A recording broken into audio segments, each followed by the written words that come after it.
I call to order the December 7th, 2021 regular meeting of the City of Fullerton City Council to order. Madam Clerk, would you please explain to those viewing from home how they may participate this evening? Thank you, Mayor.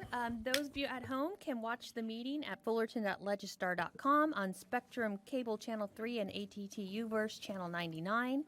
If you would like to make public comments remotely, you can log into Zoom.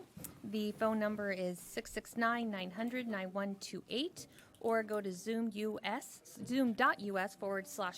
and the Zoom meeting ID is 978-4219-1797, and there are further instructions with the agenda on our website.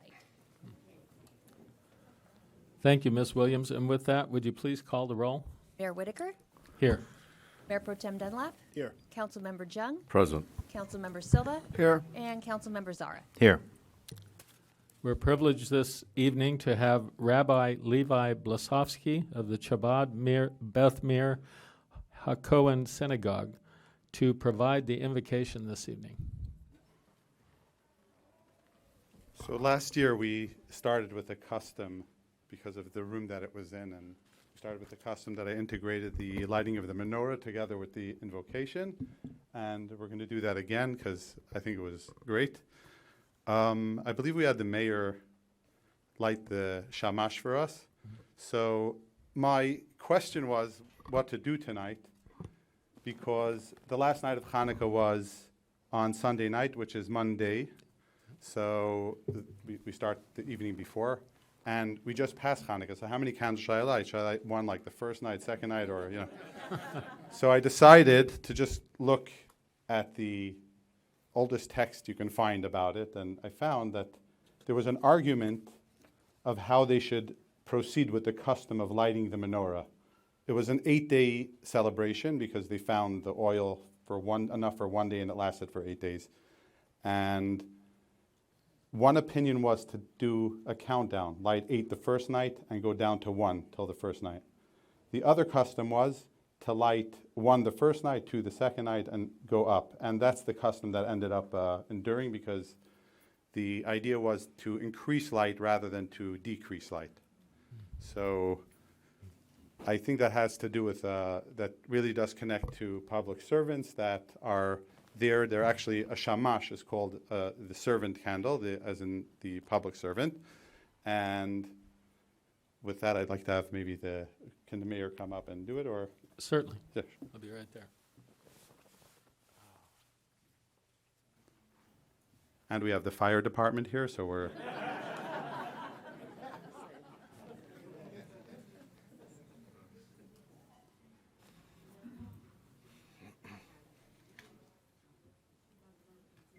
Yes, you'll strike here and the big blue one.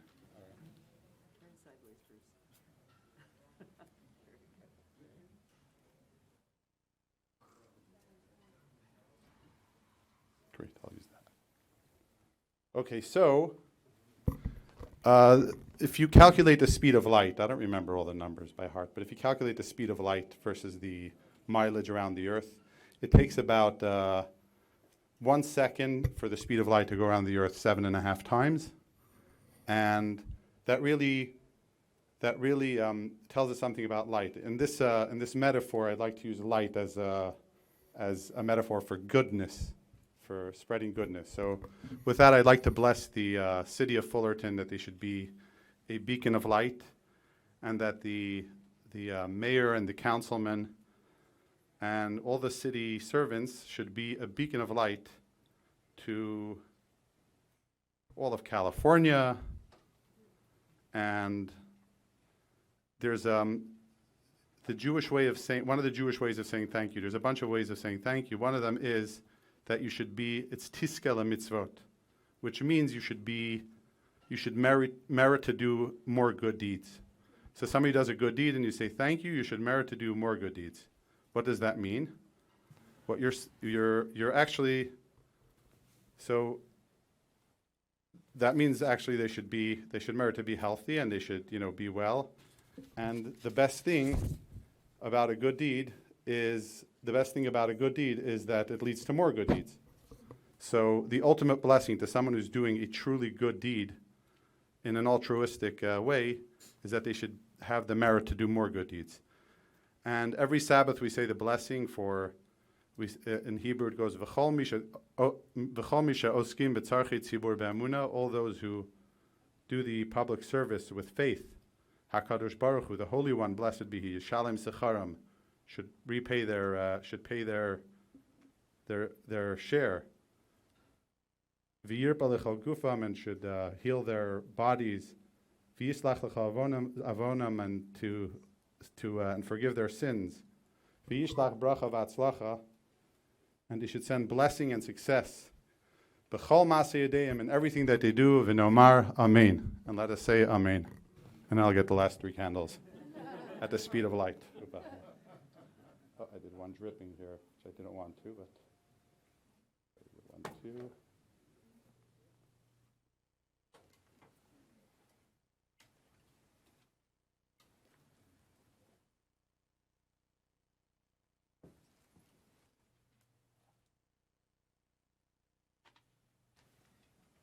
All right.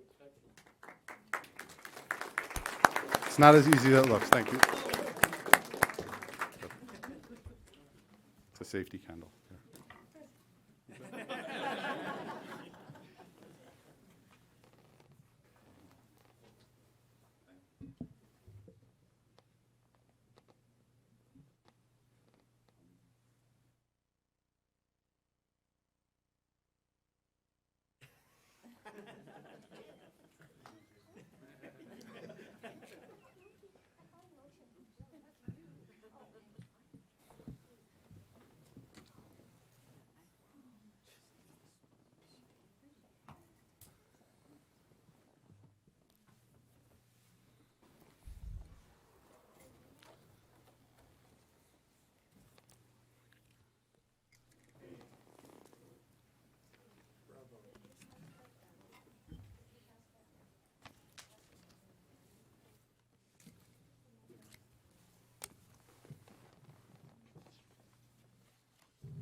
And with that, I would like to ask everyone to rise for our Pledge of Allegiance. I'm going to lead it this evening on this 80th year since the heinous sneak attack at Pearl Harbor, Hawaii. And for those young people, it's a date in history at this point, but there are still many Americans who remember that day. So as we say the pledge, please keep in mind all those brave members of our military services. And with that, hand over your heart. I pledge allegiance to the flag of the United States of America and to the republic for which it stands, one nation, under God, indivisible, with liberty and justice for all.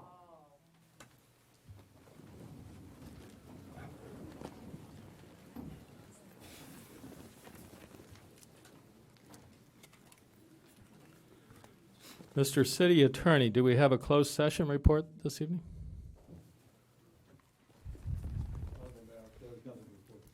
Thank you.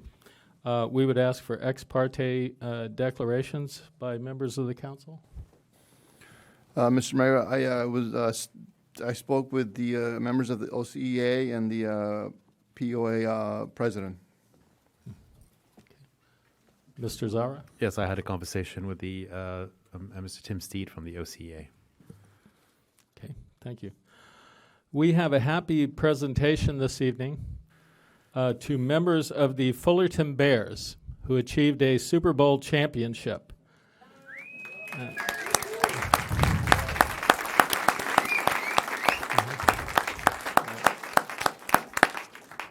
And I'd like to ask Coach Gabe Purcell to come forward, and myself, and I've asked Councilmember Fred Jung to help in making these presentations. Sir, if you care to address the gathering here.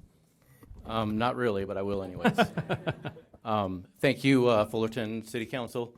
This is a big deal for our kids. Coming out of the pandemic, this was a tough couple of years, and for these boys and girl to be able to accomplish this,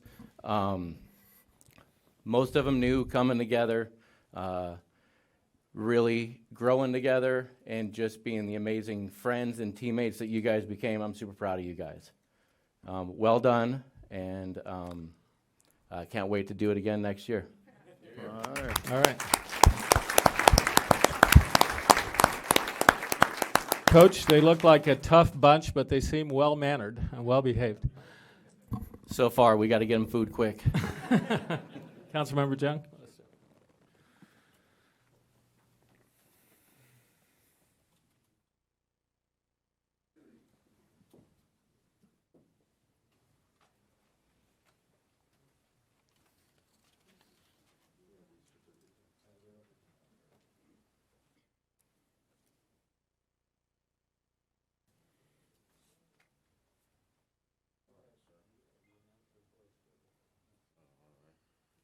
Let's see if these young players are here this evening. Come on up and be recognized. Marcus Sowell.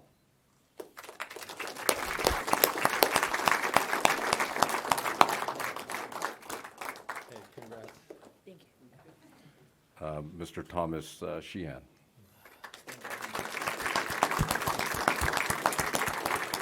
Congratulations. Thomas, good job. Mr. Anthony Sandoval.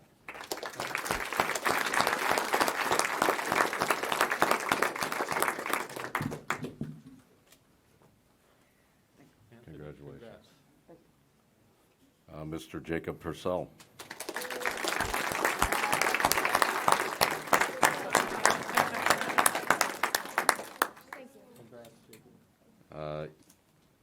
Young Bailey Neary.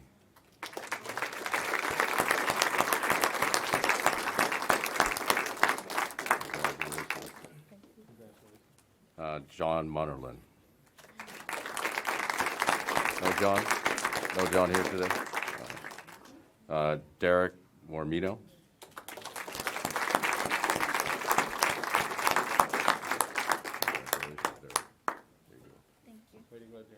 Mr. Xavier Merlin.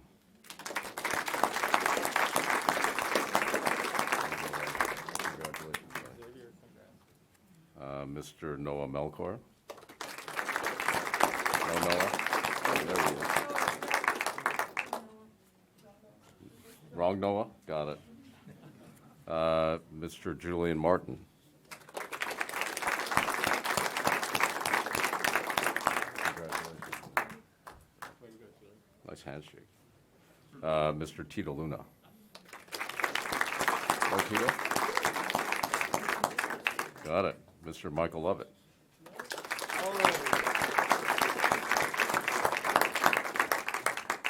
Congratulations, Michael. There you go, buddy. Congratulations. Hey, this one's mine. Troy.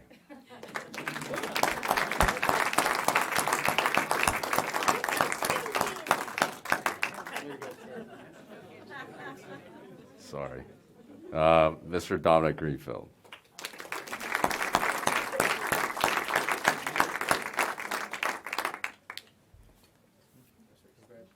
Mr. Nicholas Gonzalez.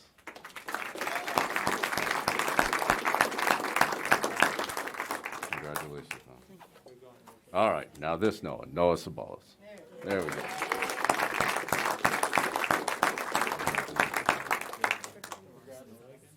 Mr. Jaden Casas. No, Jaden? Well, I know this one. Mr. Dominic Callison.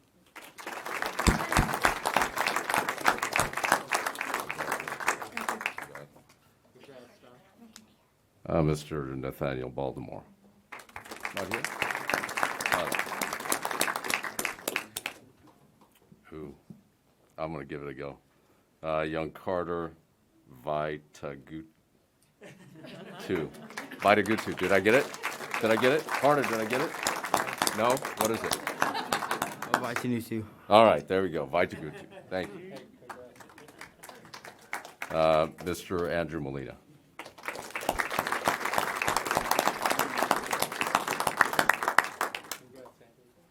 This one's also mine. Hey, Grant, come on up.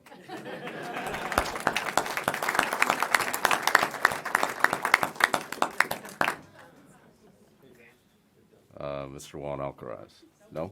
Not here today? Well, let's give him a hand on this one. And Sawyer Bravo.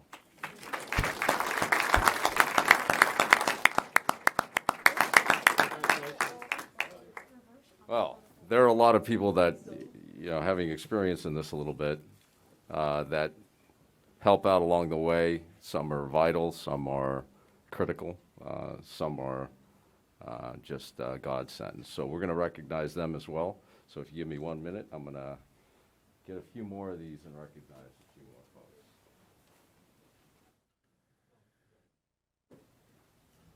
All right. Hopefully everybody's here and I don't butcher anybody's name like Carter. Board member, or Coach Andres Greenfield. Come on up, sir.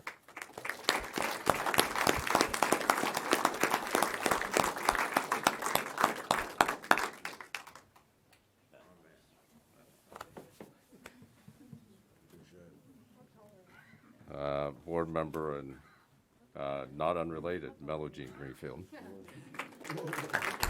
Come on, Mello.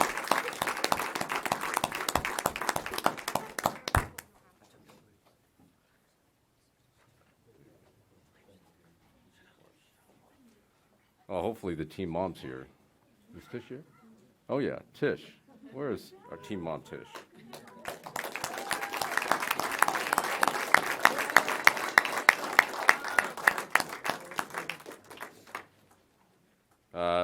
And now the coaches, Coach Rich Bravo.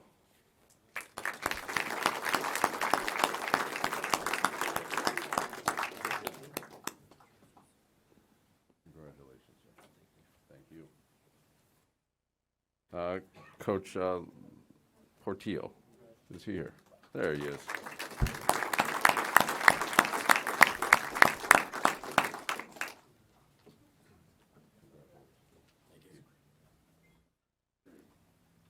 Coach Gonzalez, is he here?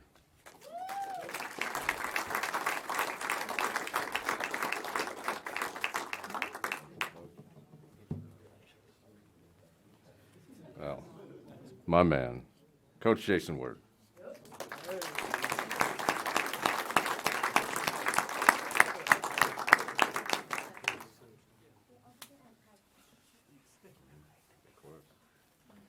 And, well, last but not least, Coach Gabe Purcell.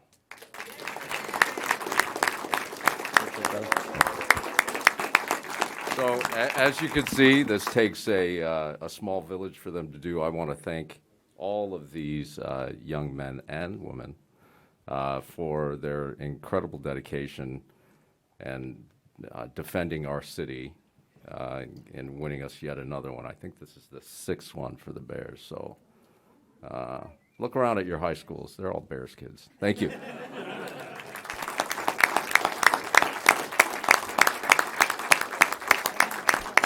Yeah, let's do the big picture. Come on. Let's do one gigantic photo, and then I'm the least important one, so I'm going to get way over on the side. Squeeze in, coaches. Squeeze in a little bit. Everybody look great. 1, 2, 3. 1, 2, 3. 1, 2, 3. 1, 2, 3.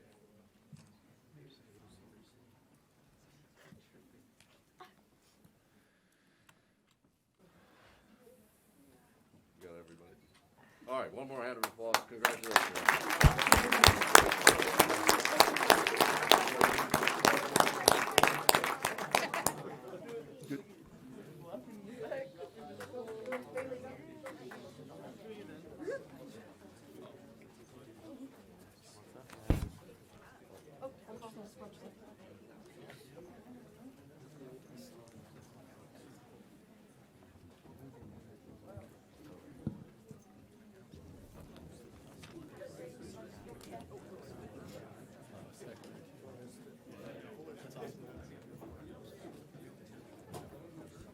You know, as long as you don't teach them Trojan football, they'll have great futures ahead.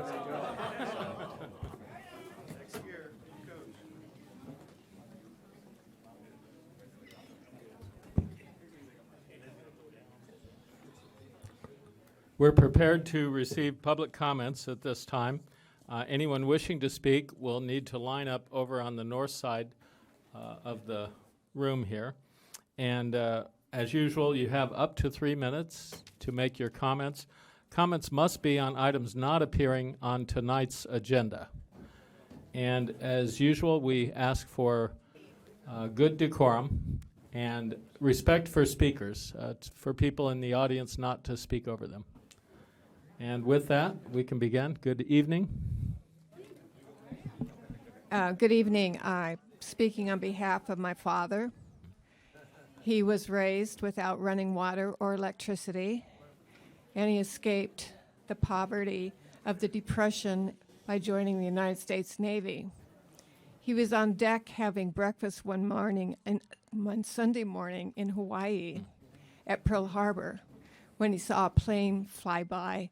He said he could have picked up a Coca-Cola bottle and hit that plane, and he wished he had. He went on to do landings at Kwajalein and at Okinawa, among other islands. He served 2 tours at the Korean War, and he retired a 100% disabled veteran. And so I honor my father tonight and all those veterans and those at Pearl Harbor. Thank you. We are forever in his debt. Thank you.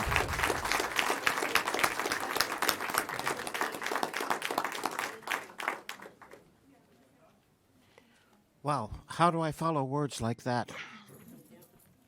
My name is Todd Harrison, and I am one of the so far surviving endangered residents of Rancho La Paz Mobile Home Park. Hello again, Mr. Mayor and council members. I'd like to start by inviting 2 of you to the Rancho La Paz HOA Christmas Luncheon on December 18th at 2 p.m. You would all be welcome, but I know you have to avoid enough of you coming to be a quorum. Councilman Zara, you have been gracious enough to come to our parties and meetings before. Perhaps another of you would be willing to meet us one-to-one or in person. I have plenty more to say, but it's all about agenda items. I do not want to cause a consent calendar item pull, but if you do pull number 6, I'll be back at the microphone. Thank you. Thank you.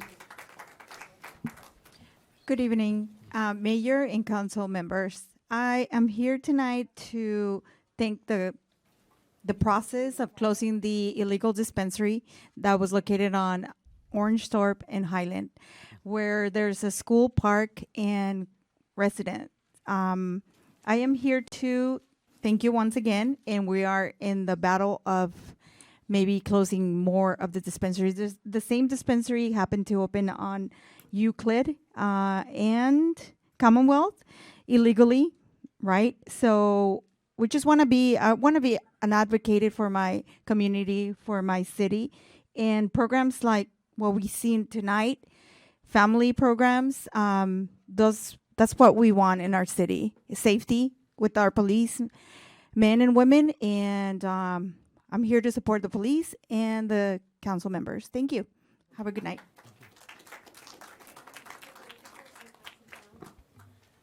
Good evening. My name's Marlena Carrillo, United States Navy combat veteran, and haven't seen you in a while because my son died April 11th. And so only a combat veteran could walk in here after something like that. I want to let you know, who's here that's a cop in the union? Raise your hand. Anybody?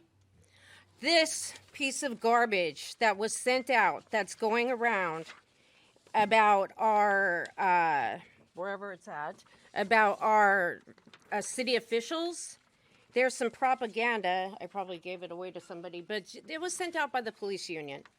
And thank you very much. This garbage sent out by our police union. We are the people of this city. We vote for who is in office. These people, whether I like them or not, are the ones we voted for. You guys have no business getting in the middle of our politics.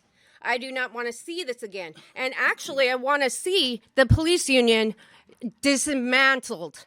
I want it gone, because then we would be able to show what it's like to have a real police force that goes by their chain of command. I was in the military, and I could not say one word about what president I served under. And I served under 4 presidents, and I could not say one word about what they were doing. You can't do that. You did not get, forced into your job. You volunteered, just like I volunteered. My father was drafted. My uncles were drafted. We elected these people up here, and if you bully them anymore, there's a problem. So I just think we dismantle this bullshit, excuse my language, and we say no more. Because then that way we would get rid of the bad ones, because I've been waiting since Kelly Thomas was murdered by 6 Fullerton police officers for the bad ones to get gone, and I'm still waiting. And in the military, they would have already been gone. So I don't know what you're doing. And here's a copy of your salaries and how much y'all make.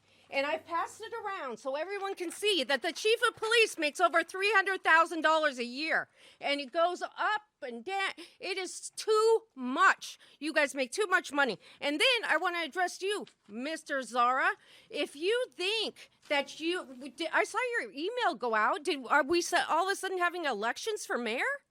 Is that how it rolls here in Fullerton? I didn't know that you were already elected mayor.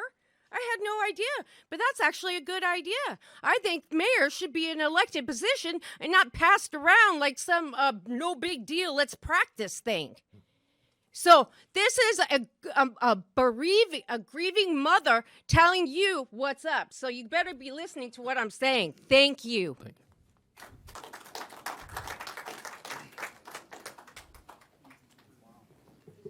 Good evening. Good evening. Mayor Pro Tem, City Council members, Greg Seaborn, resident.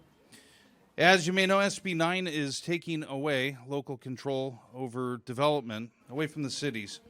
As of January 1, SB 9 will allow 4 to 6 units to be built on most single-family home lots throughout the city. This new law is opening up local housing to international investors while removing local control over housing affordability and ironically displacing families. There are also no requirements to mitigate impacts on city infrastructure. Please agendize a discussion or consider an urgency ordinance to put appropriate requirements on developers so that the city will be able to guide development at the local level. Thank you.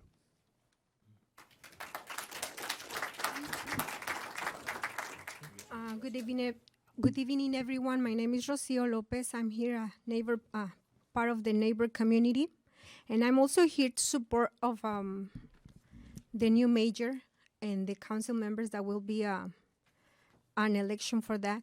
And I would really like to say, as a friend, as a member of the community that we live in, and the neighbors that we have, we want more unity. We want real unity and not division. We want real values and no ideologies and no separation of our cultures. We all unite together to be as one for a goodwill for everyone, not for some and not for others. We all have the right to live in a good place, respectful of everyone.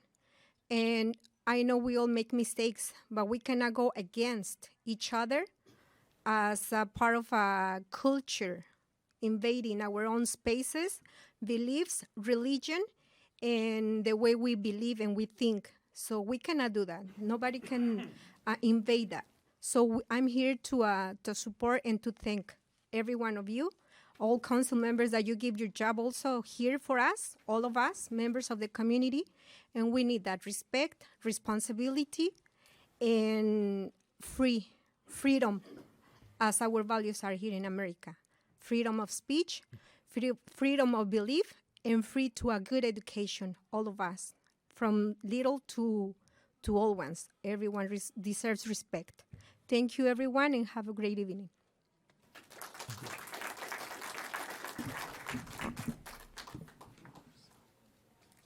Good evening, City Council members, and for the last time as Mayor Whitaker.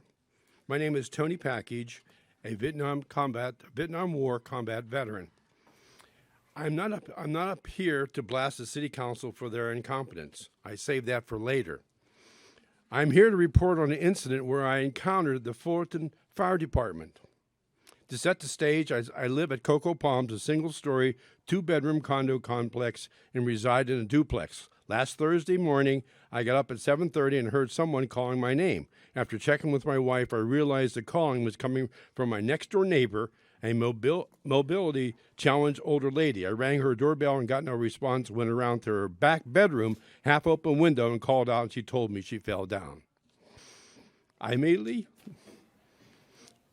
called the fire department, station number 3, for help. They quickly arrived and removed the screen from the back window and climbed in and opened the door for the other 3 firemen. They helped her and assessed that except for a few bruises, she was okay. She uses a walker for getting around, but for her bedroom and bathroom, she used a cane to get around. But her cane was missing. All 4 firemen searched for her cane but could not find it. She needs the cane also to dress. I remember there was another mobility-challenged woman in the area, and I went to her, asked her if she had a spare. Unfortunately, she had just got up and was eating her breakfast and asked me to come by and after she ate and got dressed. I came by and got the cane from her car. I went to my neighbor with the cane and was pleasantly surprised by her response. One of the firemen had come back with a cane for her. What a wonderful ending. Not only did they rescue her by climbing through her window, but they also realized her immediate need and returned with the cane.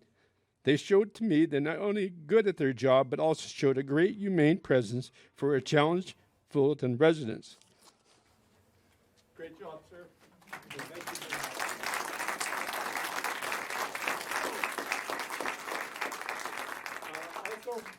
Also, I'd like to I have a question about item 9. 10, I don't want to pull it, but my question is just a yes or no answer. Does the water main also include infrastructure or road work? Yes or no? You can tell me if you want to. If you know. We'll deal with it in council comments. Okay, thank We'll you. have staff. Hello and good evening. I'm a long-term resident since 1972, and I totally backed the blue. And I'd like to start with saying I was in an injury 9 years ago. And I live over by Harbor in Bash and Shuri by St. Jude's Hospital. I drive past there every day. And about 9 years ago... Sure. I'll try to slow down. Yeah, Bash and Shuri Harbor, there's a situation with the sidewalk and the bicycle lane. Can you folks address that issue? I became injured 8-9 years ago, and I realized that was wrong.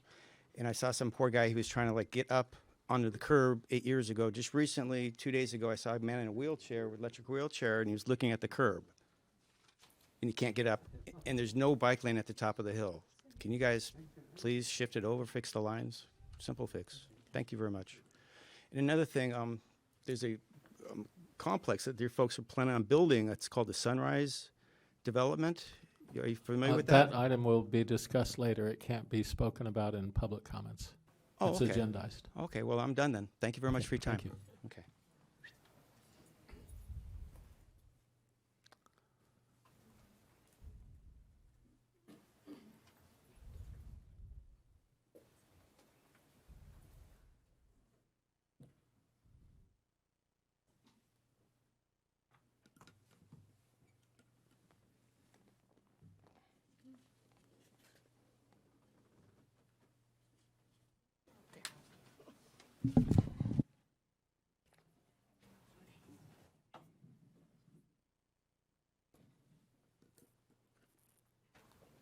Good evening, Council. Good evening, Mayor, for the last time, Mayor Whitaker. I'm speaking tonight on an incident that happened at the Veterans Day celebration. I was kind of a little bit upset because I was sitting in the very front, by the front entrance, and so was the Parks and Rec Commissioner with his puppy. Well, it's actually a dog, but it's a puppy. And someone from the event came up and very tersely told the commissioner that dogs were not allowed because of the event.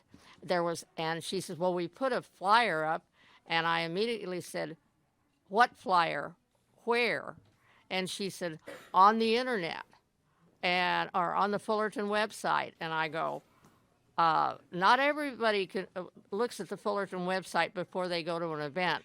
So my thing is, if you would put signs saying no dogs allowed or pets allowed at the front, and also if there's still, I hope not, but if there's still protocol as far as COVID is concerned, that should be posted high also. There was little postings about the size of the notices that usually you put up for public notices, and you had to actually get on your hands and knees to read them, and it was so tiny. But I do suggest that you make sure that there are signs posting that pets aren't allowed at the event, because I was really upset at the lady coming at the commissioner, and it was not. To me, it was not necessary because there was no postings anywhere visible regarding pets. So if you'll tickle that for next November, I sure would appreciate it. And it was a great event. I was so glad I went. Thank you. Thank you.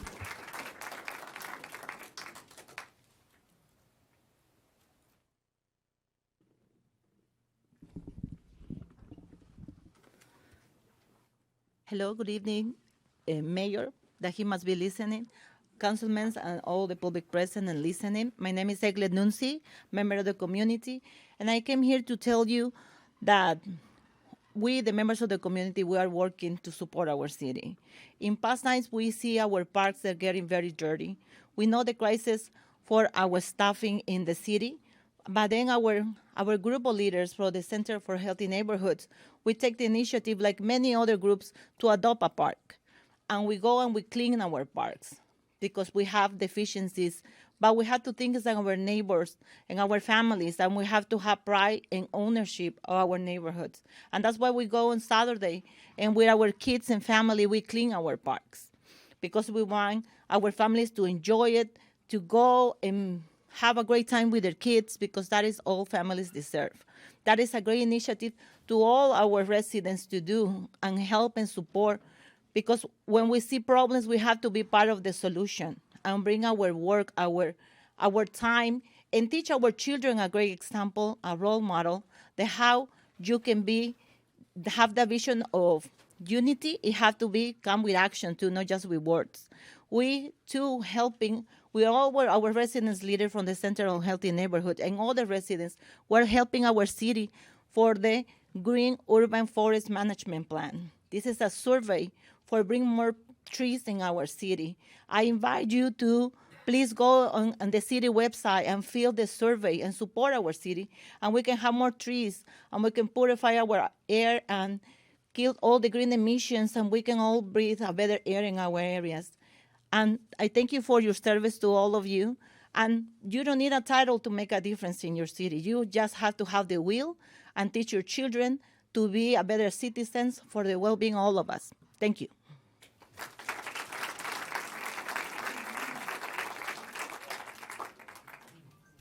Hi, Council, Mayor. My name is Eddie Carmona, and I am here today on behalf of Assembly Member Sharon Quirk Silva to invite the Council and the community to our open house on Thursday.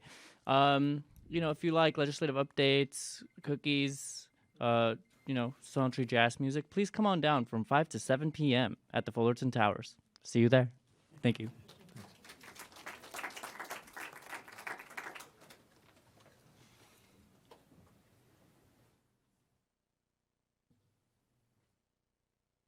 If we have anyone else who'd like to speak in chambers, please line up. Otherwise, we will go to our Zoom speakers.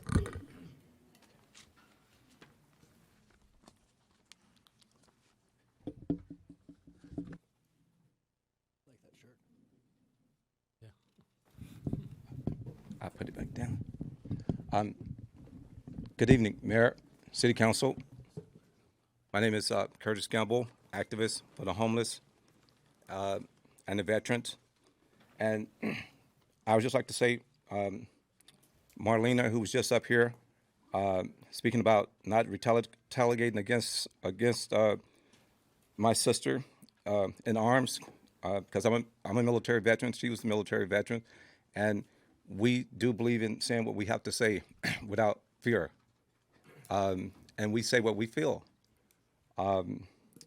And so I just want to say that I myself want to, at this time, talk about the Kelly Thomas for a second. And why I want to talk about Kelly Thomas, because I feel myself that we should defund the Fullerton police. And if Kelly was here tonight, that is what he would say. If you just want to make a long story short, if Kelly Thomas was here tonight, he would say, defund the police. Now, if you want to go into details, I would say watch one of the YouTube videos. Things haven't changed that much.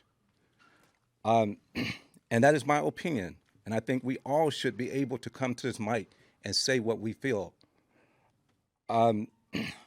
Also, I was a former OCTA bus driver for 14 years. OCTA hired the sheriffs years ago to protect the public and the bus drivers and the passengers. The sheriff, I think they gave them like a $10 million contract. I forgot exactly for how many years, but something like that. We have come to the point where it would benefit the community. Our budget for the police department is half of the city's budget, which is, I think the city's budget is around $200 million or something like that. The sheriff's budget is about $50 million or something like that.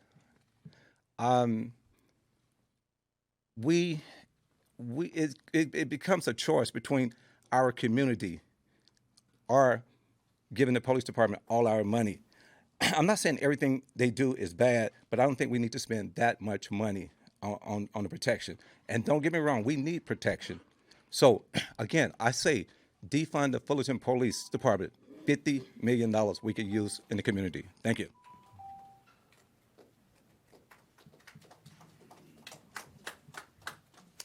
Seeing no more speakers in the chambers, Zoom callers, Madam Clerk? Okay, Zoom call-in user 1. You can, as soon as I hit the button, you should be able to unmute.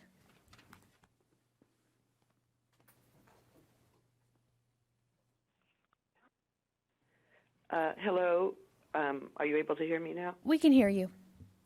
Okay, this is, good evening, Mayor and Council. This is Diane Venna.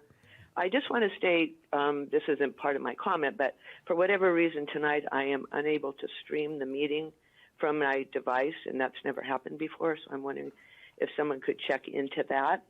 I have a couple of things I want to comment on from past meetings. I want to say that the trail plan that changed at the last minute, I don't have the exact name of it, that all voices need to be heard.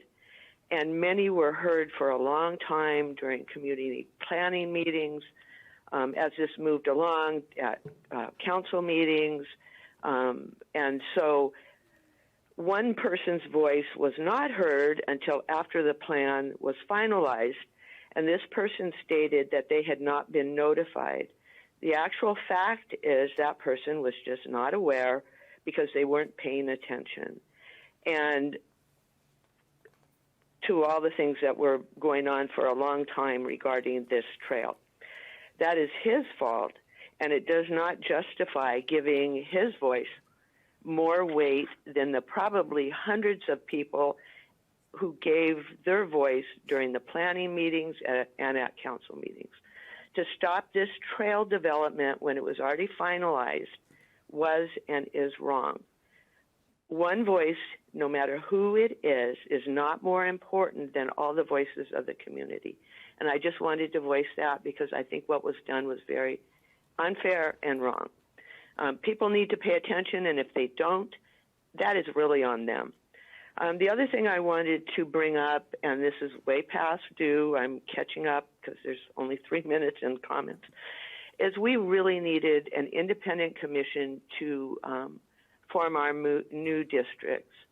It is absolutely impossible for people to be independent when they are affected, as Mayor Whitaker and Mr. Seaborn proved during the last time when they gerrymandered a map at the last minute so that Mr. Seaborn could benefit from it.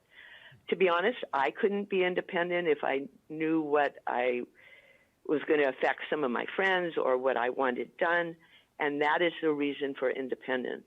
We're already past that. I just want to state it's not fair that, again, the council is going to be the final judge on this. Mr. Seaborn was appointed to a commission. So I just wanted to say it needed to be independent. Thank you so much for listening to my comments. And there are no more speakers. Okay. We'll bring the discussion back to the council, and at this time I'd ask our city manager. Sorry. You're done. Thank you. And/or members of staff to have reports. Is there anything that was commented on in public comments that you care to address, Mr. Danley? No, I'd have to check on that one item, number 10. I don't know the answer to it immediately. That was item number 9, right? 9 and 10. Okay. 9 and 10, yeah. And perhaps there was one other semi-request to pull item number 6, and I didn't know whether someone could provide whatever information was necessary, short of doing that, before we... That was over here, it's just a question, I think. Yes. I mentioned it, but I didn't ask for it to be pulled. Okay, well, thank you.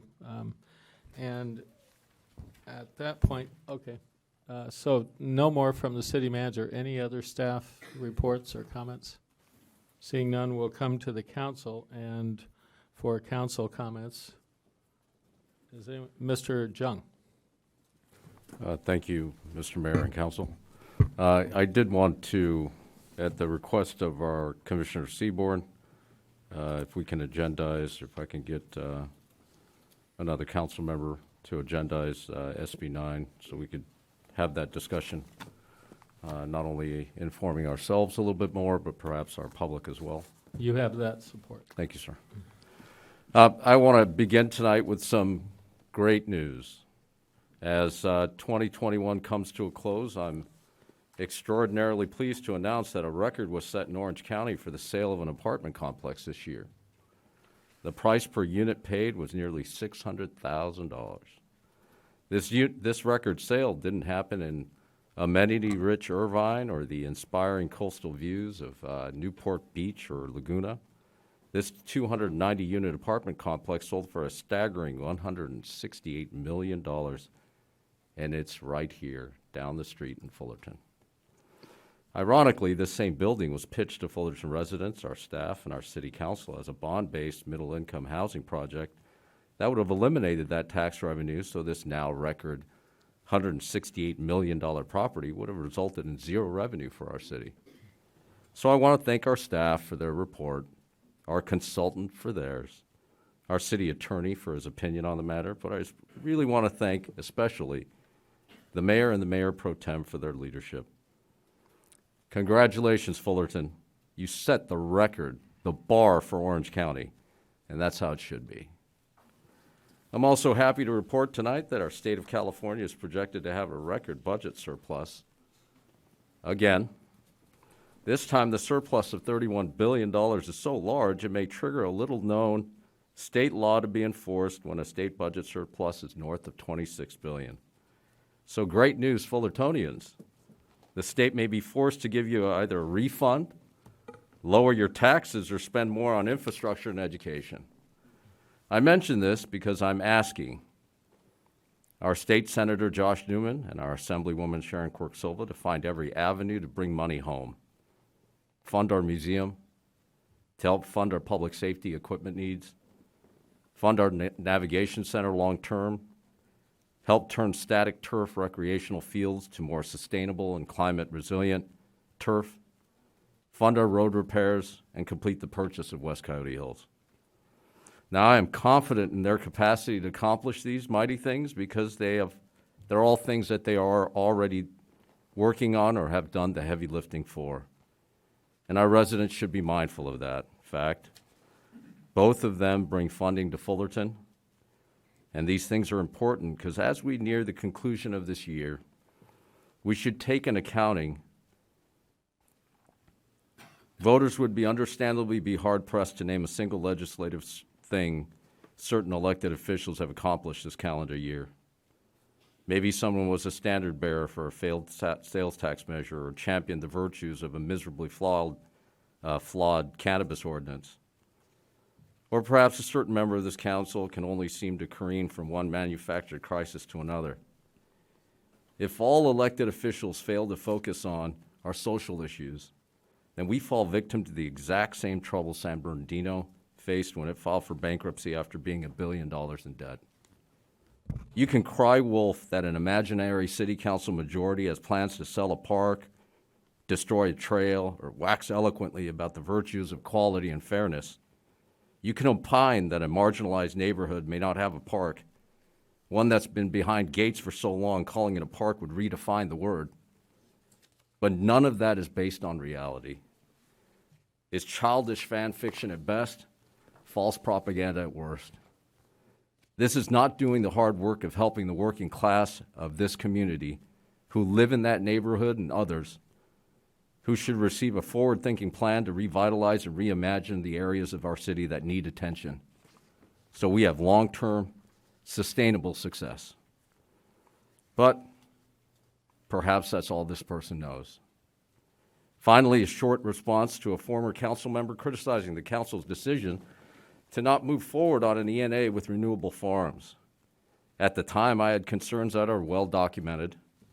And at the time, an Anaheim location was in operation, but an Aliso Viejo location had yet to open. Months later, that Aliso Viejo location is open for business, and neighboring residents have contacted me personally to advise me of their experience.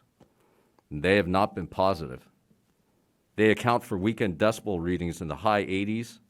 60 is normal conversation. A lawnmower is 90. So can you imagine every weekend dealing with that? Noise pollution. Every Saturday, they can't even begin to be in their backyard because there's a wedding or some other event being.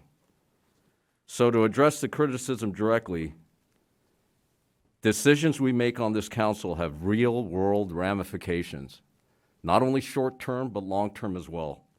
And I take my decisions seriously. Thank you, sir. Thank you.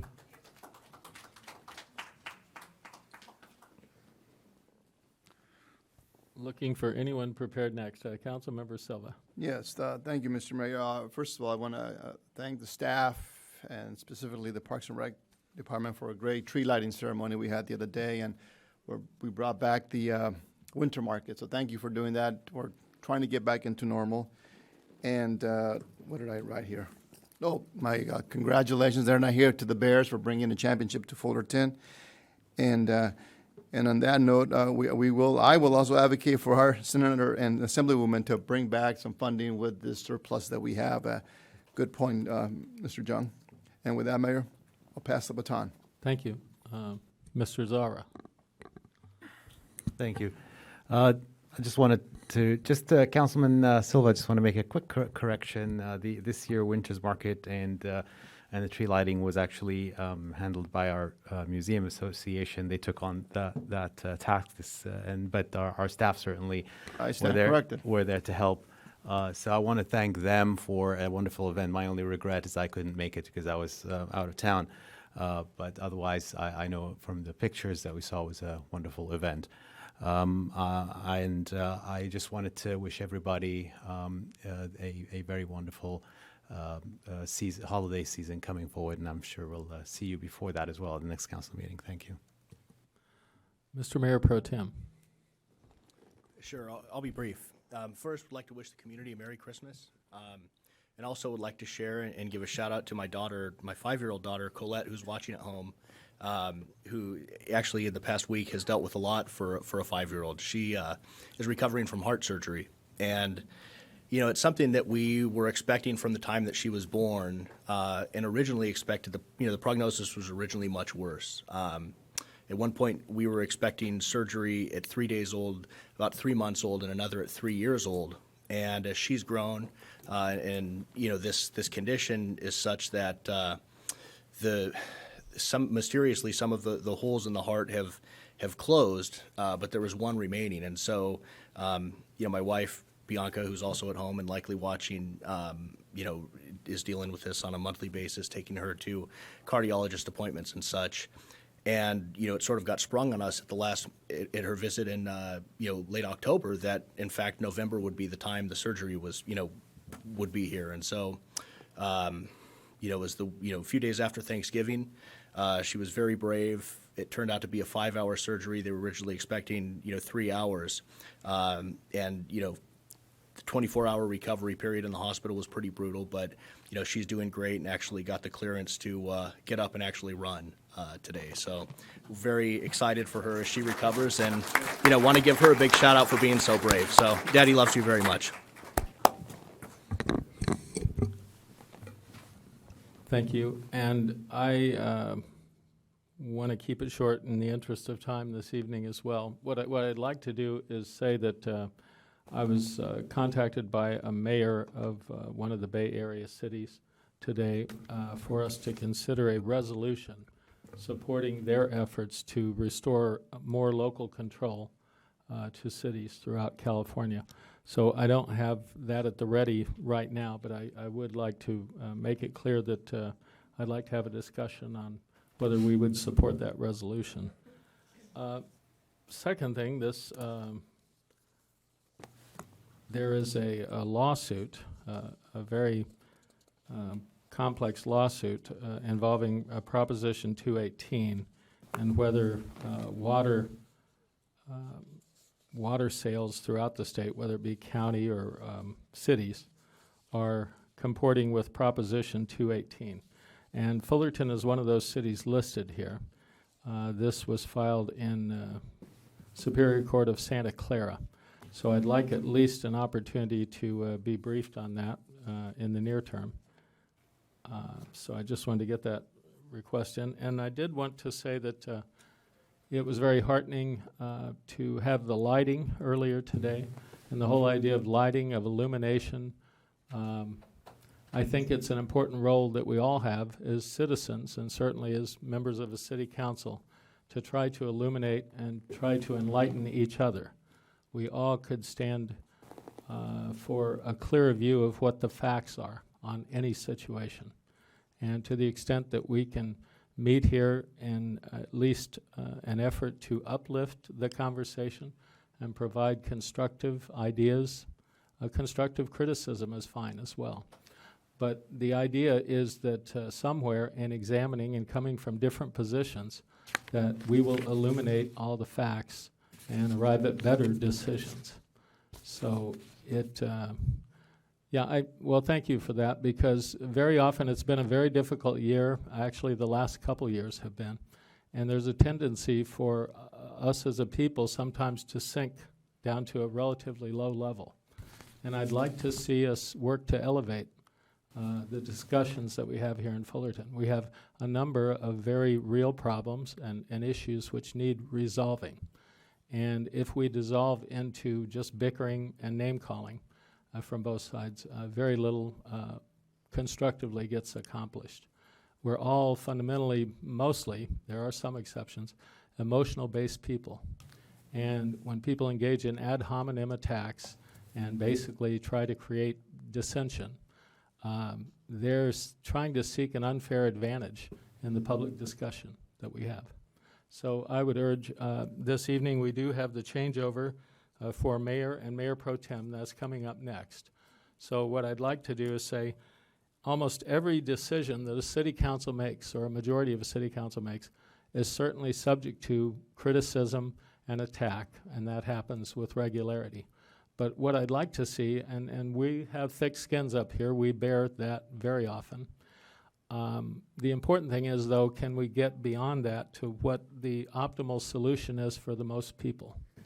And so my wish really for 2022 is that we're able to do that, we're never going to see things exactly alike, we're never going to work as a team. That's not the way we're designed up here. We were all elected independently, and sometimes our constituents are actually different. We're in districts in the city.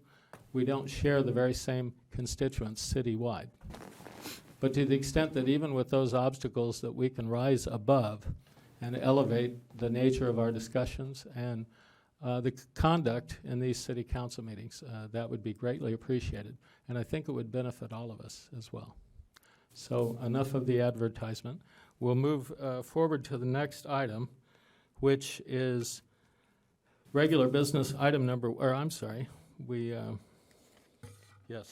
regular business item number 1, which is selection of the mayor and mayor pro tem, and I will turn that discussion over to the city attorney to lead that process. Mr. Mayor, do you want public comment before we begin nominations? Yes, that's true. We would seek public comment on this item prior to going through the mechanics on it. I see Mr. Package coming up. Anyone else wishing to speak to this item, please line up on the north wall. Mr. Package. Thank you. Mayor Whitaker. As rumored by knowledgeable residents, in your voting, you are going to continue your attack on Zara and bypass him and select someone else. You may be bypassing Mr. Zara, but also next in line, Mr. Silva.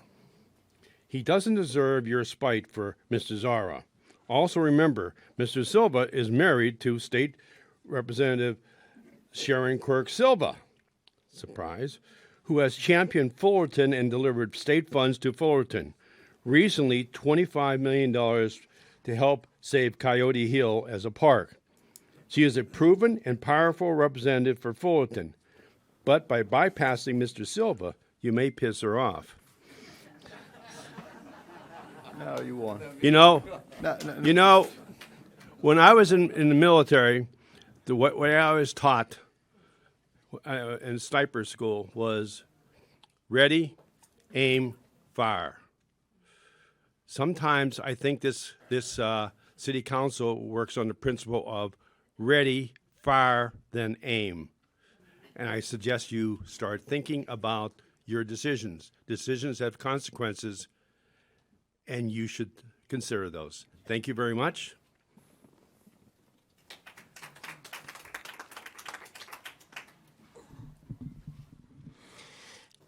I invite you all again, this time to exceed my low expectations.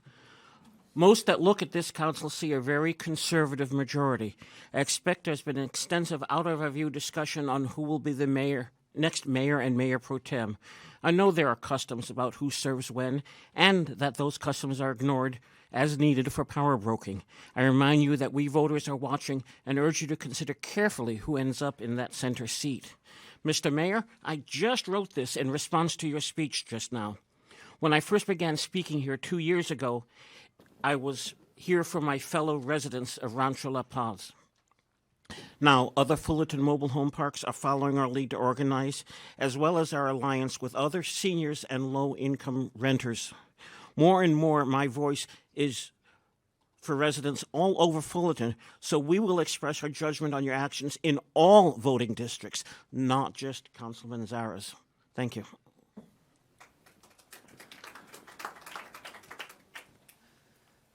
Good evening, Mayor, Mayor Pro Tem, council members. My name is Stephanie Wade. I'm co-chair of the Lavender Democrats of Orange County, and I came here to speak on item 1, and you're going to just have to forgive me for a minute as I organize my thoughts. I'm still trying to get through the discrepancy and the miasma of confusion caused by Councilman Young celebrating full-throated endorsement of runaway housing costs, and in the same breath talking about the needs of the working class. But what I came here to do is champion somebody who's really been a friend to the working class here in the city of Fullerton, and also in particular, to remind people of all his good works for parks, for his green initiative, for his work on sensible application of cannabis laws, and just the fact that he's the most accessible. And I know this from many friends and many of the Lavender Democrats who reside here in Fullerton. He has this wonderful reputation as the most accessible and open council member on your council. And that's no slight at the rest of you, but he's just really working really hard. beyond his many great qualities, I just want to tell you that there's only one way this vote's going to be viewed.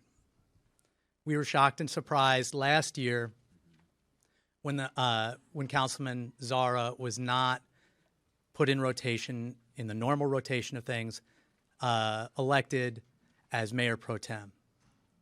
And I expected to come here this evening to congratulate you on that, on electing him mayor this year, because I was told by at least one of the council members who had voted against him last year, at that time he said he anticipated voting for him. I now found out just yesterday that he strongly opposes Councilman Zara. I just want to, that was a surprise to me. And I'm hoping that there's going to be another surprise this evening, and that somebody I didn't expect is going to be that third vote for Councilman Zara to be mayor. That's what we think is right, and there's only one way this is going to be viewed by not only the LGBT community, but by our many allies. I ask you to think about what kind of a reputation for fairness, decency, and the civil rights and the advancement that LGBT people have made in America. This is going to happen one way or the other. The question is your reputation to be on the right side of this kind of change or on the wrong side? Thank you.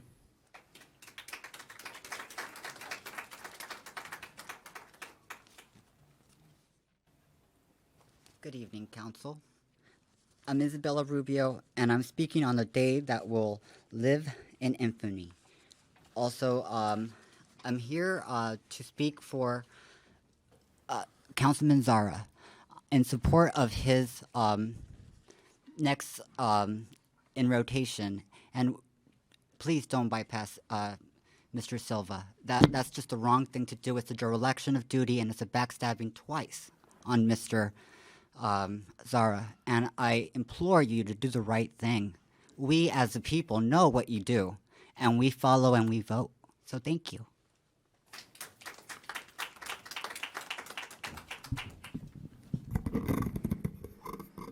Muy buenas noches. A very good evening. Mi nombre es Ilse Miranda. My name is Ilse Miranda. Hoy me voy a comunicar en español porque es mi primera lengua y me siento más que puedo expresar todo lo que ha pasado. Today I'm going to communicate with you in Spanish. That's my first language, and I feel like I can better express everything that has happened to me. Nosotras pertenecemos a un grupo de la Woodcrest, donde nosotras pedimos mucho que no pusieran esos dispensarios cerca de nuestras escuelas, nuestras casas, de nuestras familias. Y le rogamos al We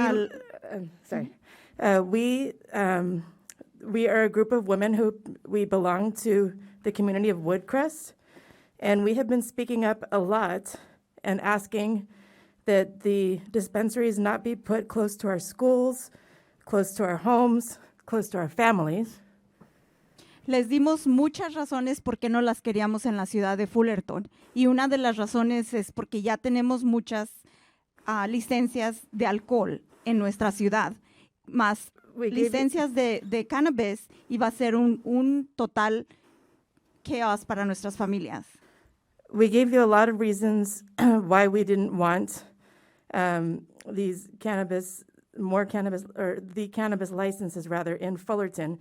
One of them was because of so many alcohol licenses, and if we had been approving cannabis licenses, that would be a total chaos for our city and families.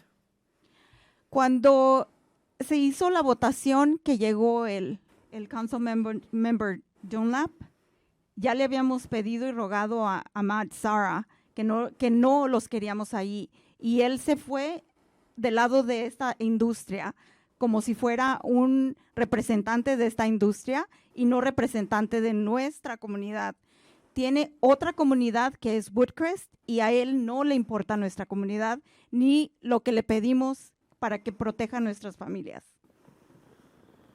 Okay. The interpreter is just going to clarify. I'm not sure if I correctly heard. Estaba hablando, refiriendo a Zara ahorita? Sí. Oh, okay. Just wanted to clarify that I was hearing correctly.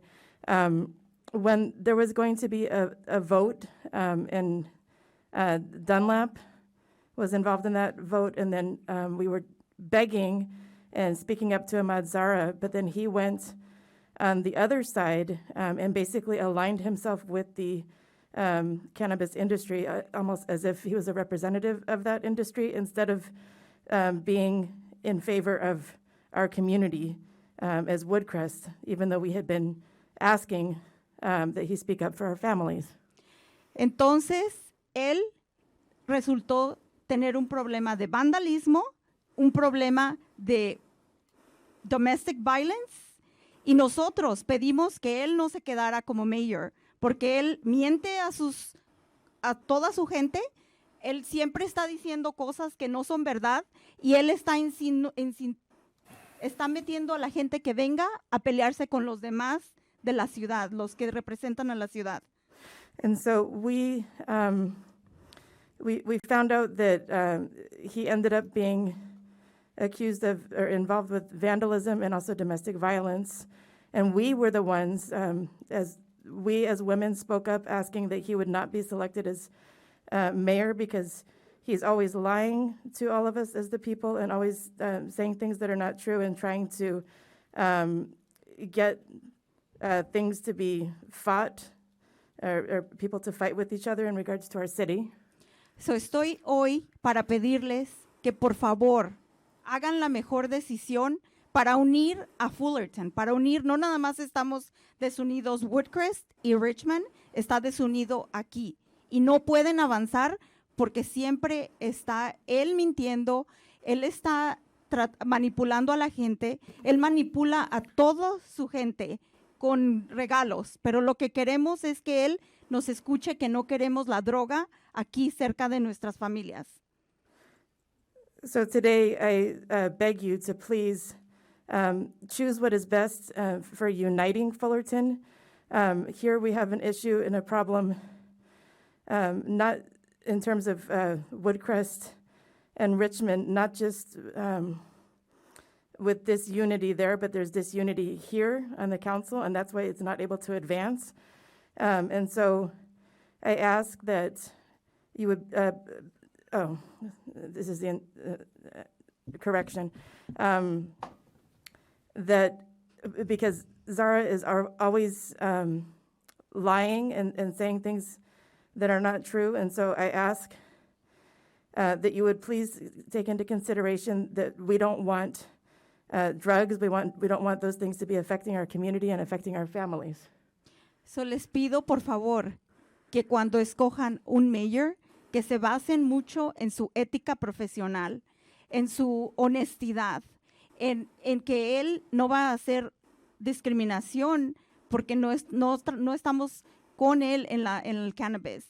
Y yo le sugiero a él que como él está siempre con ellos, que mejor se ponga a trabajar con ellos como si fuera un representante de esa industria, porque el gobierno con esa industria, eso no se puede tolerar, eso no es posible. Okay, just as the interpreter, I wanted to make one correction on the last phrase or the last section. I admitted she was saying that Zara was always giving gifts to supporters. Also, I urge you to please pick the mayor that is base it on his ethics, his professionalism, honor, and that he would not be someone who's discriminating against others. And I suggest to you that since Zara has always been, that he's been basically going on the side of those who are in the cannabis industry, why don't he just get a job as a representative of that industry? Because that industry cannot mix with government, and that's not something that we're going to tolerate. Ese es mi comentario y Dios los bendiga. That's my commentary, and may God bless you.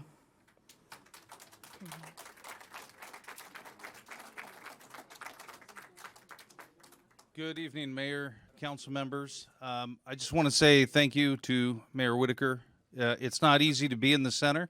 It's not easy to be responsible for running an orderly meeting to get through the business. You know, it's not unusual to have 20, 25 plus items on that agenda.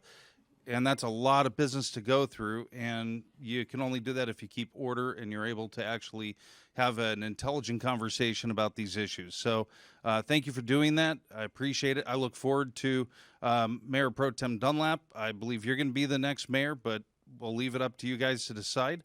The mayor's job is not easy. You hear everything. Everybody's contacting you. People may not know who their representative is, but they know that there's a mayor, and they will call City Hall and they will want to talk to the mayor, and they'll want to give you an earful about potholes and whatever else is on their mind. And you have to have a sympathetic ear, an empathetic ear, and listen to them and try to figure out how to solve the problem. It's a tough job, and you're only one voice on the council, so it's not like you really have a lot of authority or power. But thank you for your leadership. Thank you for your time. I look forward to this next year, and thank you.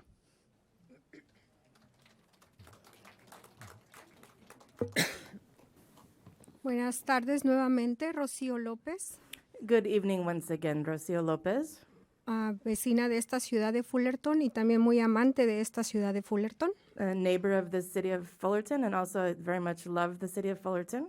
Y por eso estoy aquí para dar también mi opinión como madre de familia, miembro de esta comunidad. That's why I'm here to give my opinion as mother of a family and as a member of the community. Y también quiero que pongan atención a todo lo que vamos a decir en esta reunión, porque es muy importante el próximo mayor que va a ser elegido. And I would like you to please pay attention to all that we're going to say in this meeting because it's very important, the next mayor that's going to be elected. Estoy aquí para decir que necesitamos un mayor que realmente alcalde que realmente se preocupe por las necesidades básicas de esta ciudad. And I'm here to say that we really need a mayor who is concerned about the basic needs and worried about the basic needs of our community. Que empiezan desde los pequeños hasta nuestros adultos. That he should start from the little ones all the way up to our adults. Estamos aquí, o estoy aquí también para hablar por todos nosotros que necesitamos valores, principios, ética de trabajo, con ejemplo, no con palabras. Necesitamos verdadera unidad, no división. And I'm here to speak up for myself and for us that we need values, principles, work ethic, and by example, not just words. We need true unity, which is something that is lacking. Y no necesitamos dejarnos guiar solamente por nuestros sentimientos. We don't need to let ourselves just be guided only by our feelings y nuestras preferencias. And our preferences. Tenemos que guiarnos por los verdaderos cimientos que son base de cualquier valor que necesitamos traer a nuestra ciudad. El dinero no lo es todo y no necesitamos dinero de más ni darle a la gente ni a los jóvenes lo que ellos quieren, porque no siempre lo que ellos quieren es lo mejor. So we need to base ourselves on the true foundation, what our values are and what that brings for us. Money is not everything, and not just having more money or giving people or giving young people what they want, that is not necessarily the best thing. So, como podemos ver aquí por nuestros representantes del Consejo también, tienen problemas reales como nosotros, todos. And as we can see, our representatives here on the council, they have real problems just like each and every one of us. Y yo pienso que el dinero no les va a traer la salud que sus familiares necesiten. And I believe that money is not going to bring them the health that their family members need. Pero sí nos va a traer la necesidad de cubrir algunos gastos que tengamos. Eso es todo. It will bring us the ability to cover certain needs for certain expenses that we have. That's it. Y entonces, como representante de un distrito que no está cumpliendo con su trabajo, ¿qué necesita hacer entonces? Representar a otra comunidad que no está siendo resuelta de ninguna forma, que no está trayendo nada productivo a la ciudad. So, as a representative who's not fulfilling what he needs to for his district, how is he going to do another job in terms of representing the community if they're not resolving issues or doing things that are productive for the community? Que no están trayendo soluciones, solo están trayendo desunión, caos y más problemas solamente. So they're not bringing solutions. They're just bringing disunion, chaos, and more problems. Only that.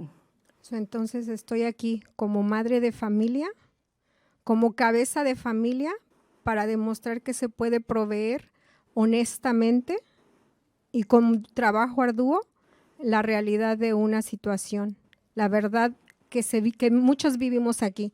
No necesitamos traer cannabis, no necesitamos más licencias de alcohol y no necesitamos más diversión porque no nos trae nada productivo ni nada edificante, solo nos trae caos y vacío.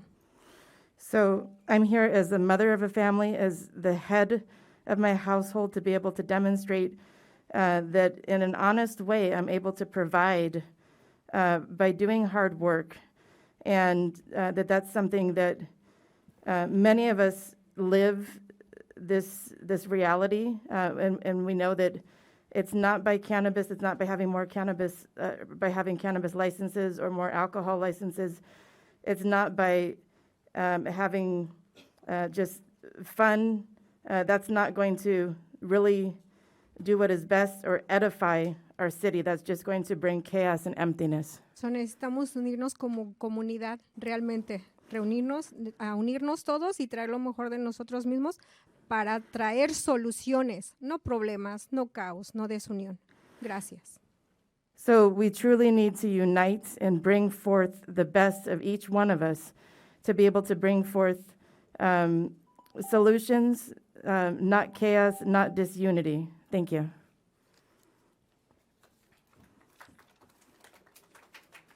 Buenas tardes, miembros del concilio. Mi nombre es Verónica Morán.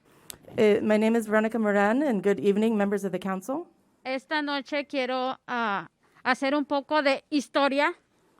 Por si recuerdan, en el 2015-2016 estuvimos haciendo una práctica de la distribución de distritos. So this night, I would like to bring to your mind a little bit of history. If you remember, in 2015-2016, we were doing the redistricting. Y por lo que les toca este tema es porque necesitamos saber más allá de acusaciones o de cosas. Está muy bien y la unidad, pero recordemos que la distribución de distritos fue por la demanda que se puso a la ciudad. So, and I'm bringing up this topic because we need to see beyond accusations, and unity is good, but the reason that the redistricting was brought up was because of a lawsuit. Porque necesitábamos diversidad en los asientos del concilio. Because we needed to have diversity on the different council seats. Y por eso la razón que les recuerdo esto, porque necesitamos que el Distrito 5 también participe. Necesitamos un alcalde que esté en el Distrito 5. Ya lo ha tenido el 1, el 3, el 4, el 2, y ahora necesitamos que se realice la paridad. Sorry. So the reason that I'm reminding this, reminding all of you of this, is that District 5 needs to have their participation. And we have not had a mayor from District 5, but we have from District 1, 3, 4, and 2. And now... Y yo creo que, aunque tengamos diferencias, porque creo que todos las hemos tenido. I believe even though we have differences, I know that all of us have had those. Creo que también a veces sabemos cuáles son los límites de a dónde detener lo que está correcto y lo que no. I think we all know what the limits are, where we need to stop ourselves in terms of what is correct and what is not. Quiero agradecerles a todos ustedes lo que se ha trabajado en estos 5, 7 años después de la distribución de distritos. I want to thank each and every one of you who have worked for these 5 to 7 years after the redistricting process. Porque nuestra comunidad ha sido incluida. Because our community has been included, pero necesita seguir formando parte. but it needs to continue forming part of this. No más exclusión y más imparidad. Tenemos que ser todos incluidos. No more exclusion. We all need to be included. The interpreter couldn't hear one word. I'm just going to ask her to repeat. Dijo no más exclusión y cómo? Y disparidad. No more disparity and no more exclusion. We all need to be included. Por eso les pido que tomen en cuenta el Distrito 5. Amat, Jesús Silva han hecho un buen trabajo. That's why I ask that you take into account District 5. Ahmad and also Jesus Silva have done a good job. Y toco a ellos porque son de diversa etnia o raza. I mention them because they are part of a diverse ethnic group or race. Pero para terminar necesitamos darle ejemplo exactamente a nuestros niños que ya no necesitamos más exclusión. But to conclude, we need to give an example to our children that we do not need more exclusion. Y por favor, necesitamos un alcalde en el Distrito 5. And please, we need a mayor in District 5. Thank you.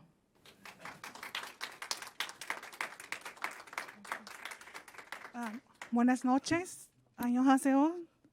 Misea Elkir. My name is Blanca Hernandez, and I'm here to ask if they give a chance to have a diversity and for the major. I think Ahmad, Mr. Alzara could make a good job, and whoever is free of sin to throw a stone, right? Everyone, we are not perfect, but still, if he's our councilman or major, we have to support him, whoever's in the seat. I know it's hard for you guys because there's a lot of stuff, going on in the world and in our house and, individually. But I just want to, oh my God, I'm sorry, it's mine. Necesito interpretación. I need interpretation.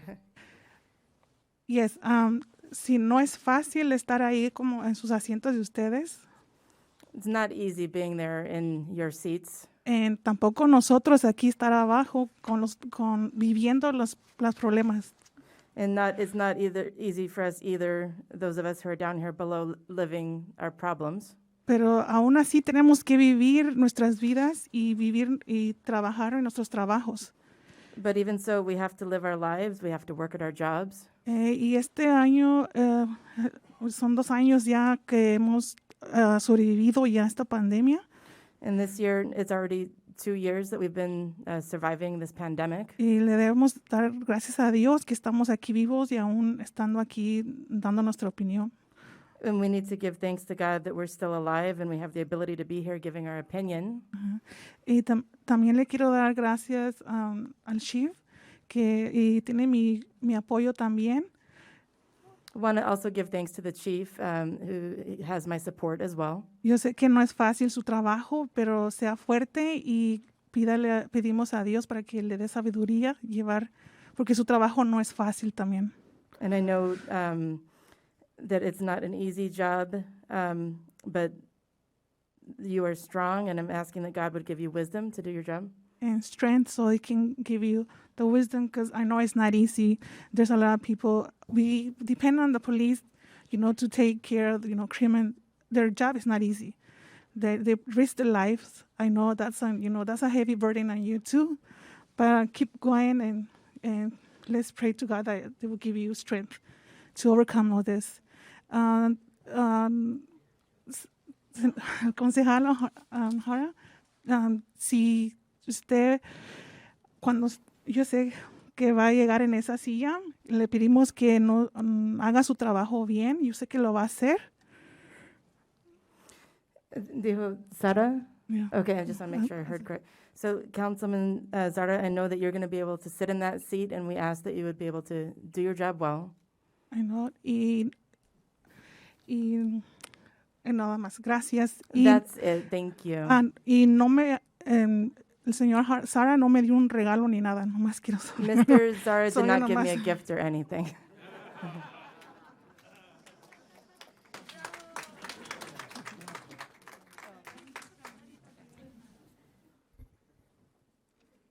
Buenas noches, mi nombre es Alma Vilchis.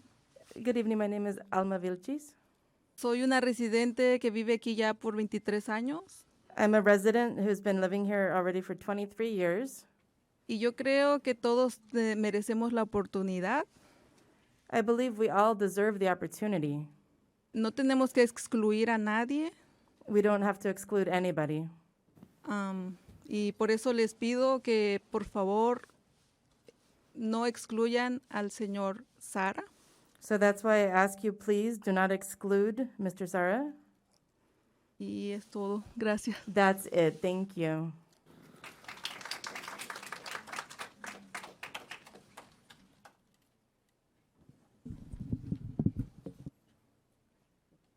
Mr. Mayor, City Council, Curtis Gamble, activist for the homeless and the veterans.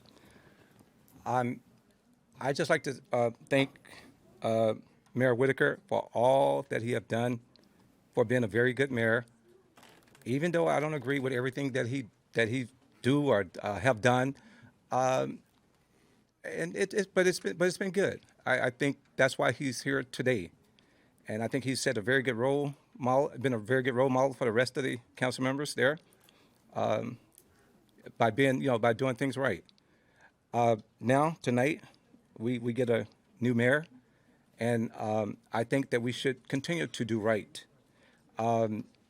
Zara, he had an opportunity to be pro tem. That was taken away from him. I am military. We do things right by the book. There's no substitution. And that is what we should do here in Fullerton. We make mistakes. That was a mistake. Not for Zara, but for the people, for the residents. He has that seat, that opportunity. His name happened to be there, but that seat should go to whoever's there. He happened to be there. So we don't have to come, if we wanted to vote for the mayor, we would do that. We chose not to do that. We would go in an organized form, organized. And that is what we're here tonight to do. And when we make mistakes, like we made with putting Dunlap in that position, which is nothing wrong with him. I think he's a great guy, wonderful. But that was wrong. When I do something wrong, I stand up as a man and say, hey, we need to stop this right now. Let's get it right. Because if we don't, it's going to continue to be wrong. It would never be right for the community. We're not asking for favors. As a community, we're asking to do things by the policy. That's all we are asking. And we're happy to have all you guys here because we voted you into office. And it's too late now to determine, is he qualified? Yes, he's qualified because he was voted in. And the day that he's not qualified, and I'm speaking for all, then they would be voted out. We're not afraid to vote people out of office. We voted 3 people out of office on behalf of Kelly Thomas. So continue to do a good job, and I thank all you guys, but let's do right tonight. Let's go by the book, okay? Not favors. Let's vote Zara as mayor, Dunlap as pro tem, and let's continue to do everything right. I'm really excited about this new changeover. Thank you very much.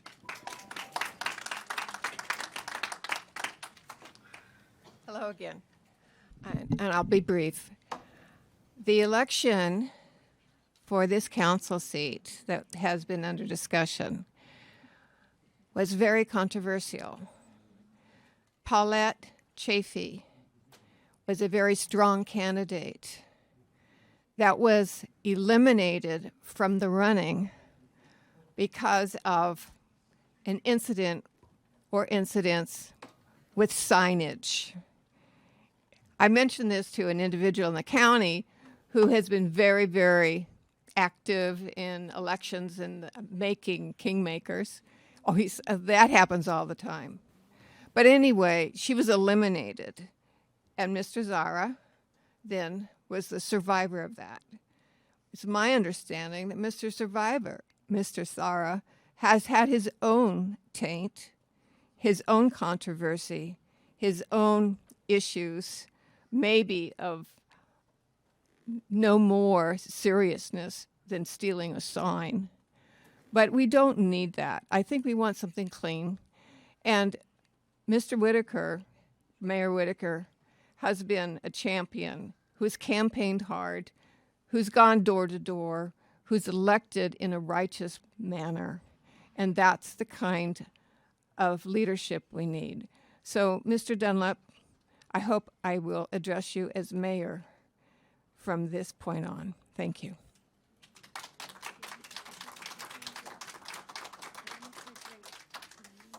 I wanted to ask you a favor before my minutes start. Can you please make a clarification on why you guys give 6 minutes to the Spanish-speaking people? Because I've heard some people commenting then why are they speaking so long, please.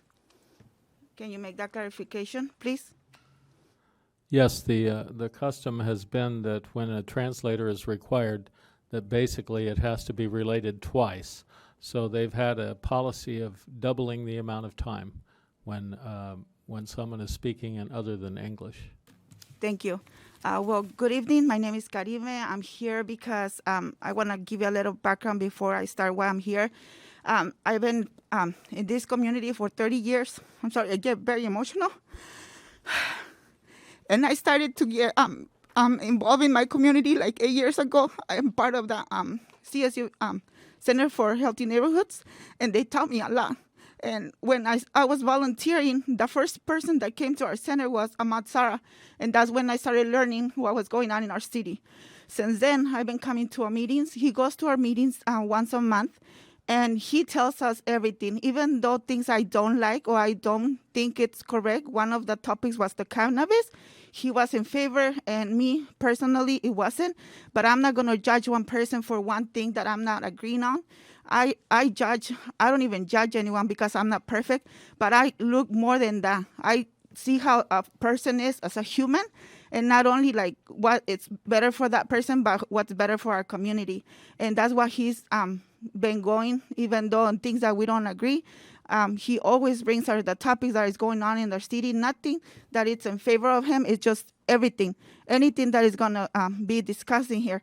So I think that's why we need to open our minds and listen to what's better for us, not what's better for each individual of you guys or what are you guys' favorites are. Because now there's a lot of things are going on. I didn't hear anything before. Now I'm listening.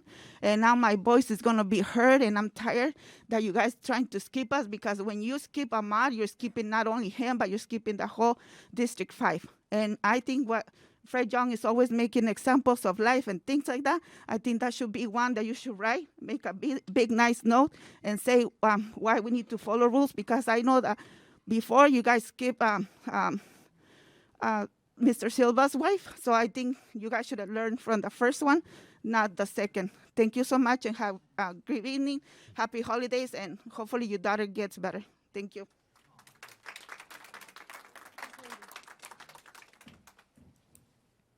Hola, buenas noches. Yo soy Blanca Hernández. Blanca Hernández. Hello, good evening. My name is Blanca Hernandez. Y yo estoy aquí porque yo quiero agradecerle al señor Ahmad todo lo que hace por nuestra escuela Woodcrest, porque yo trabajo para la escuela Woodcrest. Y él... I'm here to thank Mr. Zara for all that he's done for the Woodcrest School, because I work for the Woodcrest School. Y él siempre está pendiente de los niños, donando útiles escolares y dinero para nuestra directora, para que ella pues compre útiles a nuestros niños de la escuela Woodcrest. So estoy muy agradecida con él. So he's always donating school supplies and money for the principal so that she can, they're at Woodcrest School, so she can get school supplies. I'm very, very grateful to him. Y también solamente un recordatorio de que por él fue que nosotras, mi comunidad, se enteró del cannabis, porque solamente el Señor Jesús lo sabía, pero él fue quien llevó el tema a nuestra comunidad, si no, nunca nos hubiéramos enterado. And I also want to remind everyone that it was by means of Mr. Zara that we were able to become aware of the cannabis topic, because Jesus was familiar with the topic, but Mr. Zara was the one who brought it to our attention in our community. Gracias por todo lo que hace por mi comunidad de Woodcrest, Thank you for all that you do for my community in Woodcrest en los niños de Woodcrest. and the children of Woodcrest. Gracias. Thank you.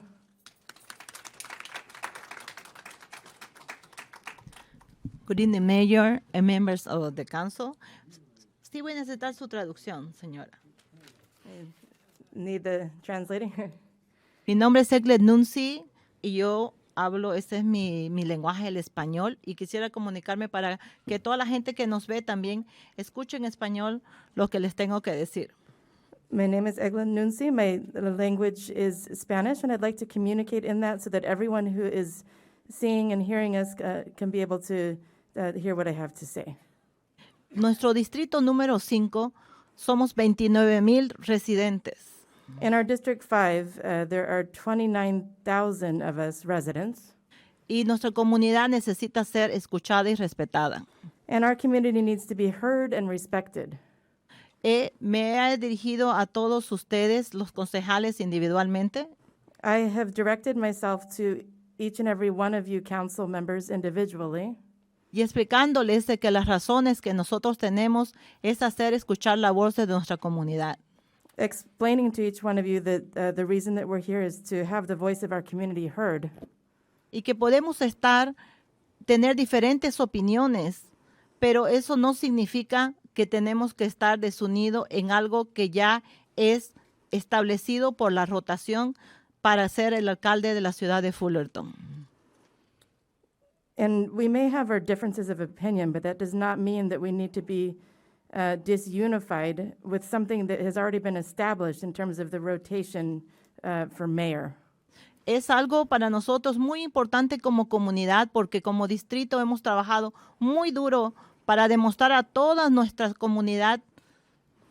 It's something that's very, very important to us as a community, as a district. We've worked very hard to be able to show our whole community.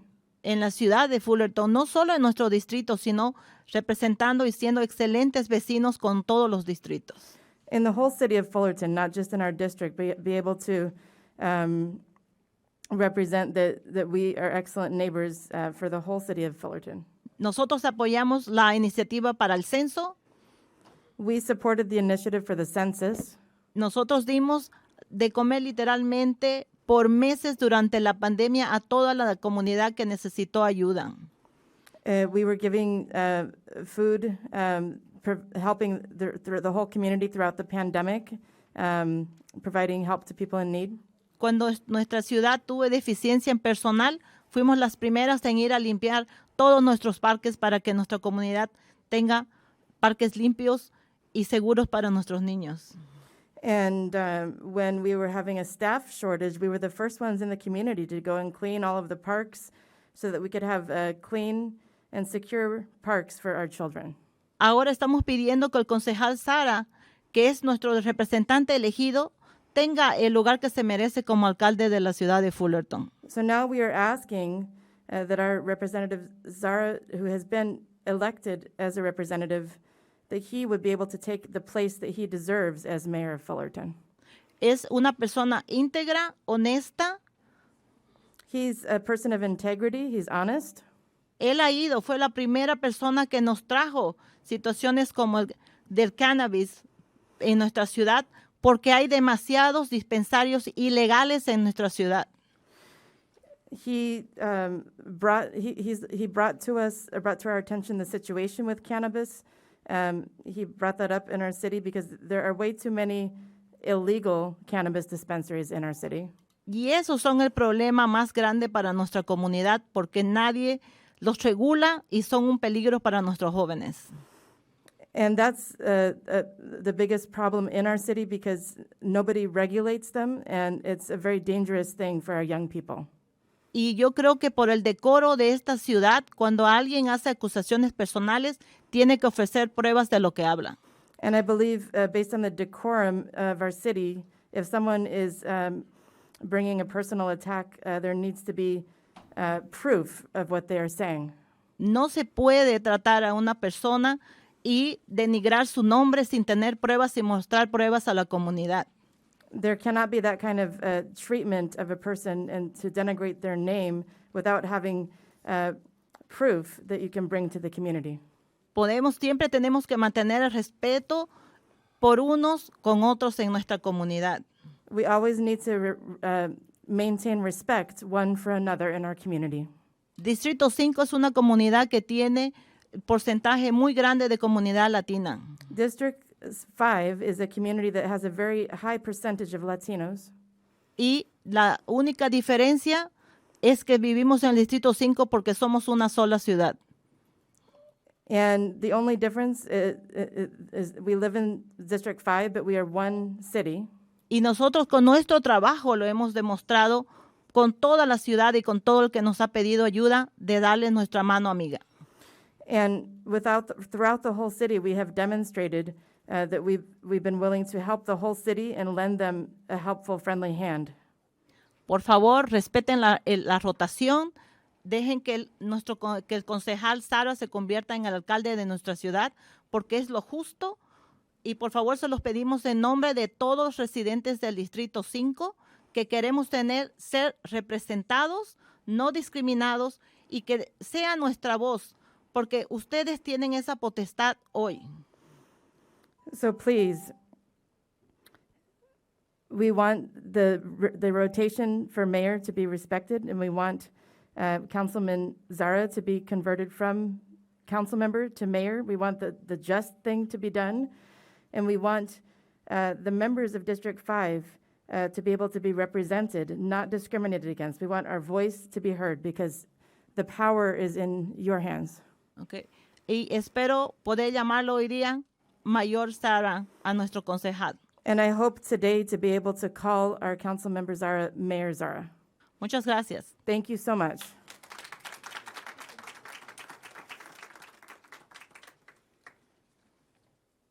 Buenas noches, mi nombre es Carolina. Good evening, my name is Carolina, Soy del Distrito 5. and I'm from District 5. Esta noche es una gran noche para la ciudad de Fullerton. This night is a great night for the city of Fullerton. En lo personal, a mí me gustaría ver un alcalde con honestidad, Personally, I would like to see a mayor who has honesty, porque un alcalde que no tiene integridad no debería de tomar ese puesto. because a mayor that does not have integrity should not take that position. También para mí muy importante es que un alcalde me inspire. Si alguien no me inspira, aunque sea de mi distrito, no lo puedo aceptar. O sea, tiene que ser alguien que me inspire en todo, no como persona, sino que a la ciudad, a toda la ciudad, no solo a uno, no solo a dos, a todos. And also, it's very important to me to have a mayor who inspires, not just someone from my district, but it's important that I have a mayor who can inspire all people throughout the city, not just in one or two districts, but in all the city. Veo en todos que pueden manejar su liderazgo, veo en todos buena comunicación, veo en todos que toman buenas decisiones, pero realmente la honestidad y la habilidad de inspirar es muy importante para un alcalde. I see in all of you the ability to manage leadership, to communicate, to make good decisions, but I believe that the ability to inspire is something that's very important. Eso es todo. Suerte y espero que tomen la mejor decisión para toda la ciudad. That is all. Good luck, and I hope that you make the best decision for all the community. Buenas noches, mi nombre es Mireya Good evening, my name is Mireya, y estoy aquí para que tomen en cuenta que la persona o la decisión que ustedes lleguen a tomar sea para una persona que sea honesta, and I'm here for you to take into account that the person that you choose or the decision that you're about to make, that it would be a person who is honest y que escuche la voz de la comunidad. and who would listen to the voice of the community. Estuve aquí en contra de los dispensarios ilegales más de 7 veces. I was here against the illegal dispensaries more than 7 times.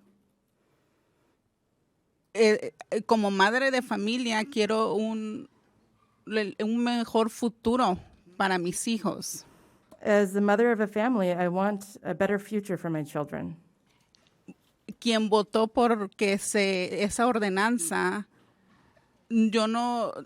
cuando votaron por esa ordenanza fue tan triste saber que como residente del distrito número 5, mi concejal no nos escuchó. For me, when that ordinance was voted on, it was something that was very sad because my representative, me being a resident of District 5, my council member did not listen to us. Que la decisión que tomen esta noche sea para una persona que sea honesta. So may the decision that you make tonight be for a person who is honest Y que escuche la voz de la comunidad. and who listens to the voice of the community. Gracias. Thank you. Buenas noches. Good evening. Soy del distrito número 5. I'm from District Number 5. Mi nombre es Sandra.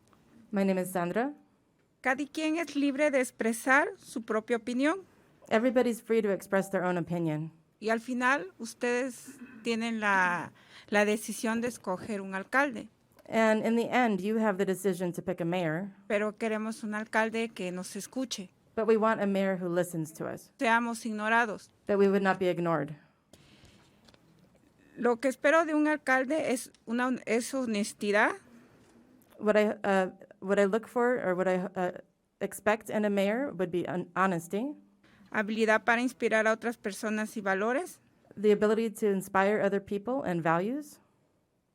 Igualdad con toda la comunidad. Equality with all the community. Colaborar con su comunidad cuando lo llamen y no negarse. Collaborate with the community when they call him and do not deny that or refuse to do that. Necesitamos a alguien que represente bien el distrito. We need someone who represents the district well. Traer soluciones y no traer caos. And to bring solutions and not chaos. Gracias. Thank you. Espero que tomen una mejor decisión. I hope you make a better decision. Gracias. Thank you.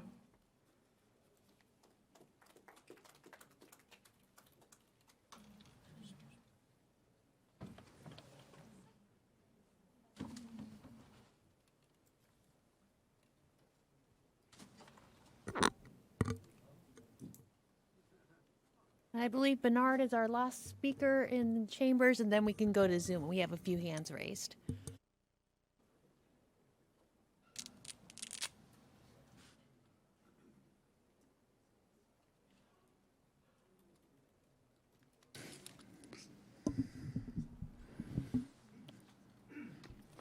Hello, my name is Bernard, and I am a Fullerton resident.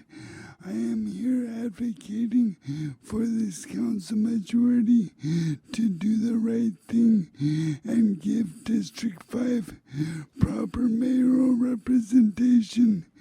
Do not bypass an entire district from having this right. Our neighborhoods in District 5 deserve to have someone we voted for to be selected to represent us. Councilmember Jung, you have been quite emotional with outbursts of rage and have shown much hostility to Councilmember Zara from day one this past year. You personally gave me your word that you would work on that. This is your chance to show that you are willing to choose unity and harmony with more than just empty words. He has delivered food during the height of the pandemic to homes himself. He is the only member on the dais that has a proven record of supporting the kids, their education, their public safety, and remains a role model with his commitment to honesty and transparency. Before he was on the dais and continues to this day. He has earned our trust and he deserves this. I hope you do the right thing and support Councilmember Zara for the mayoral position. Go Bruins.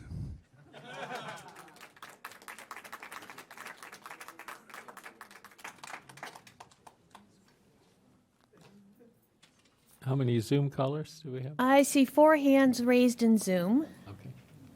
So, call-in user 1, which I'm guessing is Diane Vena. You should be able to unmute.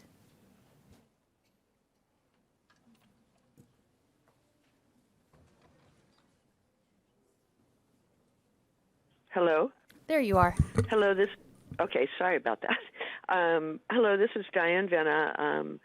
I want to thank Mayor Whitaker for, we don't always agree, and that's okay. I think you've done a good job on the dais of trying to have respectful discourse. Unfortunately, it hasn't been successful on the dais itself, and I would like this to be a fresh start. I want to thank everybody because I think everybody has worked hard. There's differences of opinion, and that's okay. I'm speaking tonight, and no one asked me to because that really bothers me when people on the dais say that certain people are out politicking and getting their supporters to come and talk. We are all community members and have a right to give our voices. I fully respect Ahmad Zara. I have observed him over the years prior to him becoming a council member and watching him many years on the council. He has worked hard. He's always helping. He's involved. He's honest about communicating everything about the council to people. I have observed that myself. He always listens to me. I'm not in his district. He responds to me, and I respect him very much. One of the things that I think, he's done many, many things that have been good for his district and the city itself. One of the things I really respect him for is how he encouraged voices from many people who had not in the past been heard. Those people now have confident voices, and we hear them at almost every meeting, and that is a beautiful thing. And they're not all in his favor, and that's okay.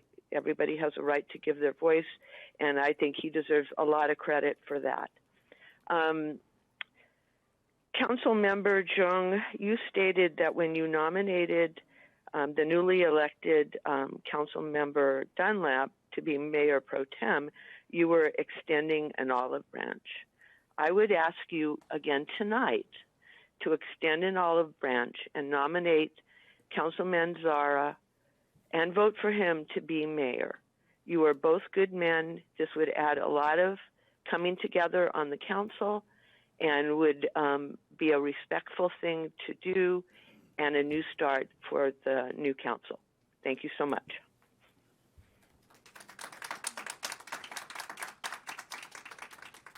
And Tanya McCrory, you should be able to unmute.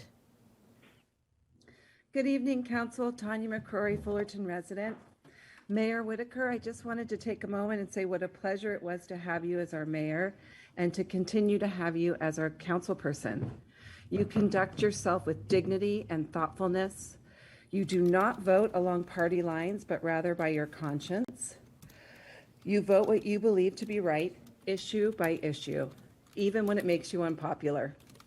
You are not afraid to swim upstream, and I admire that very much. Lastly, I have never seen you demean or act petty towards a fellow councilperson or a constituent. You are humble and treat all people with respect, whether they agree with you or not. Like the rabbi said, you increase light in our council chambers. You are truly a fine politician, which is an absolute rarity these days, and I thank you for your service. Tonight, I ask council to vote for the best candidate for mayor, regardless of their race, sexuality, or who they are married to. We can and should rise above these labels. Being a good and honorable human being is the standard and the high bar by which you should choose our next mayor this evening. Thank you for letting me speak.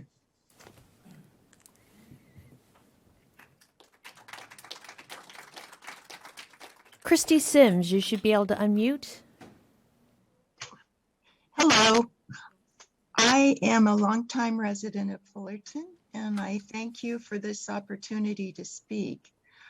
I am concerned about the council nominating and electing Councilman Zara to a leadership position. He is divisive as a member of the council and does not well represent the majority of the people in his district. I believe he would do the same as Mayor Pro Tem and Mayor. He would not chair council meetings fairly, and he would be a poor representative of our city as mayor. I respectfully ask that you do not put him in such a position. Thank you.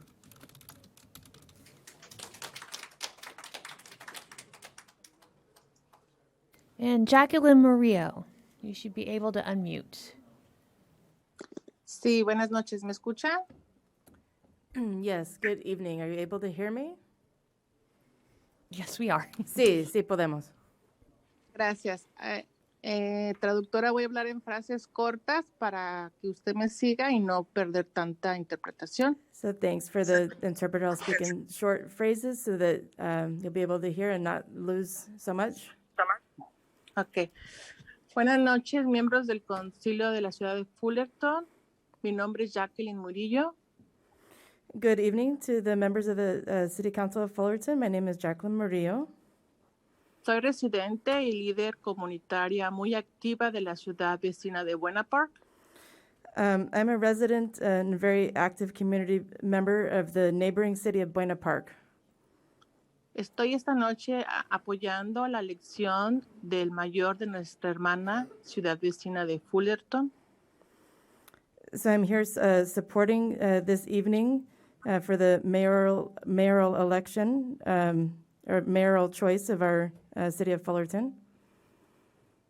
Deseo que la votación de ustedes, miembros del consejo, I desire that you're voting as the members of the council al decidir a su líder de este año, as you pick your leader for this year, sea bajo la base de una representación digna, that it would be based on having a worthy representation con responsabilidad, with responsibility, honestidad, honesty, lealtad, loyalty, respeto respect, y unidad para los fullertonians. and unity for Fullertonians. Como vecinos de ustedes, As your neighbors, deseamos que tengan a un líder we desire that you have a leader que busque siempre who always seeks avanzar en los asuntos que preocupan a Fullerton. to advance the matters that are of concern to Fullerton. Los residentes de Buena Park The residents of Buena Park deseamos lo mejor para las familias de Fullerton. desire the best for the families of Fullerton. Enhorabuena y muchas gracias. Thank you so much, and good time. Thank you. And we have no more speakers in Zoom.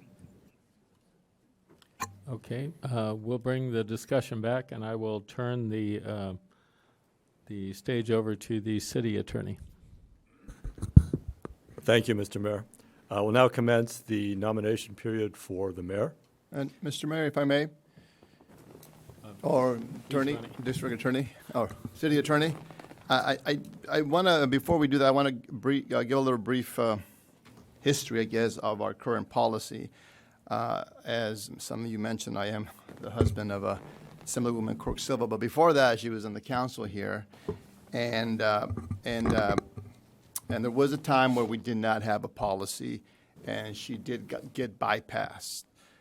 Some of the comments that were made by not this council, obviously, older council was, and we think this led to her being bypassed, was what does a kindergartner teacher know about finance? And that was directed at her. When she was going through some tough personal matters, 2 council members came and said, if you want to resign and leave the council, we understand. We'll put somebody in the place that will represent you. Now, some of us here have gone through hard times. Can you imagine if I went to one of us and said, Councilman, you're going through some hard times right now. If you want to resign, I'll find somebody to take your place. Or if I said to somebody, what does a, I don't know, so-and-so know about finance? So she was bypassed. Prior to that, Jan Floyd was bypassed. She did eventually get to be mayor, but then she had been bypassed. And then prior to this procedure also, Pam Keller was bypassed. And the excuse then was we were going through that Great Recession, and they said, well, we need somebody with more experience. And no one at the dais at the time had dealt with a recession. So, again, so there's been this process of bypassing. This procedure did come in, and I'm trying to recall, but we have been very successful in rotating in the mayor. The last few years, there has been some hiccups on placing the mayor pro temp into that position, but I think we've been successful. Just last year, Mayor Whitaker did not get placed as mayor pro tem, and it was his turn, but ultimately he did become mayor. And so this time around, Councilmember Zara was to be mayor pro tem, and he got bypassed. So we have seen instances of the policy helping us just move something forward without much hassle, and especially, like I said, for mayor these last, I don't know, maybe going on since I've been elected, and maybe when you were elected, Mr. Seaborn, mayor was pretty straightforward. But like I said, these last few years, we've had a hiccup, if you will, on the mayor pro tem. Having said that, with this procedure calls, and if we are going to stick to all of it or some of it, it would call for Mr. Zara to be mayor and myself to be mayor pro tem. So in essence, we would be the next 2 in line to ascend to the mayor. But again, it's only policy. It can be overruled by a majority of the council. But I just wanted to make that note that this was put in place at the time. I believe my wife was in originally when she was mayor, to try to avoid these situations where it wasn't just a ceremonial position. We got through it. It was quick, and we went on to business. So with that, Mayor, I'll turn it back to our city attorney. Thank you. Are there any other council members that wish to comment prior to going for nominations? Yes, Mr. Mayor, if I may. City Attorney, may I make some comments? Yes.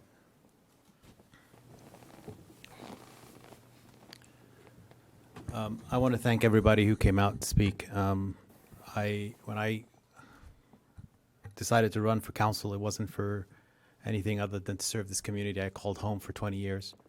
I lived in an area that was always underserved, and that is what I wanted to do, is to bring the voice of that neighborhood. And I did my best. There were some hard decisions, as was expected. But through it all, I maintained one important thing, which is to be as transparent as possible and as accessible as possible, and to be able to reach people on a personal level and not just be another just politician. And I didn't want to do that because I don't really consider myself that. I consider myself a neighbor and your friend and the person who happens to be here to be able to help and demystify government and demystify what goes on here. That is why what I endeavored, and I think for folks who have witnessed, it has been rough. I can't say it hasn't. I've endured quite a bit of hate and hostility and slander for things I have never done. I've endured racism and homophobia, and unfortunately also even at some point feeling physically threatened.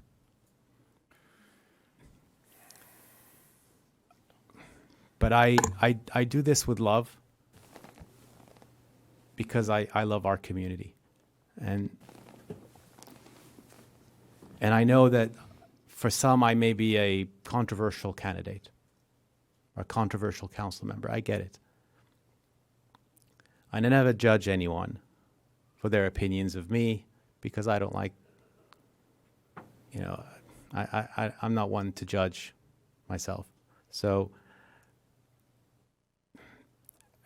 we need unity in our community, and I accept that.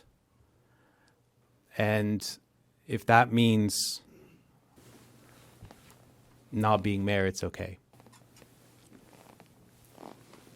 So I want to reach out to Mayor Pro Tem Dunlap in good faith and ask that I would support his position as mayor,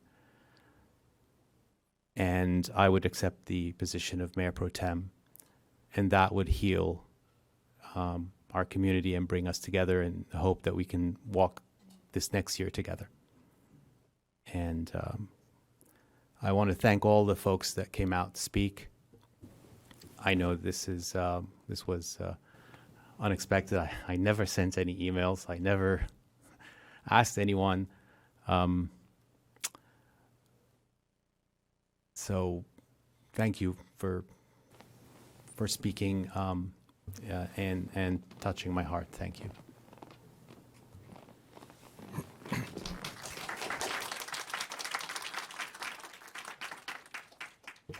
Councilor, I'd just like to add before we open to, nominations. I think one of the important things, and I certainly appreciate the comments shared by Laura and also by Councilmember Silva. Was it? Okay, gotcha. There we go. I appreciate the comments shared by Councilmember Zara, also Councilmember Silva. And in working with, your peers here on the dais, you come to appreciate, different things about, your colleagues here.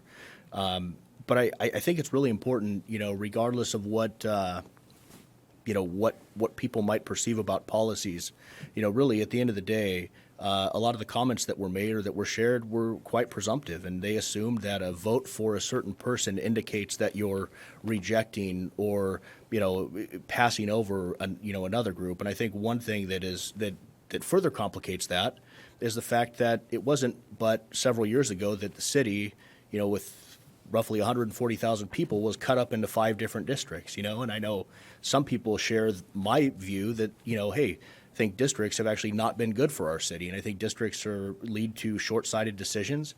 I think they lead to decisions that are, ultimately bad for our future. And so I think it's really important to understand before you kind of projecting your values and projecting what you feel a decision means. That's not always the case, and that's certainly not anything that goes into my decision making here as we make these decisions here tonight. I think lastly, and perhaps most importantly, I think as was noted earlier, it's not about partisan politics. This is about moving the city forward. It's about, fixing potholes and making sure, that we can respond to some of the basic needs of the community. And so, with that, I guess I'll close my comments and, turn it over to the city attorney.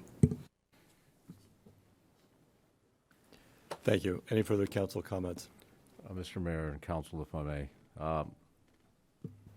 While none of us may agree with some of us or all of us all of the time, there should always be a profound reverence for this office.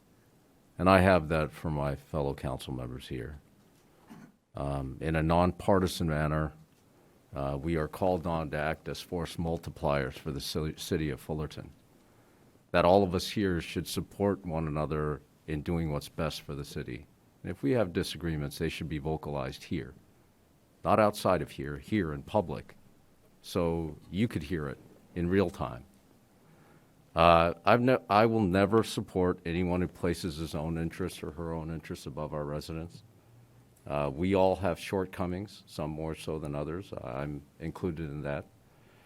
But poor leadership is dangerous for a city at our crossroads right now. being unable to take criticism, unwilling to evaluate errors in judgment, constantly fear-mongering, succumbing to short-term pressures, manipulating outrage.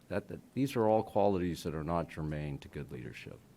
So I hope you keep that in mind as we move forward in this, because I certainly will. Thank you very much, sir.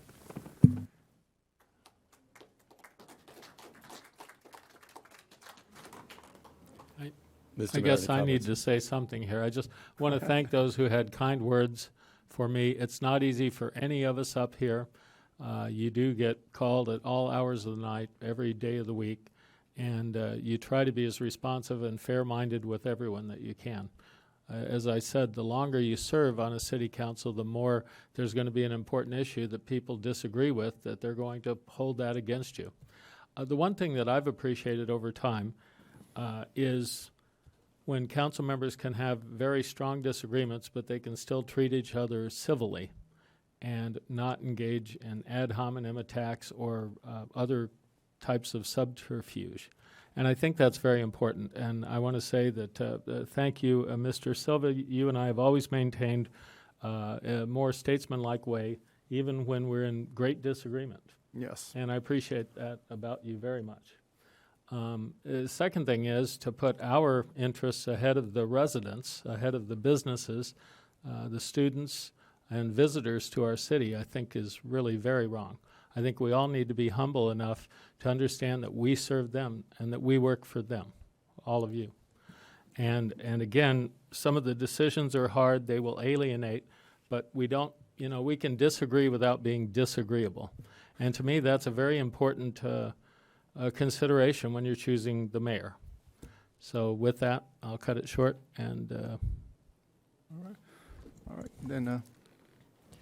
Thank you. The first position up is that for mayor.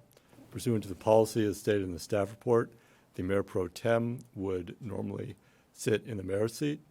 Do I have a nomination for the mayor? Yes, if I may, given that of our policy, and I would like to get back to following our policy, I would nominate Mr. Zara for mayor and myself for mayor pro tem, since we are the next two individuals, according to our policy, to go forward. I'd like to nominate Fred Jung for mayor and Bruce Whitaker for mayor pro tem.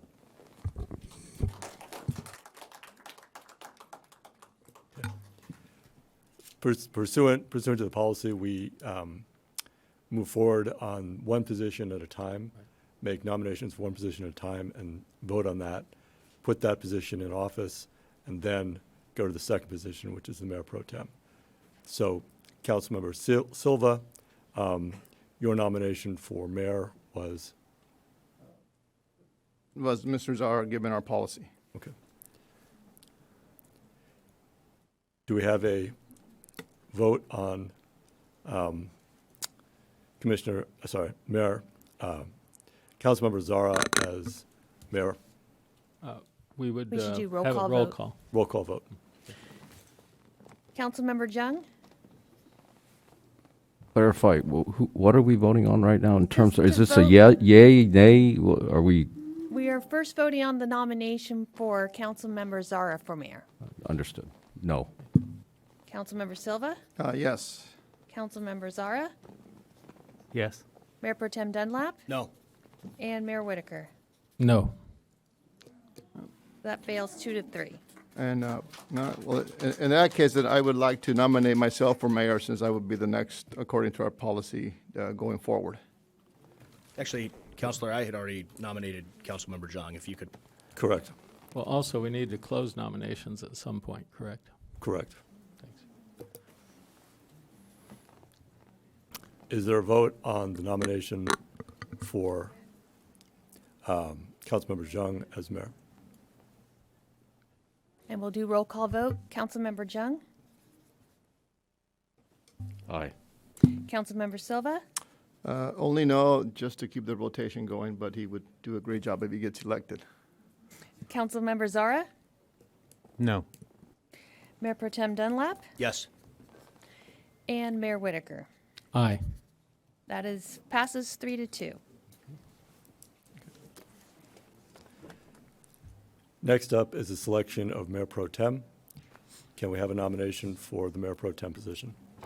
I would nominate myself for Mayor Pro Tem. And my original nomination for Bruce Whitaker stands. Thank you. Can we have a vote on Commissioner Silva's nomination? I have to change this around now. Mayor Jung. No. Councilmember Silva. Yes. Councilmember Zara. Yes. For now, still Mayor Pro Tem Dunlap. No. And Councilmember Whitaker. No. Okay. That fails 2-3. Now we have a vote on Mayor Pro Tem's nomination. And Mayor Jung. Aye. Councilmember Silva. No. Councilmember Zara. No. Mayor Pro Tem Dunlap. Yes. And Councilmember Whitaker, Aye. who's back to Mayor Pro Tem. That passes 3-2. Okay. We now have nomination for both offices. If both officers could switch their seats, please. All right.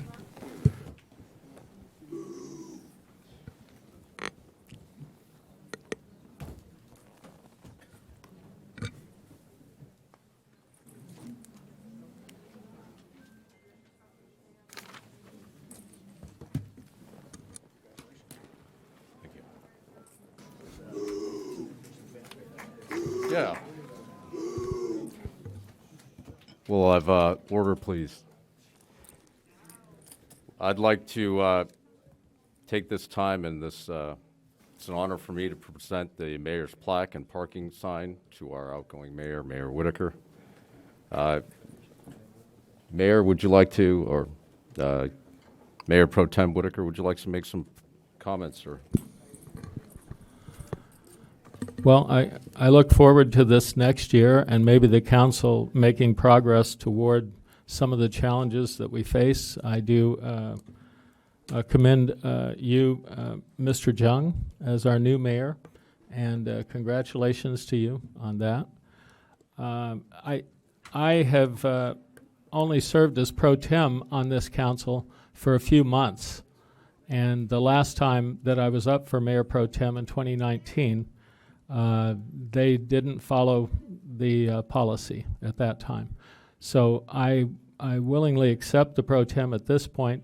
I'm in my 12th year on the council, and to be able to serve at least 1 year as mayor pro tem is something that I value, and I appreciate the support of the council on that. And with that, back to you, Mr. Mayor. Well, we do have a presentation to make, sir, and certainly we'd like to introduce your lovely wife and Mrs. Whitaker, if you don't mind coming up, and it's my honor to do this. Sure. Great.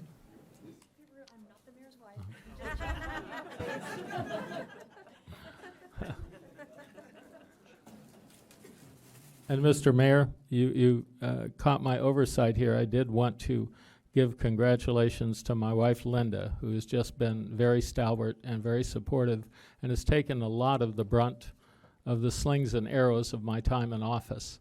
And she's wonderful. She's the most excellent assistant and supporter and treasurer and campaign manager and just about anything that a candidate for city council would want.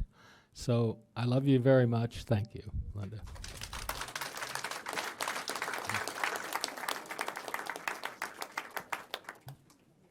Well, I'd ask those of our council that wish to do so to come down, and let's thank and congratulate the outgoing mayor and present him with the all the numerous certificates and recognition and appreciation that is coming from other elected officials. Thank you.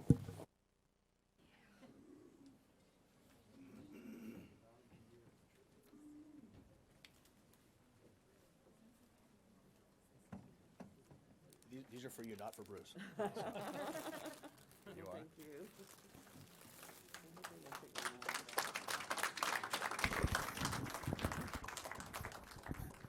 Sir, would you like to speak, Mrs. Whitaker? You're happy to do so if you'd like. If you have the energy. If I have the energy. Of course. I've always got energy. I've been here before, and it's not easy being elected. It's not easy being an elected's wife, and I get very involved. I didn't at first, but Bruce and I really, really care about the people of Fullerton, no matter what district. Districts kind of divide people, not bring them together, which is a shame. But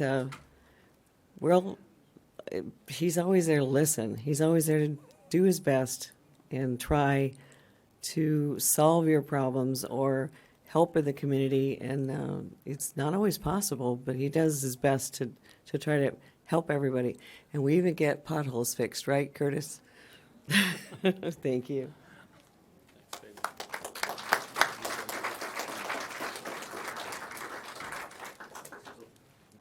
Okay, sure. There's a lot of hardware to present this evening, so we'll try to make it quick. I guess this first is this is the gavel. The gavel. So, for you, Mr. Mayor. Thank you. There's also, I guess, several plaques here to present.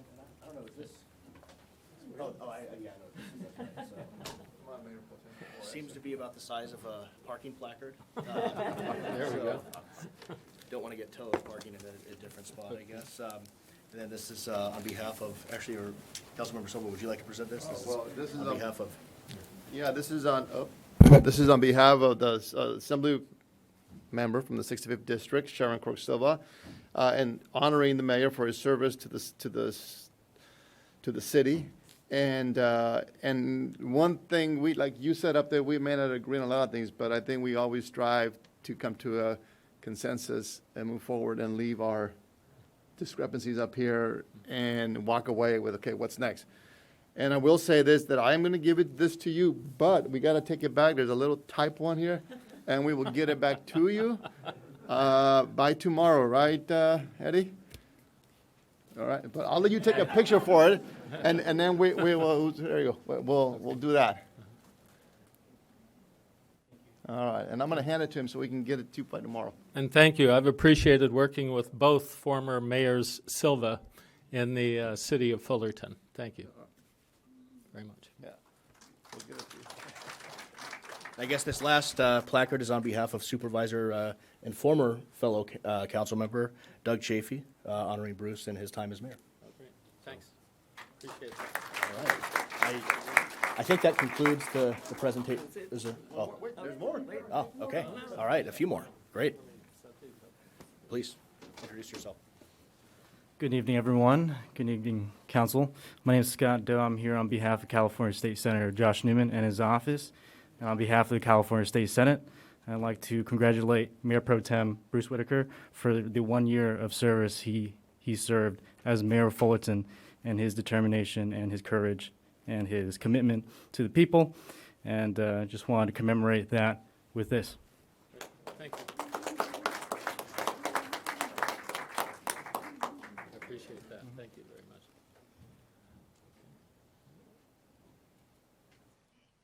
Thanks. Take care. There's one more. Please introduce yourself. Hello. Hi, my name is Sarah Mendoza, and I'm here on behalf of Congresswoman Young Kim, and the sentiment is the same as Scott just stated, as well as Assemblymember Quirk Silva and Supervisor Chafee's. On behalf of the Congresswoman, I'm here to recognize the leadership and dedication to Mayor Bruce Whitaker, now Mayor Pro Tem, and thank you for your commitment, and the commitment continues with people like yourselves who are here today. So thank you again.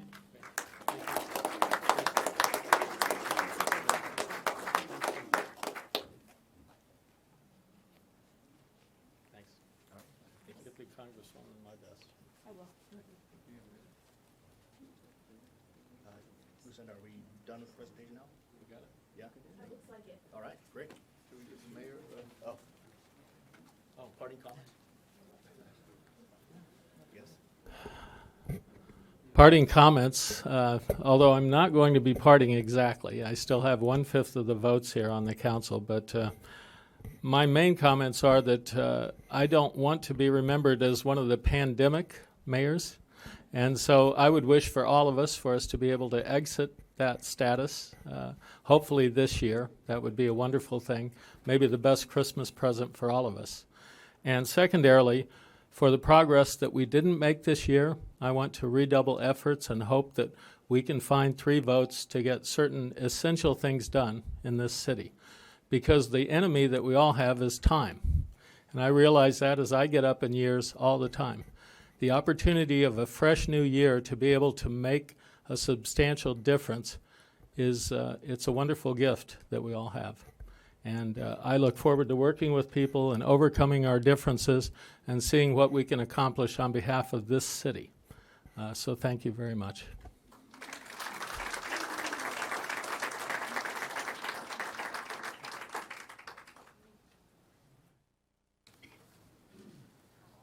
All right, items have not been pulled, or does any council member wish to pull an item? Yeah, I'd move the consent calendar. Second. Councilmember Dunlap has moved, seconded by Councilmember Silva. City Clerk, would you be please call the roll? Okay, and our new order for tonight, Councilmember Dunlap. Aye. Councilmember Silva. Aye. Councilmember Zara. Aye. Mayor Pro Tem Whitaker. Aye. And Mayor Jung. Aye. Passes unanimously.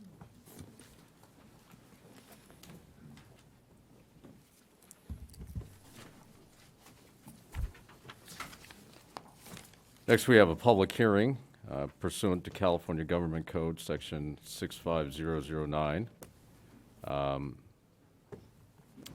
We have a hearing on the Pines at Sunrise Village redevelopment, Rosecrans Avenue and Euclid Street. I think we have a presentation that staff will be doing in regards to that. Please.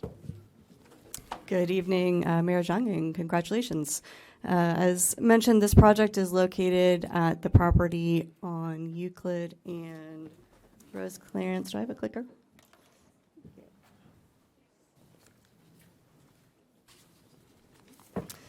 Generally located between Camino Loma on the west, Paseo Dorado on the south, Euclid Street on the east, and Rosecrans on the north. This is a portion, a 12.5 acre portion of the existing Sunrise Village Shopping Center.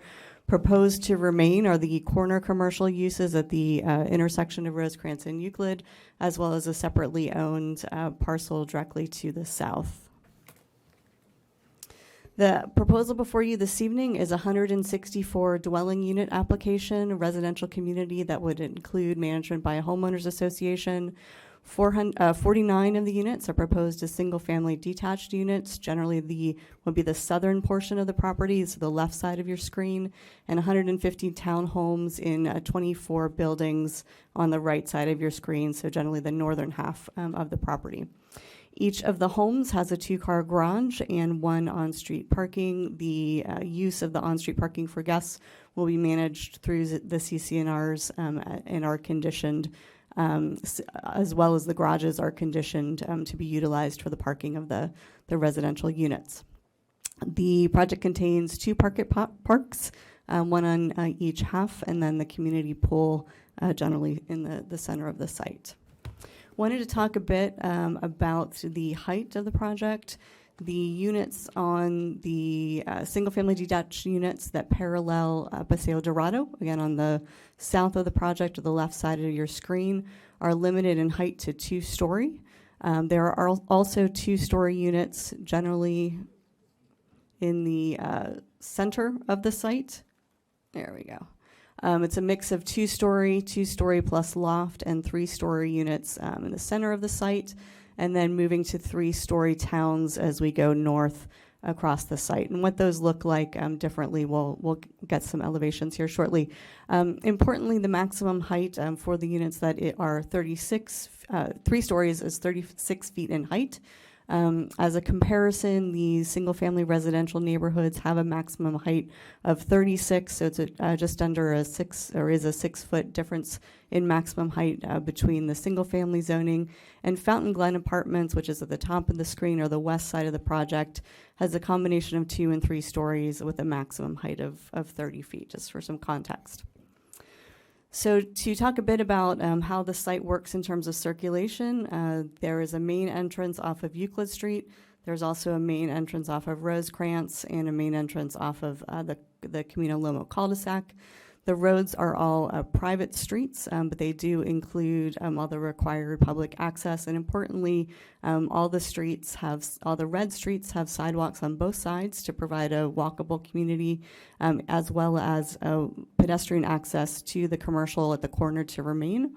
And you'll see also on the blue entry drive, they've been able to add a sidewalk where none exists today to connect from Euclid in and out of the project as well.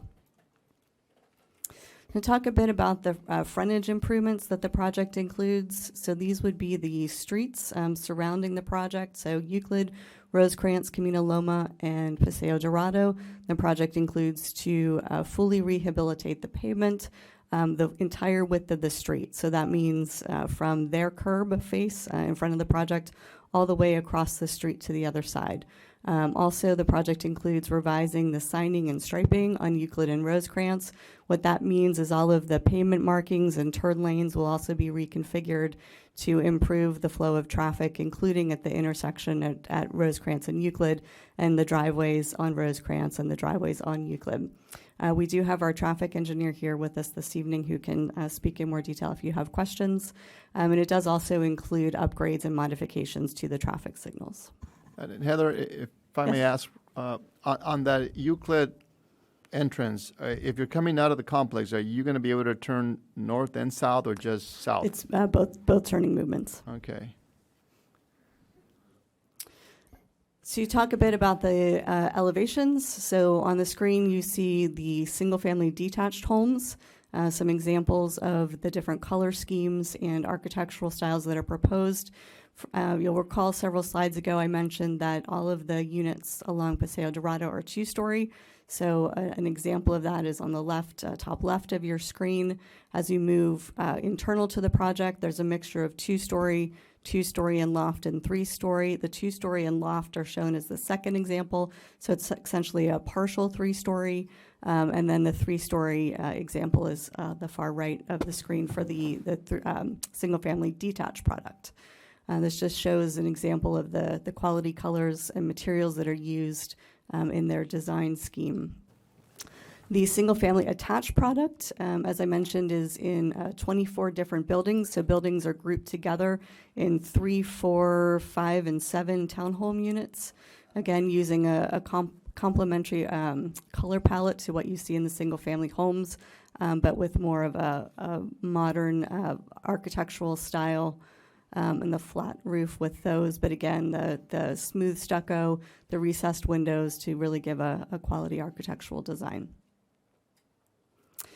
So the first application before you is called a major site plan. That's where we look at the site, the conceptual landscaping, the conceptual grading, all the real technical aspects of the project. And one of the applications does include a zone change to the planned residential infill. So that's the project was reviewed per those standards. The screen before you, this table was also in your agenda material, but shows that the project is consistent with the setbacks, the height, the open space, and the parking for the proposed planned residential infill development standards.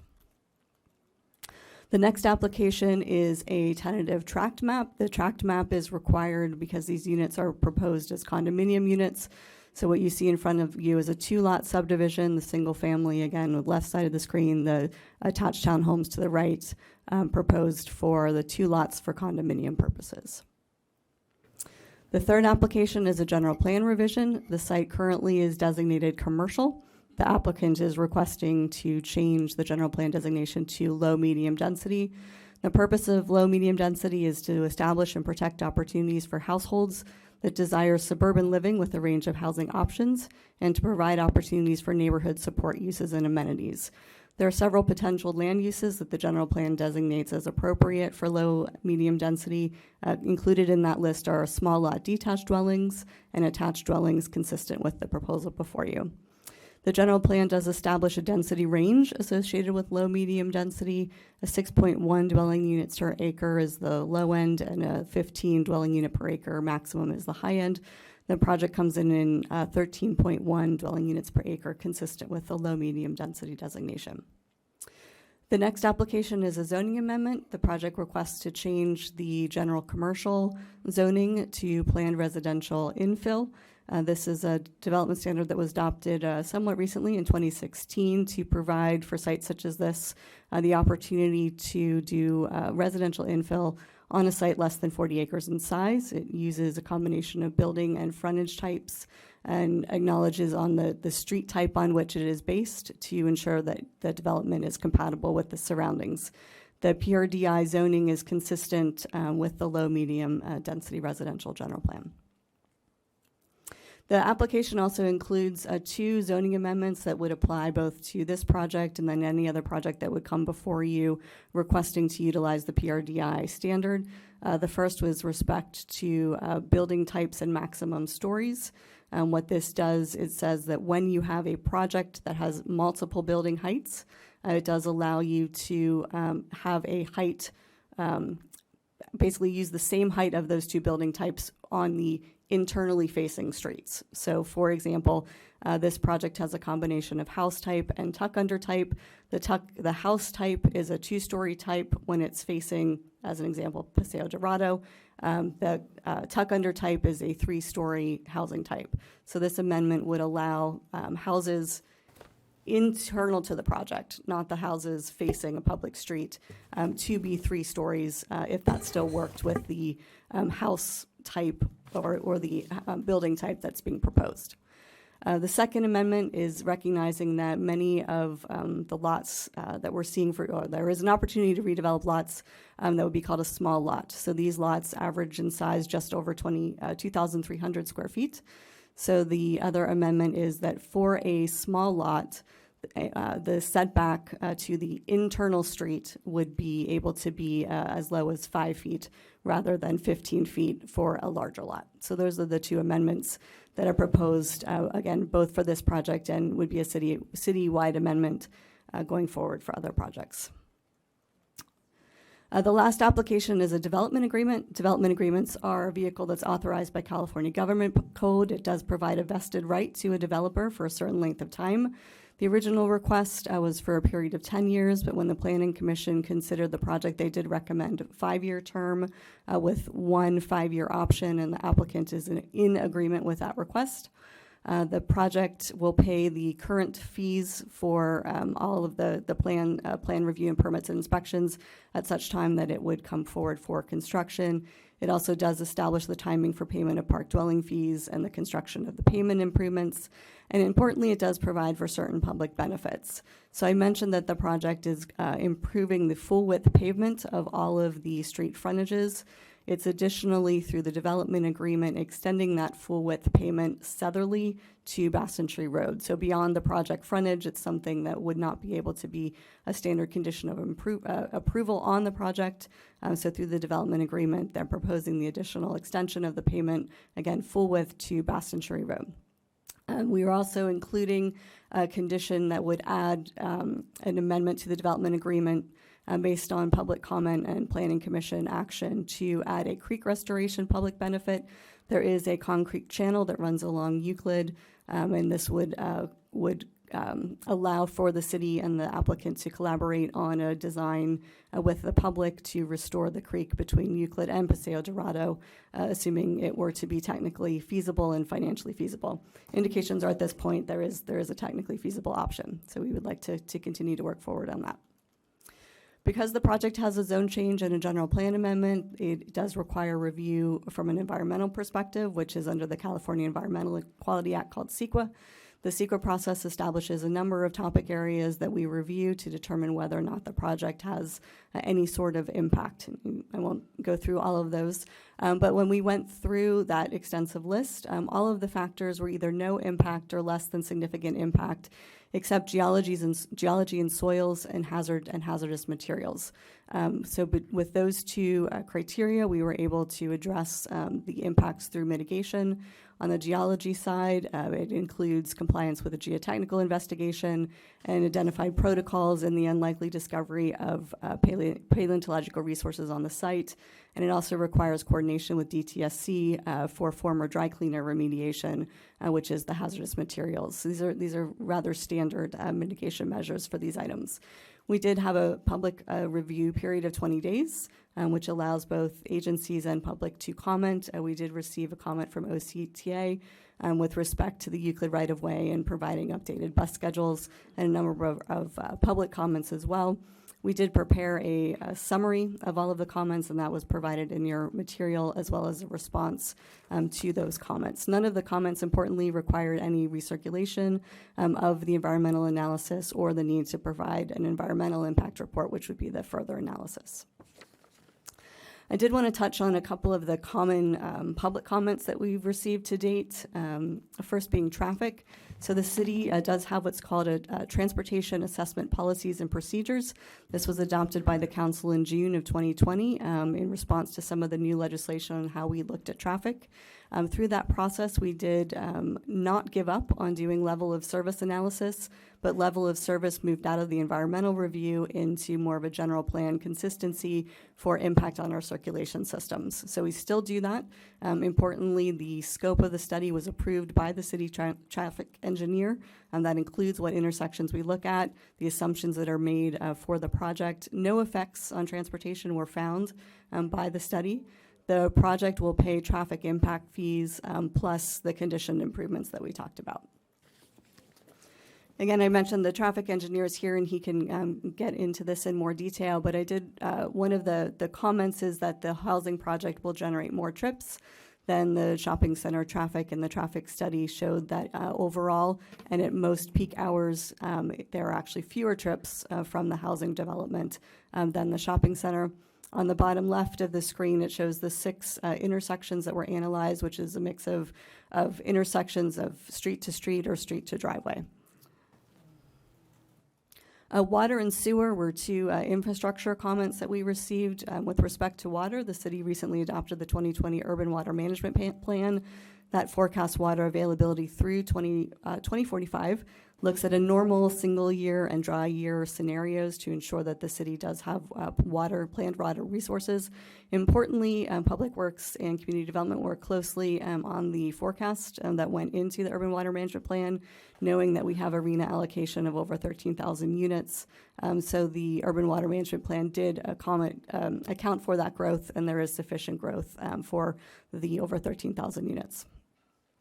The sewer master plan, slightly older, it's from 2009, does look at existing and future conditions through 2035. In this area, there was a previously identified CIP project to upsize some deficiencies as they exist today. The project is conditioned to pay the fair share to fund the upsize of these deficiencies prior to building permit issuance. And we do have public works staff here who can speak further on those items if you have questions.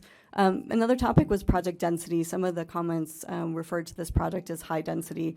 High density actually is a specific term in our code and in the general plan. So high density equates to over 20 dwelling units per acre. So that's the highest development category that we have in the general plan.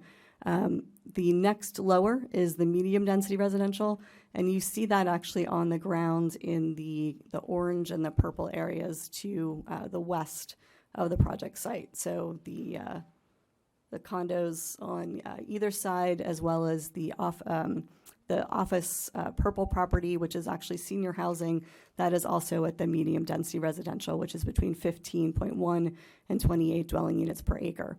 So again, the project comes in at 13.1 dwelling units per acre, which is consistent with the low medium density residential. And then the low density is the yellow, which is up to 6 dwelling units per acre.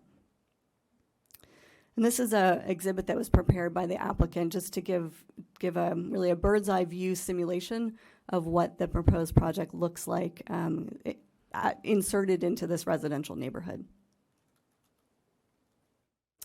We have also some sections or some question as to how the residents south of the project on Paseo Dorado will view these new homes. Again, they would be 2-story on this edge. And what would this look like versus what's on the site today? So the applicant has prepared some sections, which I'll just step through. Again, the neighborhood to the south is predominantly single family, although could be developed up to a 30-foot height. And you can see that the project retains the existing slope on the shopping center property, re-landscapes it, adds trees, and you can see the relation of the single-family residence to the project. And these are some rendering images. So on the top, you see the view looking north of what you see today with the shopping center building over the peak in comparison to the proposed view of the 2-story home that would be viewed from the same lot. Again, this is a comparison as well. You can just kind of see the sliver of the existing building over the wall and then the proposed structure behind the tree on the bottom image.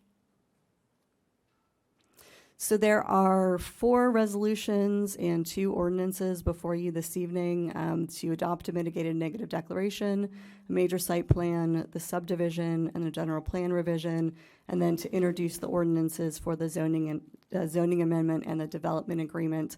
All of the resolutions and ordinances have a number of the required findings, conditions of approval, but kind of 2 themes to keep in mind. The project will provide for infill residential on an underutilized commercial retail parcel, introducing important new housing options that are compatible in height and scale with the site and its surroundings, near existing single and multifamily residential communities and neighborhood serving commercial uses in the city. It also facilitates the addition of dwelling units in an area where there is existing infrastructure that's consistent with local housing goals that emphasize the need for housing production across all levels of income, as well as the city's goals for growth aligned with infrastructure capabilities. So again, I'm available to answer any questions. I do have Public Works staff and the traffic engineer with me, and we do have here as well our environmental consultants who prepared the CEQA documents for us, and we can answer any technical questions that you have.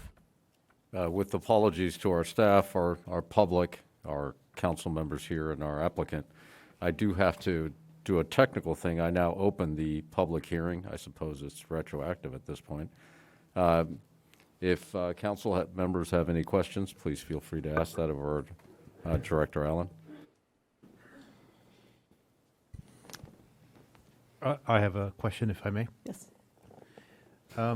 This is a development agreement, so there are we negotiate with the developer on community benefits. Could you just recap a little bit of the community benefits for the sake of our community? And I know that this developer had made in different cities has made offers for in lieu fees for affordable housing. Could you explain if that has happened here and why it never made it into the development agreement? Certainly. So the bottom of this slide identifies what the public benefits are. Essentially, it's twofold. It's the additional full width payment of Euclid south to Bassin Tree Road, and also the addition of the creek restoration between Euclid and Paseo Dorado that was added by the Planning Commission. It is certainly within the purview of the City Council to add and consider other items that you feel important and relevant. The city does not have an in lieu fee program, so there's no basis for staff to propose such a thing. But again, it's certainly something that the council could consider. Any other comments? No questions? If the applicant will be kind enough to come up, we'll give the applicant 10 minutes to speak. We'll follow that with public speakers wishing to comment on the matter.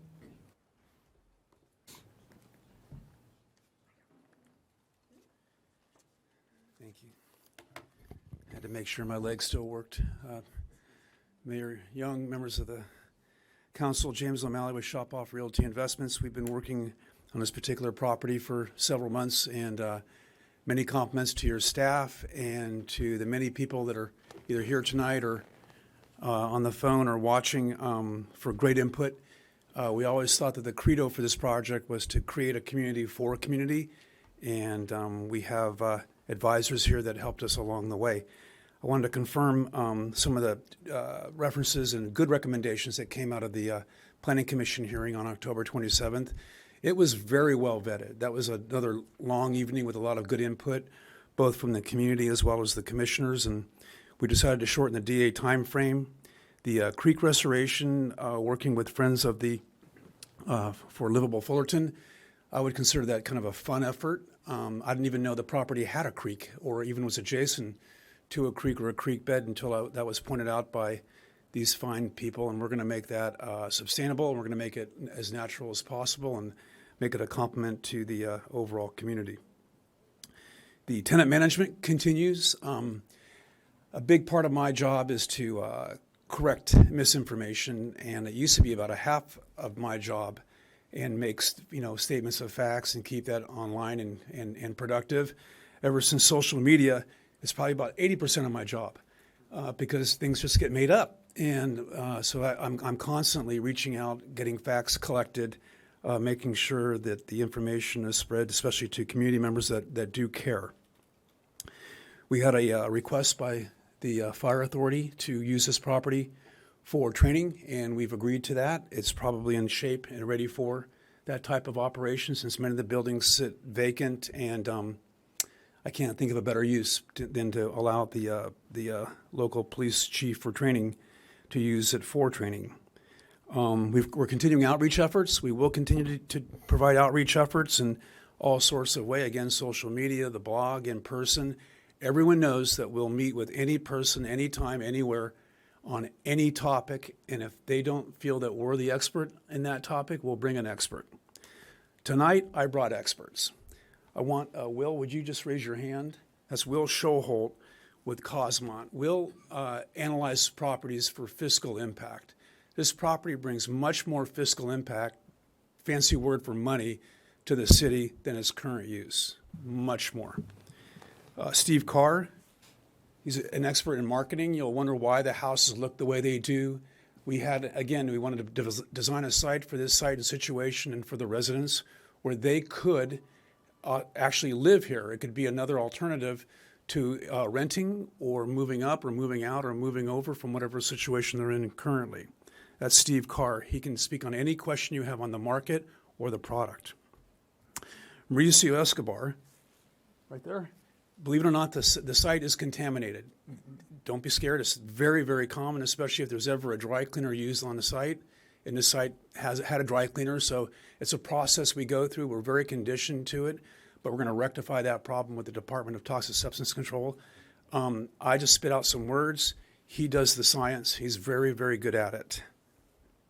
John Leahy, really probably the most influential person on this team on why this project looks the way it does, why it's laid out, how it conforms, it parks, meaning we have guest parking, we have landscape, we have open space, we have continuity.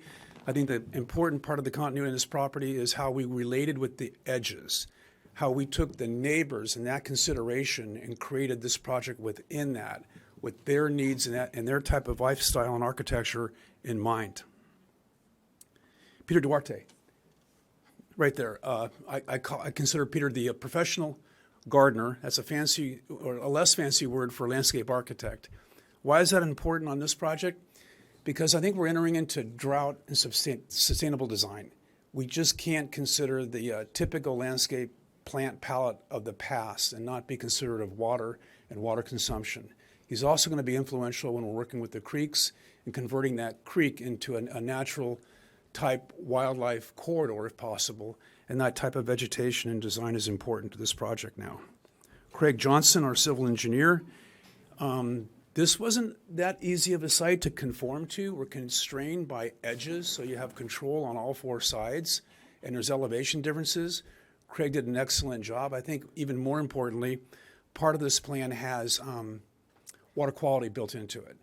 That may not be known for a lot of people that aren't in our business, but it's a gigantic need in today's world. Right now, that site surface drains, so all the pollutants and toxicity on it goes right into the storm drain system, right into the ocean. That won't be the case with this particular new design. What we're required to do is to store it and filter it before it goes out to the rest of the network of storm drain. Craig Johnson. Kate Lee.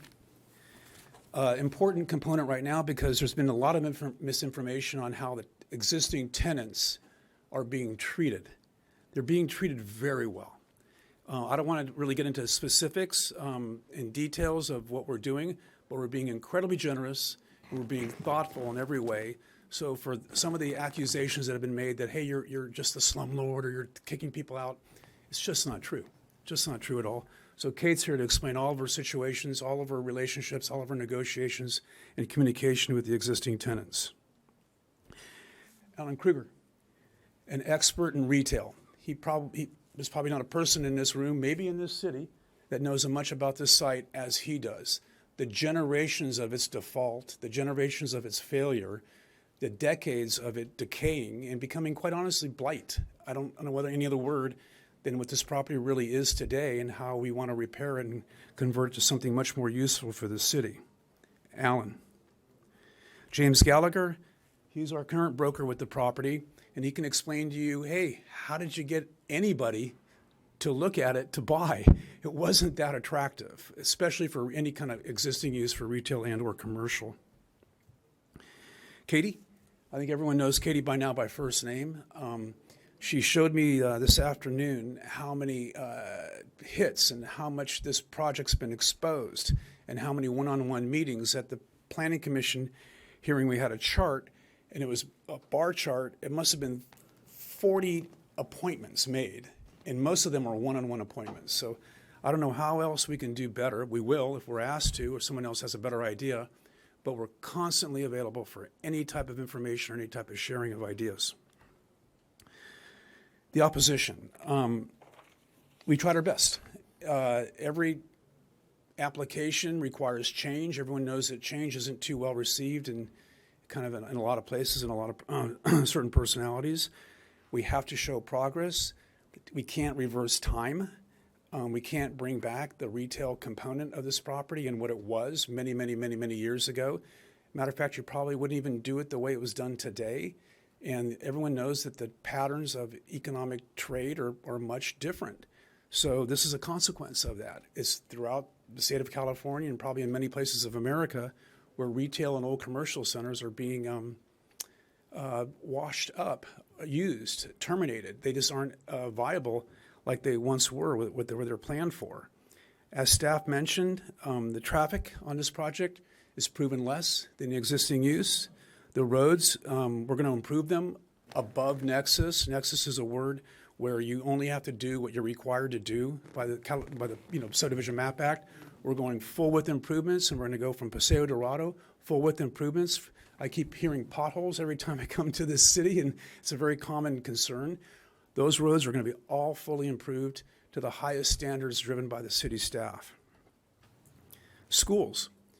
It's not true. Schools aren't being impacted. If you want to call them impacted, they're being complemented. Well, how's that? Schools need customers. We will provide some students for these schools to be able to stay in business. I can't tell you how many cities I do business in where schools are closing, primarily elementary. It's really interesting how that's the first generation of schools to terminate and become available for development. Park fees, yes. There'll be about $2 million in park fees. Land values surrounding this property will rise.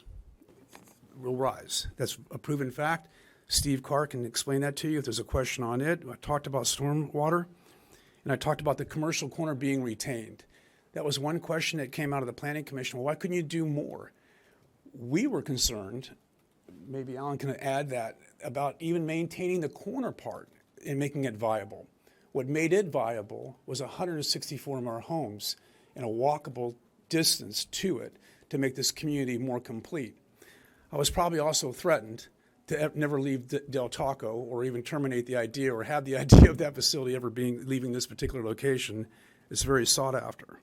So finally, we really did try our best to create a community for your community, and we hope that future families would be able to enjoy this location and be a proud addition to your fine city. Thank you. Thank you, Mr. O'Malley. We will now hear public comments. Those who have registered to speak on this item, I suppose that hasn't been done, but please line up along the far wall there with social distancing in mind and come to the microphone. First speaker, please come to the microphone. All right. You have up to 3 minutes. Okay. My name is Kathy Yang, and I've been in Fullerton for 23 years. And I'm in Councilmember Dunlop's district. Is it working? No. Okay. You just have to get real close. All right. Okay. Congratulations, Mayor Yang, being the first Korean American to be the mayor of our proud city, Fullerton. So I'm going to give some numbers because I'm a number person by training. And when I hear the staff and also Shophoff talking about revenue, I just want to bring some facts. Okay, Fullerton city budget is about the revenue we bring in is about 157 million. I look it up on your city website. Expenses, 150 million. So basically this city is just breaking even, okay? And how much property tax does all the residential housing bring to the city? 46 million. And how much sales tax do the retail, all the business bring in? Take a guess. 23 million, half of the property tax. And how much of our space is allocated to commercial versus residential? Do you think we have 50% of shops versus the space of all the homes? No. The shops brings more sales tax. And also, I didn't count franchise tax. That's another 5 million. So to say the residential will bring more revenue and will make this city richer is not going to happen because you need a whole lot more just to maintain the basic services with more people, more households, and, and over time, it doesn't make sense financially for the city. You may get a one-time fee up front, but over time, just look at that little shop, that Korean dumpling house there. They make the revenue is about $2,000 a day. And I calculated, for a sales tax, you get 60,000 of sales tax from that one small shop there. Okay, and don't call them the regular retail. That shopping center is providing essential services. It is not just what you think the retail space is. It is my kids' tutoring place. It is my dentist place. It is the pet grooming place. It is the spa. It is all essential services there. And, I also look at what the city spends, okay? The city spends most of the money on public safety, public works, trash, water. With so many more people occupying I'm sorry, those. miss. Your 3 minutes are up. Okay. Thank you. Next speaker, please.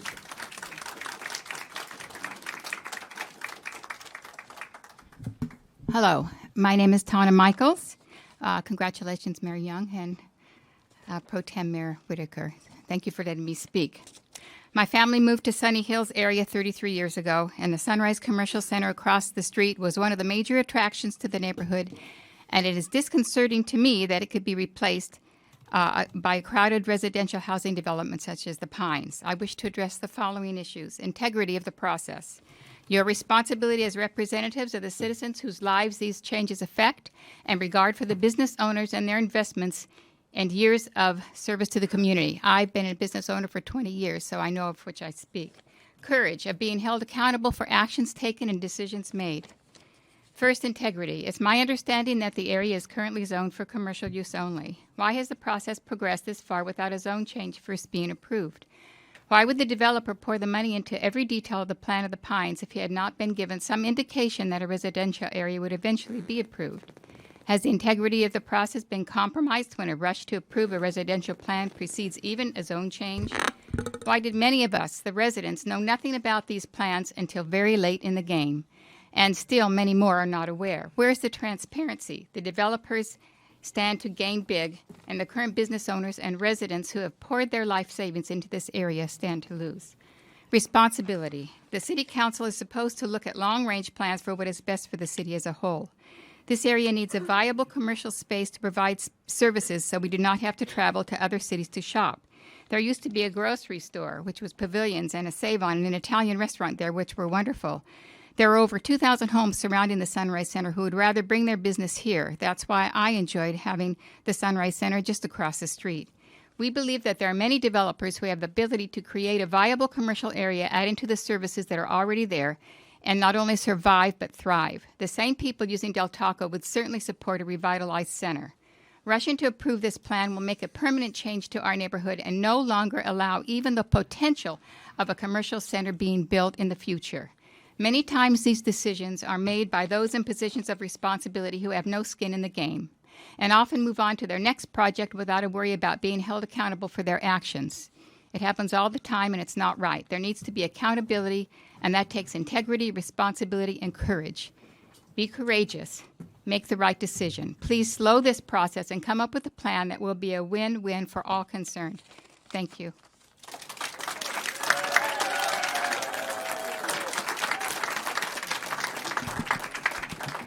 One second, sir. I realize what the speaker said is probably acceptable to a lot of you, but please, I want to encourage you to hold your applause so we can get through all the public comments. Please be understanding of that. Thank you.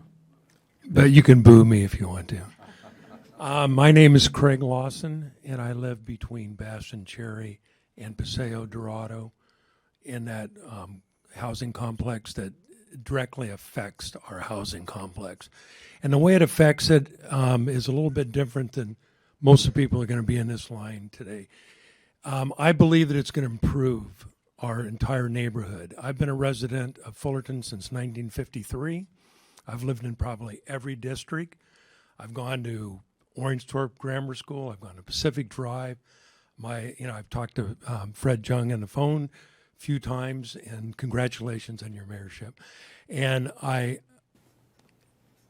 the ideal thing about me is if that center was viable and if it was healthy and it was prospering and I can see a future in it, I would be all about it. And I fought the project before. But the shop-off people came to our neighborhood over a year ago with the former mayor, and they came to our neighborhood and they had input from all of us. And they listened. And I'm looking for a dilapidated buildings. They're talking about ideally what they would like to have, what we had 30 years ago. That doesn't exist now. We live in an environment now that people work from homes. My children, we have 5 generations of Lawsons now living in Fullerton. My dad's about 100. I was the 2nd generation president of our company, Janelle Engineering, in downtown Fullerton, in the Trustlow district. Okay, my son's now the acting president. I got the 4th generation going to Cal Poly. I got the 5th generation up at Chico right now living with my great-grandchildren. Okay, we need housing, good, affordable, quality housing, as well as affordable, low, and we're getting both in Fullerton. Okay, I've moved 5 times to be in my neighborhood to make that neighborhood of better quality and my life of better quality. I lived in District 1. I've lived in District 2. I've lived in all of them.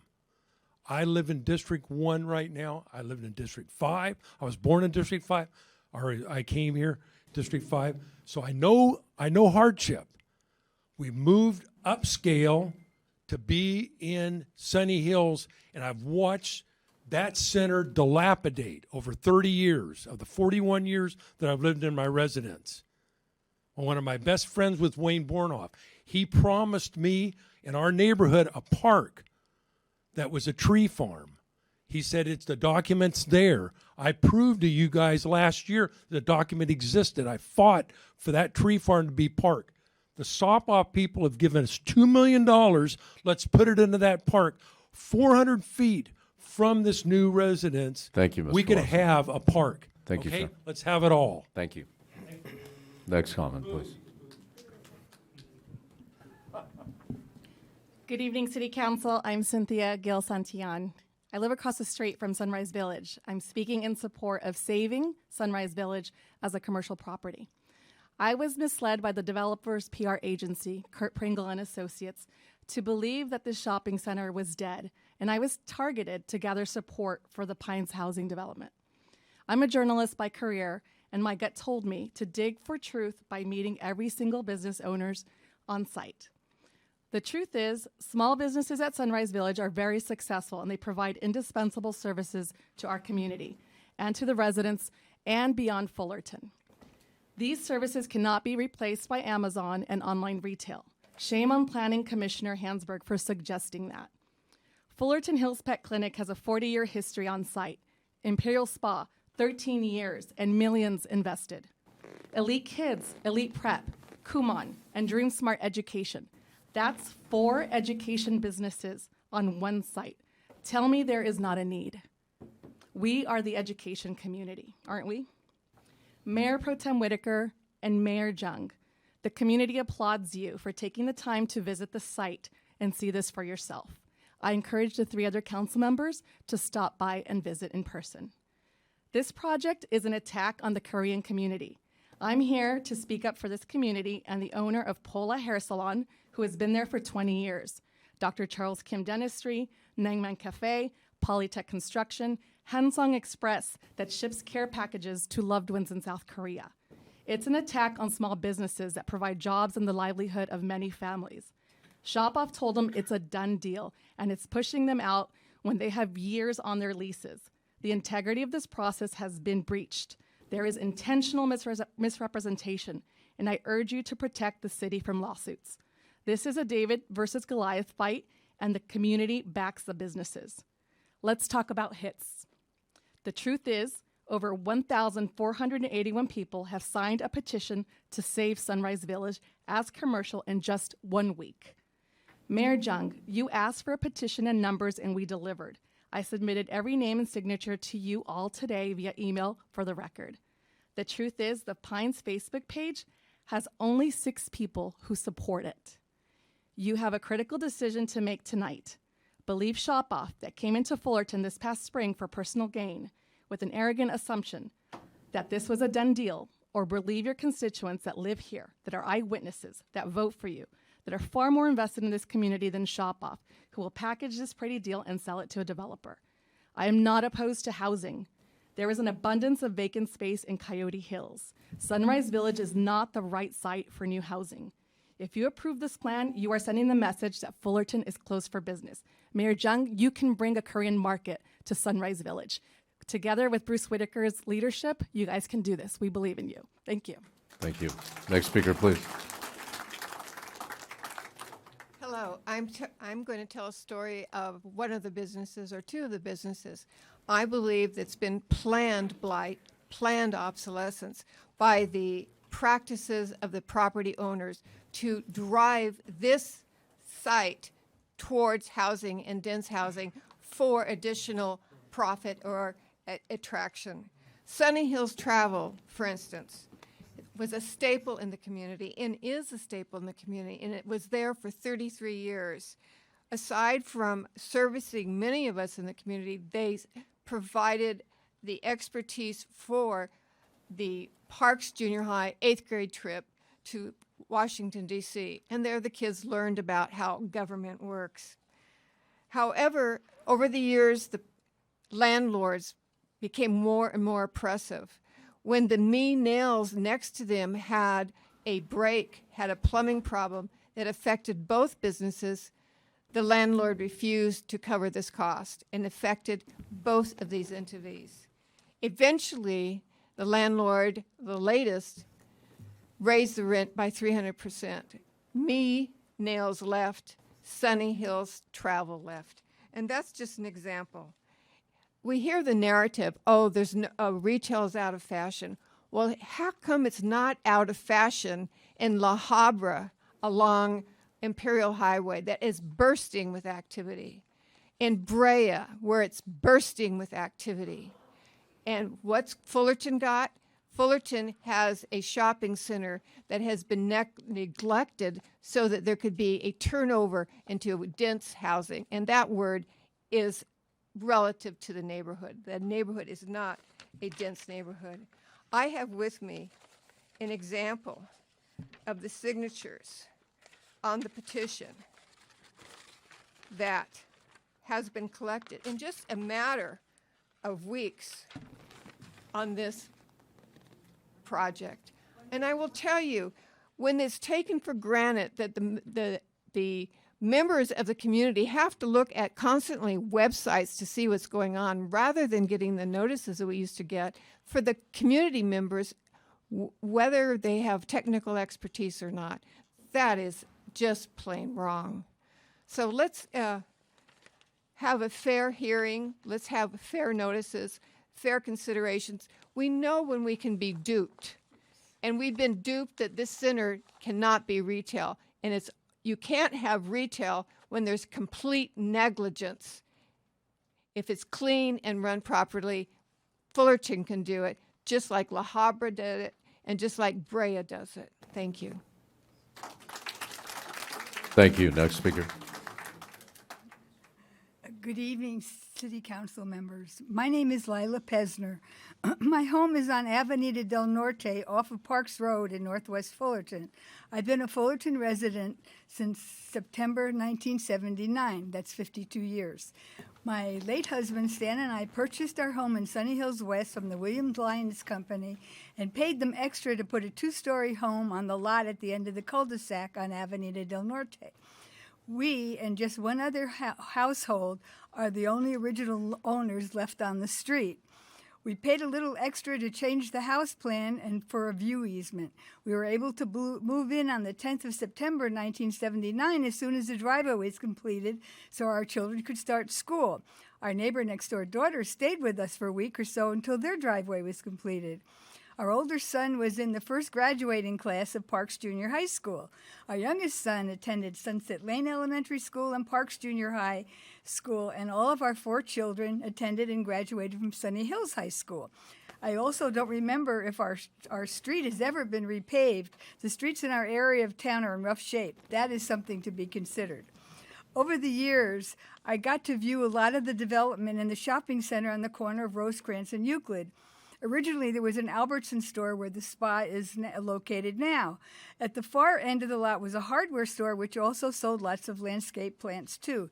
Don't remember their name or when they closed. The store was later occupied by a CVS pharmacy for many years. Evidently, when the CVS lease ran out, the current owner of the property would only rent to somebody of Asian descent. That store has been unoccupied for 5 years or more. We were among the first clients of W.H. Cho, DVM, and continue to be his client to this day with our current fur child. In the beginning, Dr. Cho would come to the car to treat the dog of the year because Tiger wouldn't get out of the car. Later on, when we'd go there, she would leap out of the car and run into the clinic and put her paws up on the counter so she could find Dr. Cho. I hope you'll not be forcing him to leave the area. He's been on the site for a very long time, and a lot of pet owners locally depend on him. There used to be certain restaurants that we would go and support, but they are now gone. I assume all of the current shop owners are of Asian descent. Please don't make them have to find another place to conduct their place of business. It's very sad and really a tragedy for the neighborhood to close the little mall and put in apartments. How many people would be living there and how many children attending the local schools? I'm quite sure it would be a drag on the local schools. Or are you planning to put in more schools in this area? Please consider against this project and leave our community as it is. I assume you're now going ahead with the Coyote Hills project. I've seen trucks working and I guess on the trails or perhaps for a park. How many homes will be going back in there and putting more children in the local schools? Thank you. Thank you. Next speaker, please. Hi, my name is Teresa Lim, longtime Fullerton resident. I emailed all of you a list of concerns about this project not meeting the municipal code for PRD and I. I believe there are numerous errors in the mitigated negative declaration report, the main one being common open space. As you know, the purpose of PRD is to provide common open space and develop on vacant or underutilized sites. As an example, on page 24, table 2-6 of the report, how did you calculate the common open space numbers? Based on the municipal code, the detached homes on lot 1 of 6 acres needs to provide 33% of common open space, or almost 2 acres. But your proposal only shows 8,356 square feet, or 0.2 acres. 0.2 acres is only 10% of the requirement.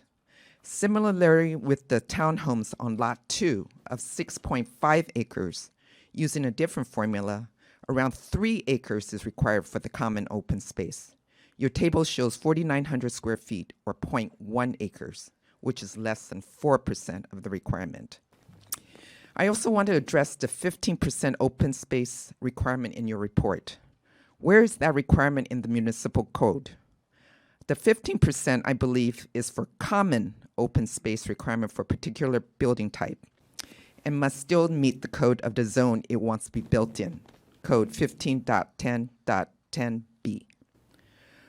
What were they thinking when they want to amend to the PRDI code? When did we allow change to our municipal code to fit a project? Where is the integrity or transparency of this process?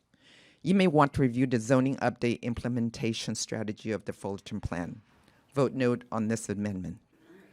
Whether this site is underutilized needs to be investigated by an unbiased third party. Has anyone on your staff spoken to any of the current or previous tenants on the history of previous owners? Have all the council spoken to the tenants? We hear from previous tenants that there were underhanded tactics to drive them out, or reasons not to lease to new tenants. Before you make the decision that can potentially ruin their livelihood or change this landscape that will impact this neighborhood for the next 100 years, do some investigations. Please vote no. Deny this zone change. Save Sunrise Village. Thank you. Next comment. Good evening, council member and our new mayor, Ray John. I'm a Fullerton resident of. Oh, okay. I'm a Fullerton resident of 26 years. Sorry. I was drawn to my. Neighborhood because of its unique character. When my real estate agent asked me what kind of neighborhood you want, the only thing I told her was I want open space, right? And she immediately told me, I know where you want to, my agent is in Cerritos, right? So she brought me to Sunny Hills and immediately found my home, right? And I believe most of my neighbors also like this open space, right? This is our community character, okay? And in the Fullerton Building Code Title 15, in many places, it stated the development goal of the city is to preserve the neighborhood character, right? So when I looked at this proposal, it did list, right? It did list the neighboring, all 4 sides, the density of the neighborhood, the neighborhood. Okay, so I like to bring you to a few details. Okay, one is the City Code 15.20.130, which is the development standards for PRDI, and in the embedded site part, okay, it says the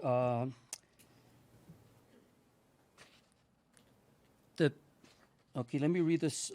It says the building types identifies appropriate based on the street type, which reflect the density range of the majority of surrounding properties. Okay, I like to emphasize the word majority of surrounding properties. Okay, so the majority surrounding properties, as listed in Table 2.2 of the project document. Okay, so it's listed Sir, north. your time is up, sir. Thank you very much. Oh, I'm sorry. It's fine, sir. Okay. Next speaker, please. Good evening, Mayor, Council, and staff. My name is Carissa DeStefano, and I am Public Affairs Director for the Building Industry Association of Southern California. Thank you for the opportunity to comment this evening. On behalf of the Building Industry Association of Southern California Orange County Chapter, I am here to express support for Agenda Item 11, the Pines at Sunrise Village, on behalf of our membership. By way of background, BIAOC is a nonprofit trade association of over 1,100 member companies employing over 100,000 people affiliated with the home building industry. Our mission is to champion housing as the foundation of vibrant and sustainable communities. There is no denying that California is in the midst of a housing crisis caused by a chronic supply and demand imbalance. Our state is in dire need of new housing opportunity. This project responds by providing 164 new homes for the community and will provide Fullerton with $5.8 million for schools, parks, and much-needed road improvements. The benefits of the proposal are considerable and stretch well beyond simply adding to Fullerton's housing stock and home creation opportunity. It is also important to note that the Pines at Sunrise Village supports the community's existing character while providing a range of new housing options for local families. It is critical that strong projects such as this one are able to advance in a way that increases housing opportunity and development predictability. Thank you for your thoughtful consideration. Thank you. Next speaker, please. Hi, my name is Jay Kim. I'm talking about all the city mayor and council member. I want to have extra work for you guys because these people was explained about it. Underground contamination is completely free, but I don't believe it because as I know, South also building at that animal hospital location at the wall. Look at ugly pipe on the wall still displaying. That means they've been using it for the digging the ground and the vacuuming. That vacuuming, as I know, about more than 10 years, they keeping doing it. Also, you guys understand that PERC, used to be dry cleaner using it. That chemical, I let you have it from these people about MSDS and look at it. That one is example. That PERC is heavier than, or 1.5 times heavier than water. So it's raining, it's going down deeper. So they've been vacuuming, I don't know how long. But AQMD, they just work paperwork. They never come out inspection at all. But they just cut the pipe at this time. I don't know. They got paperwork? Yes, I understand. But I don't believe it. Also, PERC is leaking from the inside it. That's heavier than water, so going down. They threw the concrete too. Example, they've been using it like a German killed, people for that PERC. That much dangerous to the human. Also, that one is leaking from the inside the building, but they've been vacuuming just outside. By the paper, the AQMD say, okay, how we can believe it? Another thing is, the best way is that they have to digging all the dirt from the inside that, or building, whatever, leaking area, then replace with, new dirt. But they just put the pipe, few place, and vacuuming few year, and just do paperwork. How we can believe it? So you better little, kind of worry about it in the people. They don't know. Everybody don't know about the PERC. So get it from MSDS, from these people, and look at it. How is dangerous? I think it's still leaking from the inside, but they do vacuuming outside. What about the inside one? So digging the inside and re-inspection requested. That's my coming meaning is that. Thank you. Thank you. Next speaker, please. Gentlemen, good evening. I've learned a lot about the city of Fullerton tonight. It's been pretty interesting. My name is Daniel Gaiman. I'm an architect. I'm a part-time professor at USC, and I'm on the board of People for Housing Orange County. And I'd like to say that I think this is a very sensitively designed community. It provides desperately needed housing. The supply and demand of housing in California was mentioned previously. These are for sale opportunities, and as someone who does housing myself, knows a very great deal about the market. These are modest sized properties, and the attached townhomes represent first-time homeowner opportunities.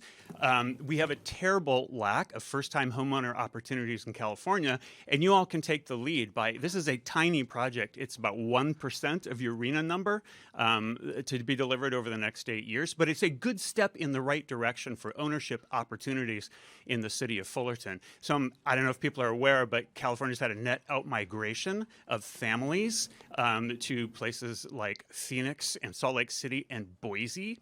And one of the reasons they go is because it's terribly expensive to live here, and they also can't afford to buy anything.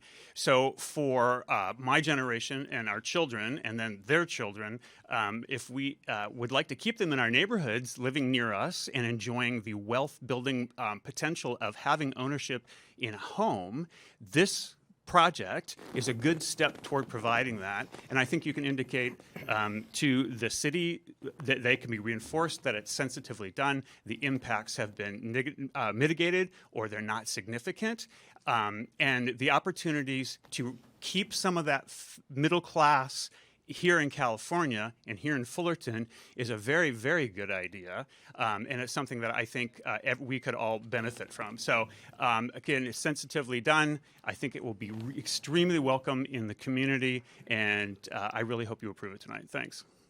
Thank you. Next speaker, please. Hi, Honorable Mayor and City Councilman. Thank you for the time. And I'm just addressing some of the submissions that were given to Heather Allen, the countless opposition by the residents and the local businesses in the community.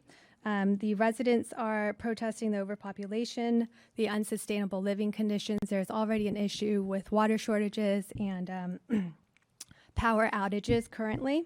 And the sidewalk infrastructure as well is an issue with the traffic congestion. The loss of retail and services. This is going to evict minority-owned businesses and practices. Specifically, Imperial Spa spent 2 years and $4.5 million renovating this space. The current property is managed very poorly. Stores are boarded with cheap plywood. There is rust on the rear door of retail properties. There is unrepaired and dangerous potholes on the parking lots. That makes it dangerous for visitors as well as tenants. There's continuous use of cheap plywood throughout, and the businesses, the Pilates, the restaurants, the dentists, the vets are all being threatened. The Imperial Spa alone has 21 employees, 6,000 people, drawing different various levels of social classes to Fullerton to utilize their services, 6,000 per month, and that would completely be obliterated. They had an option to renew in March 1st of 2023 for a 15-year option, and are being told that in less than 6 months they are asked to leave. So businesses honestly have been struggling to survive during this pandemic. Now they're trying to stay afloat, and they're facing this as well. And residences coming out of COVID are seeking normalcy and being told they're having this project shoved down their throat. I believe this is forcing a community on a community that doesn't want it. So thank you for your time, and I request further time to consider and evaluate this project. Thank you. Next speaker, please. Council members, Mayor, thank you very much for your time. I wanted to discuss the legal considerations that the council should consider whenever deciding to approve or not approve this project. First of all, you want to look at the building codes and the City of Fullerton amendments. And within the city codes are the fire codes, the plumbing code, the residential codes, electrical code, mechanical and energy, and even more. Specifically, I wanted to zone in on the City of Fullerton amendments. The amendment ordinance number 3276, section Art 313.2. Essentially what it says is that 1 and 2 family dwellings must be equipped with fire sprinkler systems. And really in an area that has been historically or really very, very recently experiencing droughts, perhaps essentially putting in these new sprinkler systems would be a hazard and would really hurt the community. Furthermore, I also wanted to talk about the California Environmental Quality Act, which the applicant, the representative applicant spoke about. It was signed in 1970 to institute a statewide policy of environmental protection, essentially protecting the environment in California. And what it did, it allowed environmental plaintiffs an opportunity to challenge public agencies when their projects harm the quality of the California environment. And in the CEQA 2020 case report, there were 36 cases that substantially considered the CEQA. Plaintiffs have won a significant percentage of these cases. In particular, King and Gardner Farms LLC versus County of Kern. In that case, the California Court of Appeals ruled that the county unlawfully deferred mitigation for significant water impacts to municipal and industrial water by adapting measures that lacked specific mandatory performance criteria and failing to implement mitigation. All of that to say, the city neglected its responsibility to account for the potential misuse of its water supply. So in conclusion, I just wanted to say everything that the citizens have been saying is that there will be environmental damage in the air quality, the traffic, the water supply. And so I wanted the council to just understand the legal ramifications of this and take into account very deeply the opinions of the citizens of the city. Thank you. Thank you. Next speaker.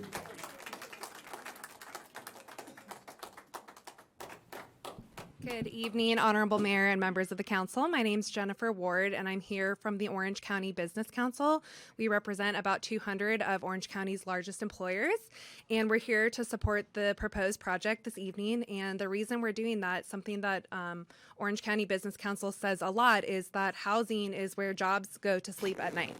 And so the reason we are so supportive of projects such as this, which you've heard all of the many benefits and work the developer is put into this project, the reason the business community supports things like this is because the success of our thriving, robust economy here in Orange County that makes this such a desirable place to live and to work and for new companies to come and open businesses is that opportunity to house their workforce. And that's at every level of the workforce, from your CEOs to your entry-level workers. And so you've heard a lot tonight about how that ability to house a future workforce is becoming increasingly more difficult, especially amongst my generation. Buying a home is more and more difficult and is driving not just people and families out of Orange County, but jobs and businesses and discouraging that future innovation. So that's why the business community supports this, and OCBC encourages your support and vote on this project. Thank you.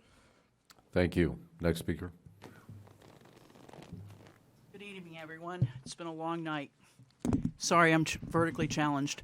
I'm Margaret Dunn. I live on Verona Drive, the area between Rosecrans and Baston Cherry off of Euclid. And that's District 2, Councilman Dunlap. Go Bruins. And also Mr. Mayor Young's. So here's my concern. And I'm sorry if I didn't hear, if I'm repeating anything, if it's duplicative, because we didn't hear when we were standing outside. Traffic safety, public safety, exposure to the city of Fullerton for failure to maintain, failure to plan a safe roadway, potential litigation with the city of Fullerton as a target defendant. Let's talk about Euclid. I have to access Paseo Dorado to make a left or a right turn on Euclid. Luckily, I just retired, so I don't have to deal with that morning commute. But to go to the Planning Commission meeting at 5:45 in the evening, I counted 58 cars, vehicles, before I could make a safe left turn. And frankly, pardon me, hope the police aren't listening. I jetted out into the suicide lane just so I could make my southbound movement to get to the meeting. That is at 5:45. I believe it was a Tuesday evening in October. 164 housing units means at least 1.5 vehicles per unit. Some will say 2 vehicles per unit. Let's just round it off to 200 vehicles. You are now adding to the volume on Euclid, the corridor between Rosecrans and Baston Cherry. Euclid has 2 lanes each way and the middle suicide lane. You can't widen it. So when we hear from the applicant that they're going to improve the condition, is that the safety of Euclid? No, you cannot expand a 2-lane roadway going north and south. The only traffic signals that are traffic signal controlled are at Baston Cherry and Rosecrans. I'm sure your city attorney can tell you and your risk manager how many accidents there have been, including a fatality, a motorcycle fatality, at the intersection of Rosecrans and Euclid. It's a blind curve as you're coming from Imperial. You're only going to add density, and public safety concerns are here with respect to the use of that roadway. So I understand that they presented an initial study, their engineer, Environmental Planning Development Solutions Incorporated, indicating that the 45% tenant shopping center usage when they did their traffic study back in May indicated 4,637 average daily trips, including 99 per the AM hours peak and 247 in the PM. Thank you very much for your comments. Thank you. Next speaker, please.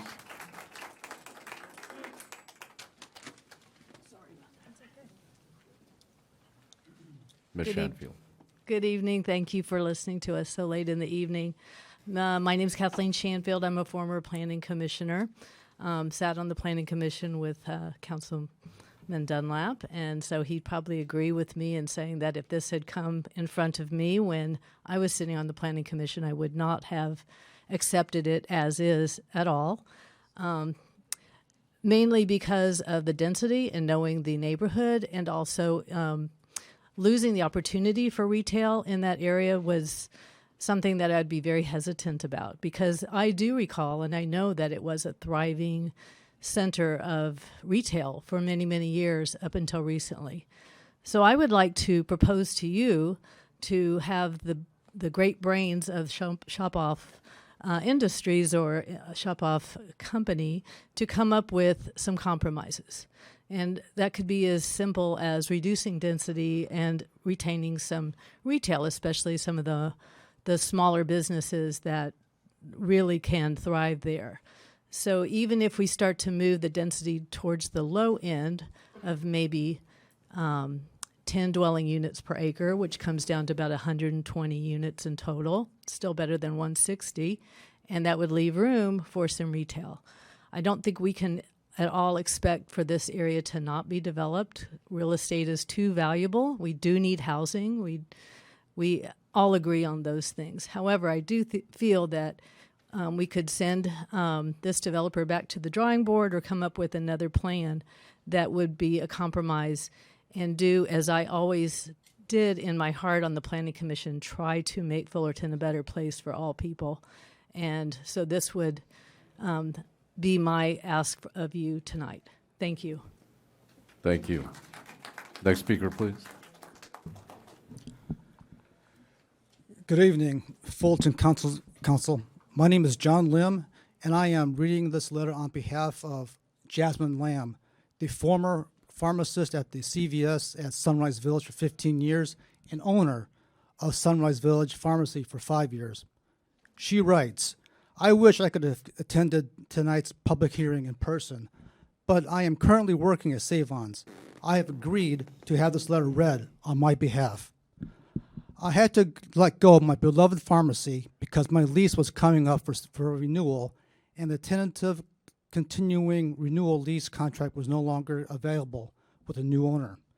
The owner had decided to build houses and has been terminating any upcoming renewal lease, basically pushing out new businesses. Bun Jug was a Korean restaurant next door to my pharmacy. Their lease was terminated, and they abruptly closed because their month-to-month lease was too high. It was the busiest restaurant on site with many loyal customers. Because the space was vacated, my pharmacy was targeted for a robbery. Thieves entered the pharmacy through the vacant restaurant to avoid my door alarm. All controlled meds and the most expensive medications were stolen. Fortunately, I was able to seek reimbursement from my insurance company. But even if I continue to stay and operate, the risk of getting burglarized again is still too high because of the vacating stores surrounding us. I love serving the community of Fullerton, and I developed a deep care and compassion for the thousands of patients I served during my time at Sunrise Village. I miss them terribly.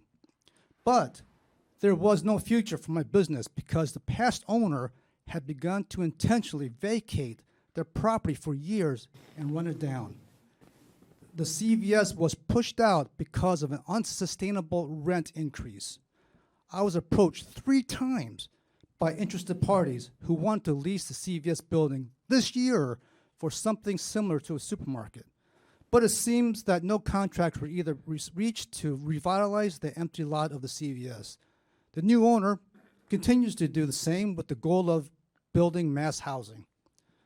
City Council, in solidarity with small businesses, owners, and the residents of this wonderful community, I urge you to vote no to the zoning change and save Sunrise Village as a commercial property. Thank you. Signed, Jasmine Lamb. Thank you. Next speaker, please. Good evening. My name is Tina Choi. I'm here to speak as a spa customer. I have a frequented Imperial Spa once a month for the past 10 years. For the past 10 years, I have met with my friends at Imperial Spa every other month to relax and spend time with them away from our children and our jobs. Imperial Spa has been a special place for comfort that holds many memories for us. Imperial Spa provides us with a convenient and easy access place to scrub and exfoliate our skin, which also has health benefits such as promoting efficient circulation and clearing congestion. Without Imperial Spa, we won't be able to enjoy the pleasures of relaxing and taking a break from our busy lives for a few hours. Imperial Spa provides a mini getaway for us where we can be refreshed and relieved of some of our daily stress. The removal of Imperial Spa would negatively affect our lives. We hope you can take this step into consideration. Thank you. Thank you. Next speaker.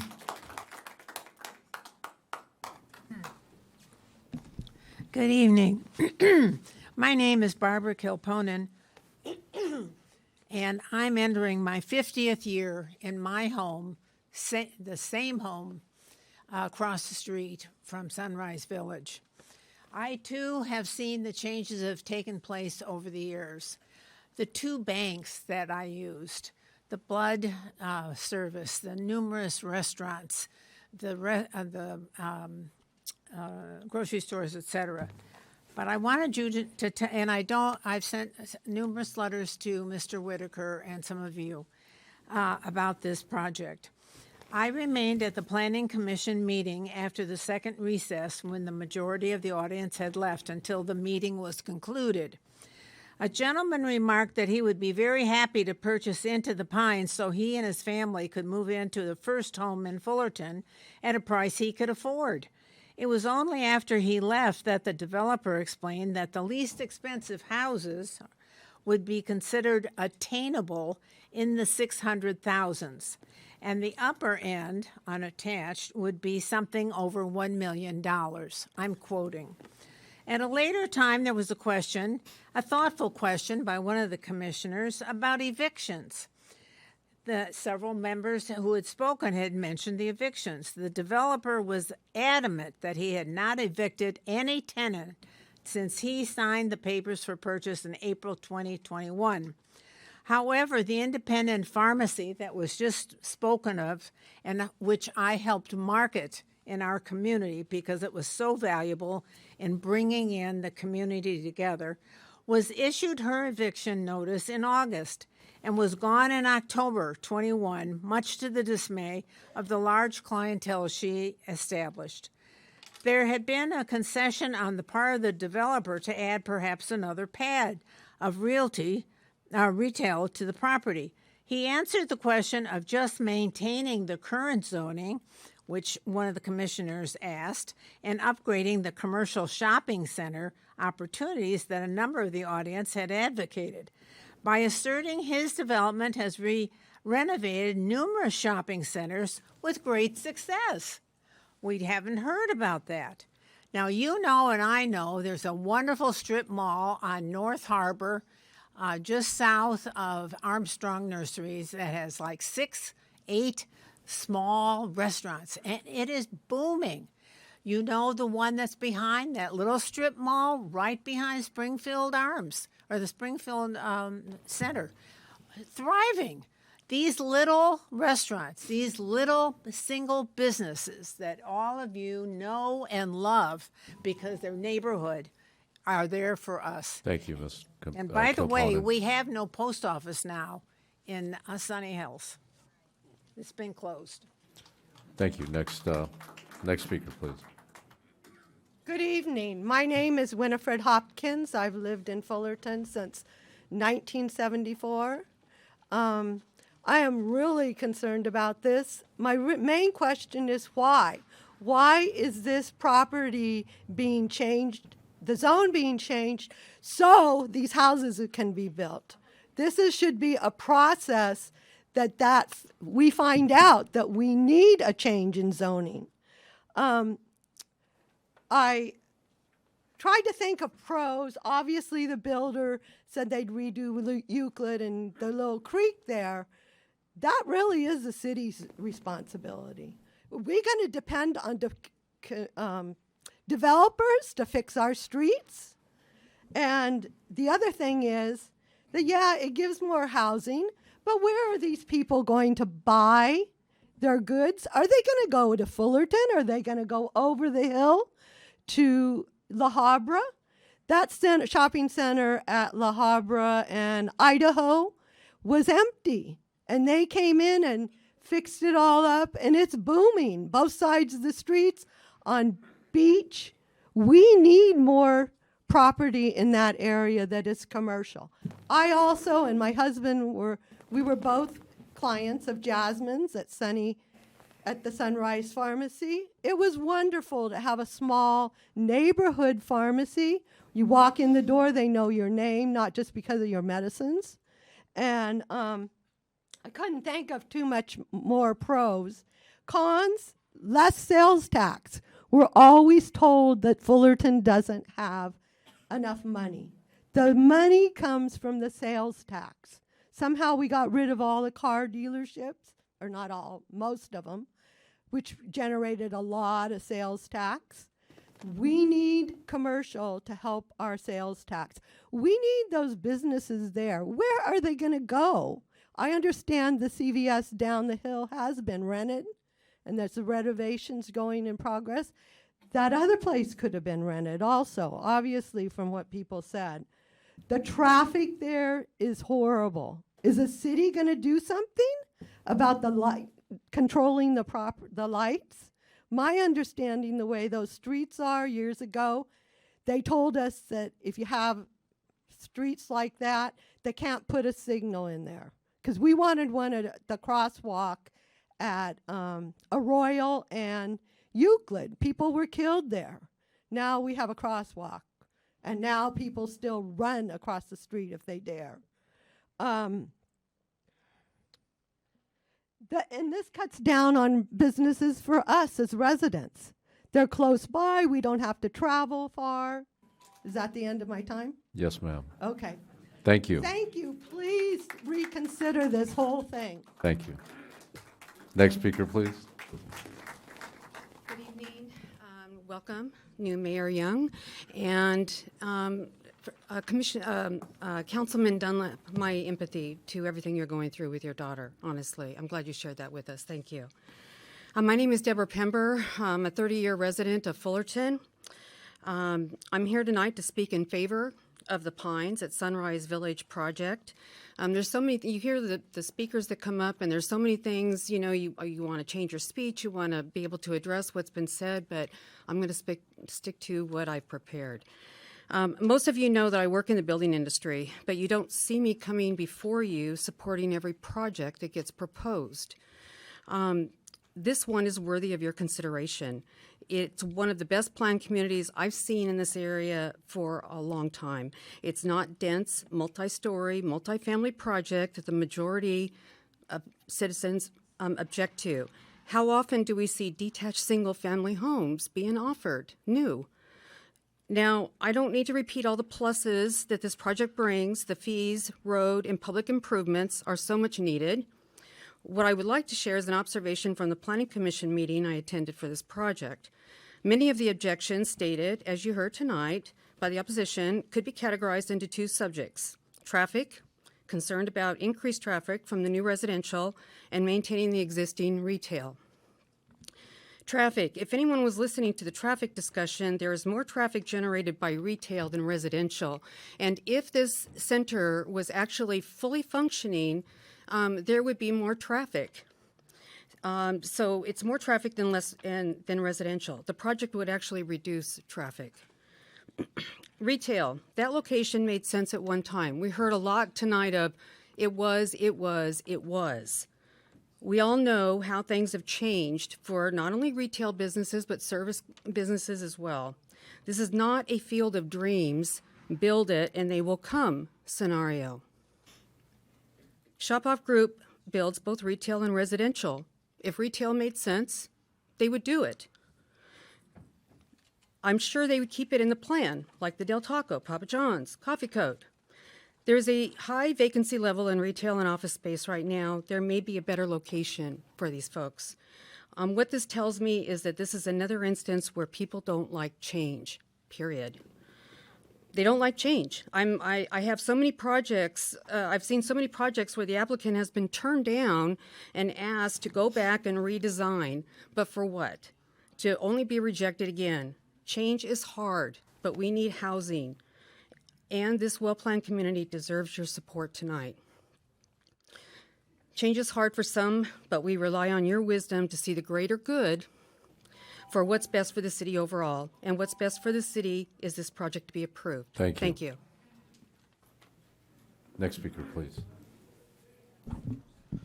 Mr. Mayor, Honorable City Council, City staff, Police Chief, Fire Chief, my fellow residents of Fullerton, good evening. My name is Omar Siddiqui. I am a civil engineer. I'm also a trial attorney. I'm a national security advisor to the FBI and currently serve as an advisor to the Central Intelligence Agency on national security matters. Many of you may remember in 2018, I also ran for Congress. I currently serve on the Fullerton Police Chiefs Advisory Board and work very closely with Police Chief Dunn to protect our city. I was the attorney for the Friends of Coyote Hills to protect Coyote Hills from development by Chevron. And I've worked with many of you on the City Council on that project and to save Coyote Hills.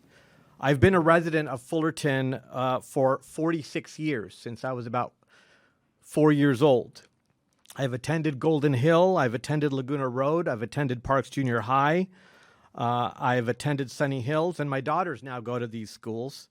I guess I'm pretty close to being called Mr. Fullerton, I guess. My sister's a teacher in the Fullerton School District and even substitute teaches for Teacher Silva on occasion. My senior citizen parents, themselves residents for over a half a century in the city, live off Camino La Vista, just to the west. I personally live in the Laguna Lake area, just to the north. We visit this center every day. From riding my big wheel to the fish and chips, to the ice cream castle, to dry cleaners, to our vets, to CVS, to pavilions, to our tutor services. That commercial property has been supporting this community for over half a century. To say that the community doesn't want change is not accurate. the community does want change, but the community wants that the pulse of this commercial property remain commercial to support the city. The pulse of the community is to oppose development for more housing. The local residents want it to remain commercial, to be revitalized and supported like the other centers surrounding our city, like Brea, La Habra, and Anaheim. Those are thriving commercial centers.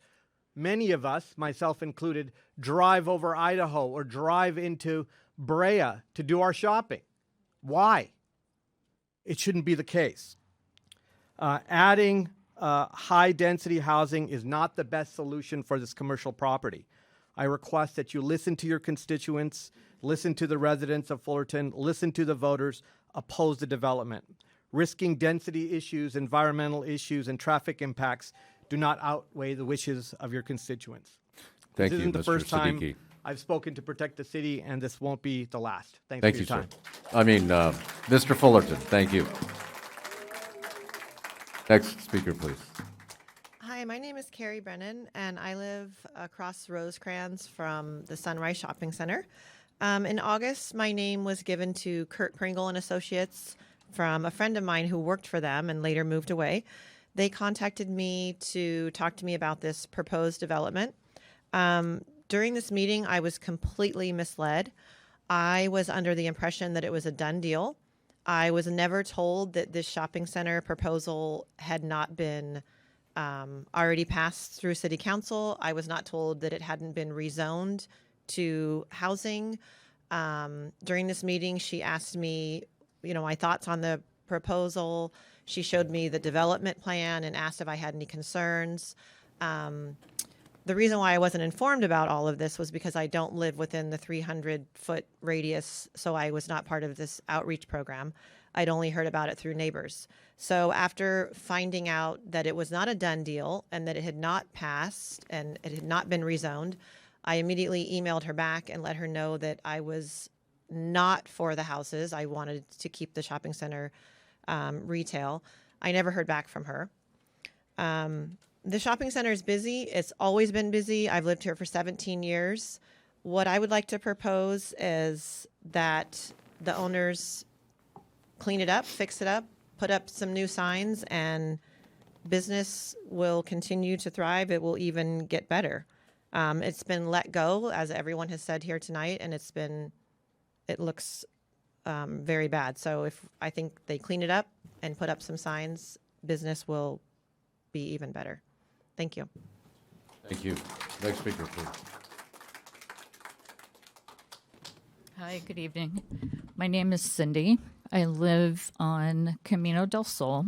I'm pretty new to Fullerton as a resident. I just moved here in 2018, but I've been visiting this area since 1998. I used to work for a company on the East Coast that did environmental site assessments, and this property was one of them that I did an assessment on for one of the developers that did not end up purchasing this property. And right now I'm pretty sad that they didn't, because their intention was to keep it as commercial property and develop it in a similar way that you see on Birch Street in Brea. Retail on the bottom, living spaces above, and a combination where everybody can come, and there was activity outside. So this project really is going to impact our community in a bad way. So I would like to ask that you do not move forward with it. I don't think that Fullerton needs to become a bedroom community. Yes, jobs need places to sleep, but we also need jobs, and that's taking away jobs and livelihoods and plans. So thank you for listening, and I understand there's another meeting December 21st to further discuss this project. So Thank you. Thank you. Next speaker, please. Good evening. My name is Un-Ha Cho. People just call me Dr. Cho. And I wasn't really planning to speak tonight, but since everybody is really against this project, I want to tell my story. I've been a veterinarian in a center for 41 years since 1980. I was just 28 years old. And I have seen a lot of changes over the years in a center. It was thriving when I started, first when I was young. But now, last management start ruining the center by not giving them proper lease. And you cannot run the business without proper lease. And that was the beginning. And now this new ownership took it over. Beginning of the year, it was April 1st. They closed the escrow. They sent me a notice to move April 7th. I have 3.5 more years of lease left and 5 more years of option left. But there was a paragraph, I guess previous owner put out in a lease saying if they redevelop the center, and then they can override my lease. So they gave me 2 years to move out. I have about 25,000 clients in Fullerton area, and they have probably more than 5 times more animals over the city. And right now, due to COVID, there is no veterinarian will accept the new clients. If I go out of business, I don't mind. I can even retire even early. I'm, close to 70 years old now. But all those, my patient clients couldn't find the new veterinarian to accept. And I will feel sorry, I will feel guilty if I go out of business in a year or maybe sooner. So on behalf of all my clients and lovely patient, and I want to at least delay this project, study about it. Thank you, Dr. Cho. Okay, sorry, yeah. Next speaker, please.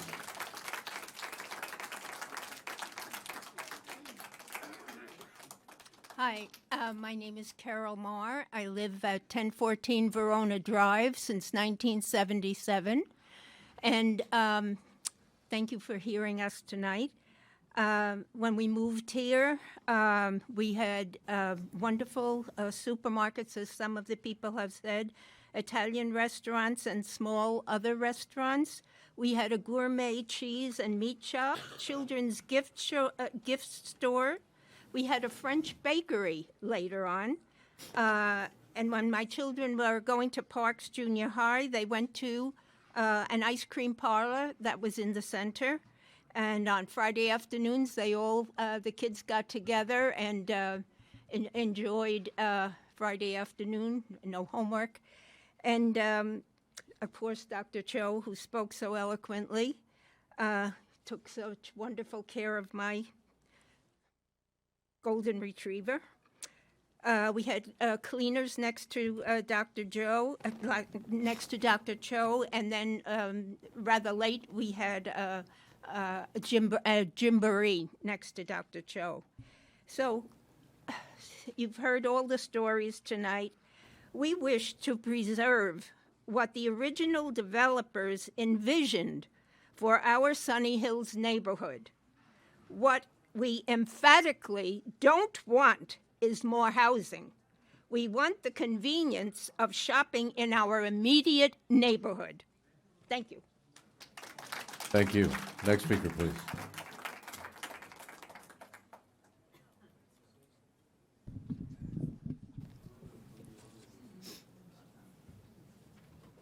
Mr. Mayor, City Council, Curtis Gamble, activist for the homeless and the veterans. Congratulations, Mayor Young. Happy to have you here. I just want to speak on behalf of all the people that need housing. And I am a former real estate broker from way back in the day. And as you know, the biggest problem that we have here, that's going on right now, is that it's housing. Homeless, we got homeless all over the place. We have Cal State Fullerton students, I'm just using this, our colleges. We have the OCTA, I worked for them for 14 years. We all bought houses out for away. We can't live in our own city because there's nowhere to live. I am for the residents always. I like them, but at the same time, when developers come and they try to help us, I want to let them know that they appreciate it and that we will listen. And this whole game with housing, from a real estate broker standpoint, we have to give something to get something, give up something. We have to work together. When developers come here, I'm happy to have them here. When the residents come, I'm happy to have them here to state their feeling. But if we don't deal with what's happening in the world, which is housing, and we keep turning down projects and more projects when our Reno says that we must have projects by certain dates. Where do we win? I like winning. I am a Los Angeles Lakers fan. Well, we're going to win, but I like winning. I like being on the winning team. I just want to say that, and I like the residents. I'm residents. We want to do the right thing, but at the same time, we have the clock ticking in every direction from a United States of America housing point of view. We must have housing some way, somehow, and we can't keep rejecting everything. We have a clock on the wall that says we have to have this done in 5 years or 6 years. I've been to every... Thank you, sir. That's it? It's over? Okay, Yes, thank you very much. Next speaker, please. Good evening. My name is Carol Edmonston. I've been a resident here for 45 years. I am not against housing. I am against irresponsible proposals that come into neighborhoods and try and disrupt the fabric of that community. There is so much that I would like to say in response to a lot that's been said tonight, but I will say this, that this project should never have come to City Council in the form that's in right now. There are livelihoods at stake, there are pensions, there are salaries, there are businesses that are successful at that center right now. And to sit and blame the community for letting this go downhill because our shopping styles have changed is just simply not true. This is a result of management. I think and there's been a lot of false narratives that have been shared by the developer and misinformation that has been spread.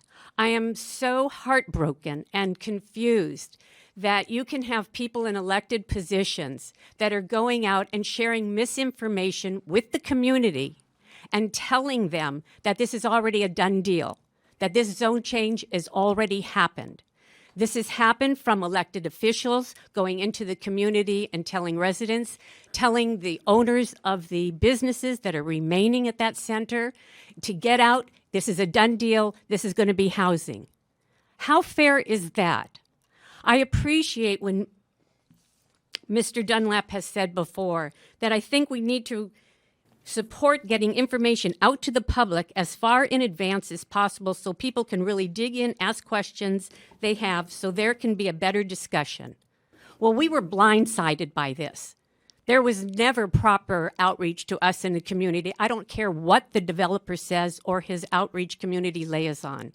We were never properly notified. Let me just jump into the proposal itself and tell you why I am so against this. If you look at the proposal, and you can find it on the tract map, I sent you all a copy of this. Every single one of these yellow dots on here is an N unit for the townhome. Every one of those 3-story townhome N units has an option to build out their rooftop deck and have it enclosed, which means that could easily become 4 stories. Every townhome unit has the right to have a rooftop deck, which means outdoor furniture, music, noise. Some of these units, and I only see 4, and I could be wrong, but I looked very carefully at this, 4 handicap parking places.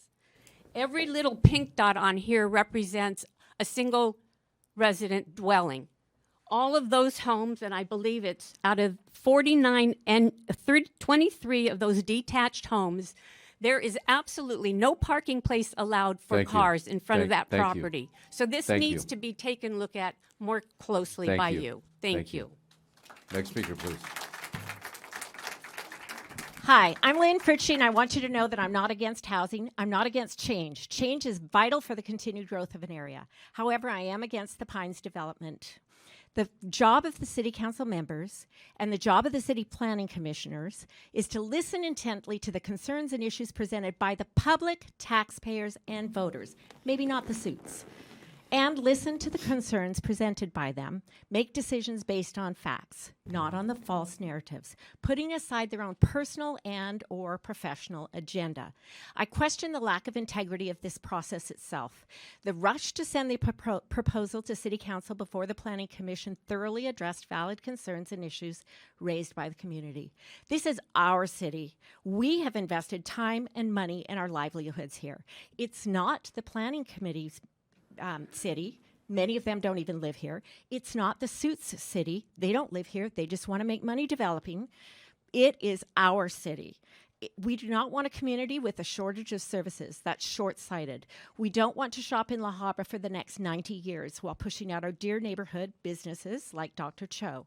Former businesses have been pushed out, and you are playing with people's lives and their livelihoods. We know that there are developers with vision who actually could enhance this commercial space for all Fullertonians to enjoy. We have decision makers in our city who have no business having that power. Elizabeth Hansberg, as chair of the Planning Commission, is also the executive director and co-founder of People for Housing Orange County and the co-founder of YIMBY Action Network, an organization who meets with elected officials to encourage them to take pro-housing stances on proposed laws. Her organization solicits donations and seeks to get pro-housing candidates elected. This information came straight from her website. People here were from her little group. How can the Fullerton City Attorney not see this as a blatant conflict of interest? It's clear to me. This makes the question of overall integrity of the process or selecting her to serve on the Planning Commission. It was apparent to all of us who attended the October 27th meeting of the rush by Ms. Hansberg to send the Pines proposal as it is onto the City Council in just one meeting. Certainly, if the president of Chevron Land Development was sitting on the Planning Commission when voting on the Coyote Hills proposals, I can only imagine the uproar in the community that would have taken place. And certainly we would have heard that it was a conflict of interest. So how is this any different? There are serious concerns, issues, and questions that have not been answered.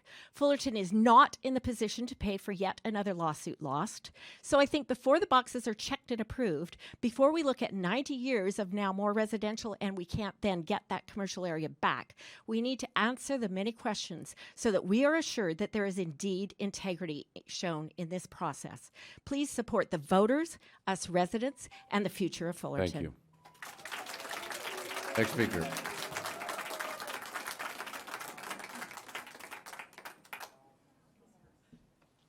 We've heard about housing versus commercial businesses, but I want to talk about one particular human story, a very special person that I knew very well. His name is Howard K., K-E-A. I knew him very well. First and foremost, Mr. K was a man of God. He served in his church. He was a leader at his church, and he was a very faithful man. He was also a family man, okay? And his wife, Linda, is here. He's got a daughter, Sharon Kay, and he loved his family dearly. He was also a community leader. He was the chairman of the LA Korean Festival, where once a year, Korean businesses would come together and people would come together and have a festival. He was kind of almost the godfather of the Korean community. Whoever needed help, he would assist for free. He was a man of honor. He came to the United States and started as a janitor and worked his way up and became a general contractor. Afterwards, becoming more and more successful, he built the Imperial Spa here in Fullerton. It was the largest spa at the time, and he wanted to go big. Right? It took him 3 years. It was he told me the story, very stressful process, spent a lot of money, tried to get permits. In fact, he ran out of money. He had to borrow money. The stress from building this spa was so much that after he built the spa, he passed away at his home, sitting down in his recliner of a heart attack. Since he passed away, his wife, Linda, now runs the spa with his daughter, Sharon. This spa is this man's legacy. It's the thing that he left behind for his family. Okay? Right now, Mr. K is up there looking down at the situation, and I have no doubt that he's shedding tears. Thank you very much. Thank you. Any more speakers? Please come to the microphone. Good evening. My name is Vicki Trendall, and I am probably going to win the prize for having lived in Fullerton the longest. I've been here since I was 4 years old in 1950, and I've been in my current home for about 50 years, backing up to the proposed Pines project. So I want to eloquently thank all the people that have spoken this evening. They've done a wonderful job of presenting the issues. Just like to clarify a couple of items, one being the traffic study that was done last June or whenever it was done. It was at the height of the pandemic. The schools were closed, so I really feel the traffic would have been significantly less at that point. So the other point I'd like to bring up is parking. I'm concerned about parking within the Pines project as it's proposed because I can just see it overflowing onto Euclid. I happen to visit a lady that lives up the street further in the Sunrise Senior Living Complex, and the parking there is atrocious. There's only a few parking spaces on the street on Euclid for visitors there. We've been told when I go in and inquire about it that the extra parking, the overflow parking, is the church across the street. And I'm not about to walk across to Euclid with all the cars speeding across there. It's just, I've seen other projects go through that just have not allowed for parking, and I'm really concerned about that. In addition to trying to get out onto Rosecrans in the morning during the rush hour or on Euclid, cars don't just not go the speed limit. They go way beyond that, and it is a danger. So thank you for your time this evening, and thank you for listening. Thank you. City Clerk, Madam City Clerk, are there any Zoom comments? We have one hand raised in Zoom. And caller with the number ending 9894, you should be able to unmute. Yes, this is Diane Venna. I just want to state that I live south of this proposed complex. I'm in favor of keeping it commercial. I have watched strips in La Habra revitalize, and they're thriving.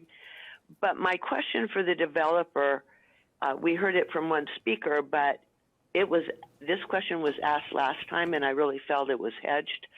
I would like to know the exact amount of the values of these homes and what they will sell for.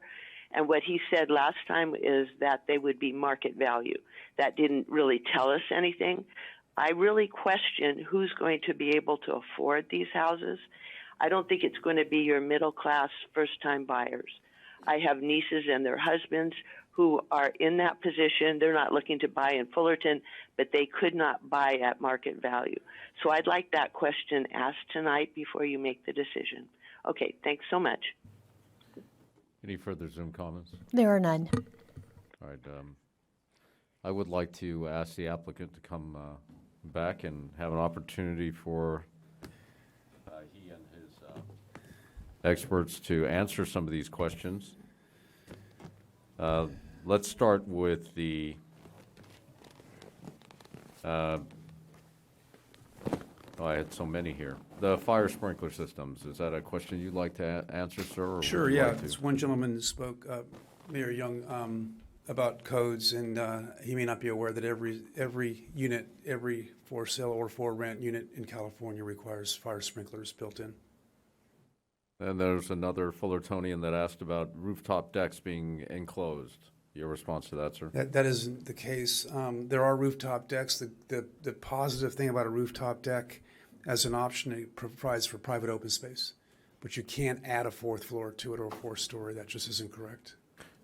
If you want to have your retail expert come up and speak about the viability of commercial space on that particular corner. Please, thank you. Thank you.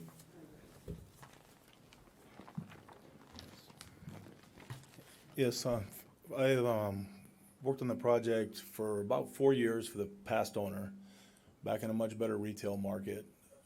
Started working on this project about 8 years ago. The viability of the project, first of all, Imperial Highway has about 85,000 cars a day, and La Habra has flat, visible retail. You don't build retail up in hills anymore. The most important thing in retail is visibility and traffic. You don't have visibility. You're up on hills. That's why Save-On or CVS moved down the street. That's why. Please. It had nothing to do. The owner was Korean, but folks, the owner was Korean, but they did not exercise if you their option. expect, 1 second. Sorry. Ladies and gentlemen, with all due respect, if you expect us to make calculated, good decisions on your behalf, we have to hear from the experts so we can get that information and make these decisions on your behalf. So I ask again, please be courteous. Allow them to answer, even if you disagree. Thank you. Yeah, having working on the sale, I did have access to CVS's sales, so I know how low they were.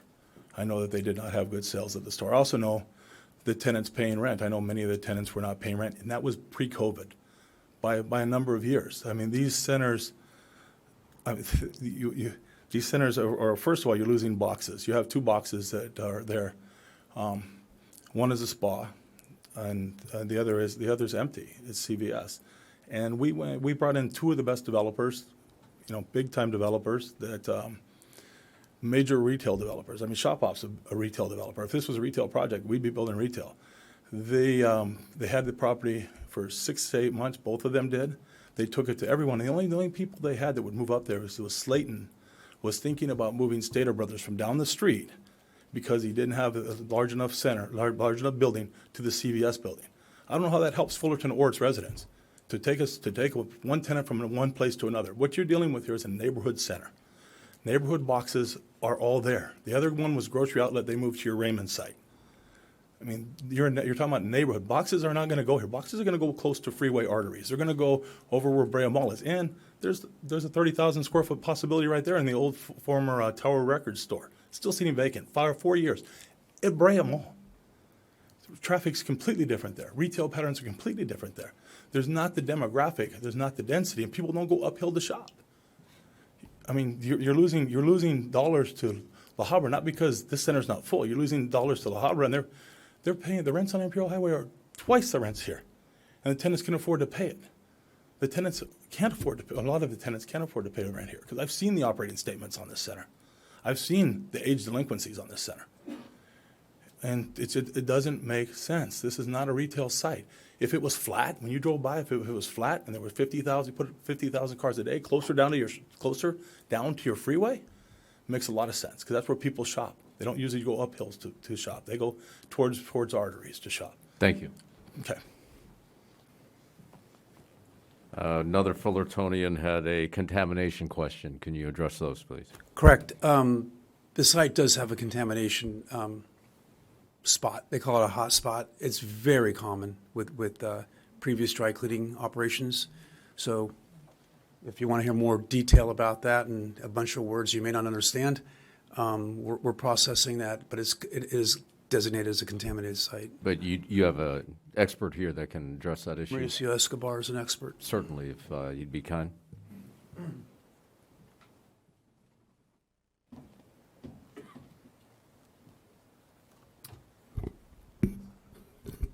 Mayor, my name is Mauricio Escobar. I work for a company called Rue Associates. I'm a geologist.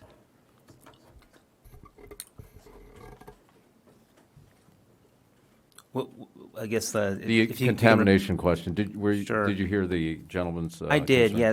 So it's fact that there was a dry cleaner there from the time that the building was constructed in 1980 until 2011, and from about 2008 until 2011. There were investigations that were done by the former owners under the oversight of the Orange County Healthcare Agency. And so these are samples that were collected from beneath the building, surrounding the building, and then there was remediation that was done. The gentleman mentioned suction. Basically, the contaminant that was found, it's what's used in dry cleaners. It's called perchloroethylene.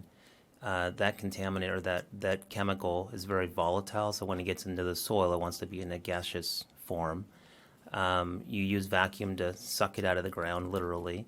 It was operated for about 6 months. After those 6 months, there were additional tests taken inside the building, outside the building, and Orange County Healthcare Agency, with the Regional Water Quality Control Board, had the opinion that there was sufficient remediation done to where they issued a letter of closure in, I believe, June of 2012. So that's a historical. Today's standards are different than historical standards, and so as part of the transaction, as part of Shop-Off now owning the property, we went back to the Department of Toxics to confirm that what had been done was done properly, and then they have additional requirements for us to test the soils, test groundwater. We're going through that process now. They have a very formal process. We've done the investigation, and now the determination is being made as to whether additional remediation or just mitigation has to be done. So that we're in the process of that right now. All right. Thank you very much. You're welcome. And then last but not least, if I could bring up Director Allen again. A few of the Fullertonians had questions about errors in PDRI. Would you be kind enough as to address that? Certainly. Greg, can you put the presentation back up? It's back.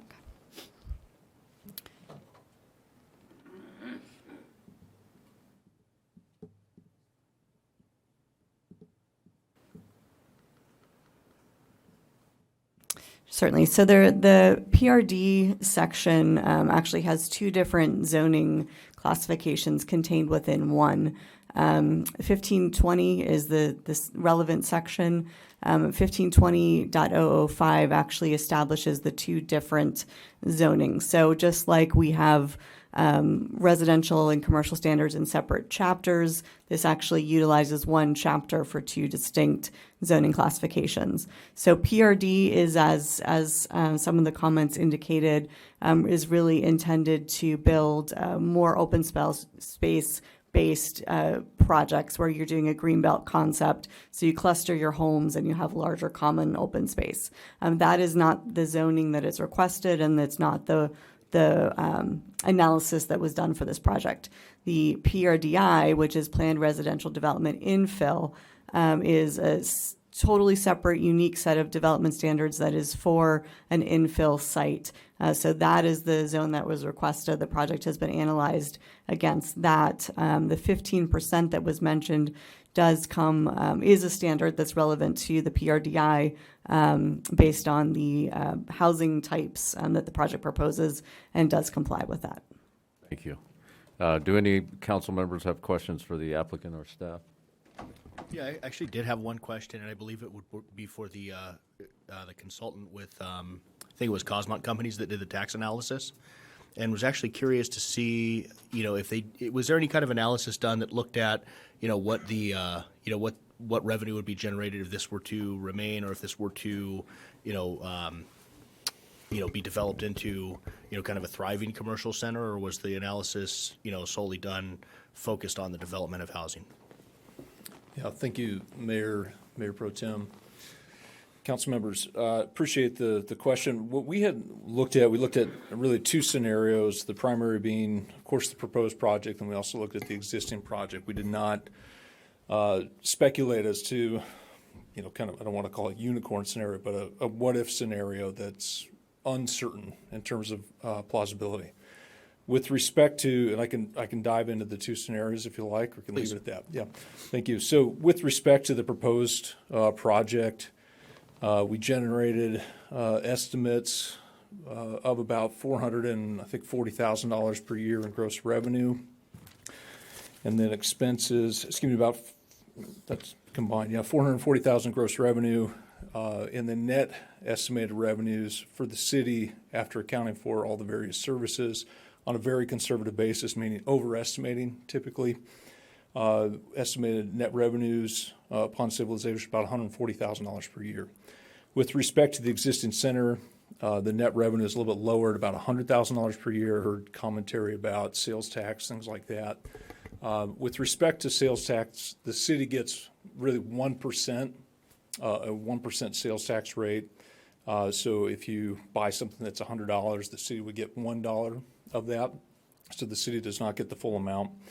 And then the other piece to take into consideration is the property tax revenue. And so with respect to the proposed project, you've got a number of residential units. You've got a development intensity that builds out to a certain development profile. So overall, you've got a higher property tax base, significantly higher property tax base than the existing center.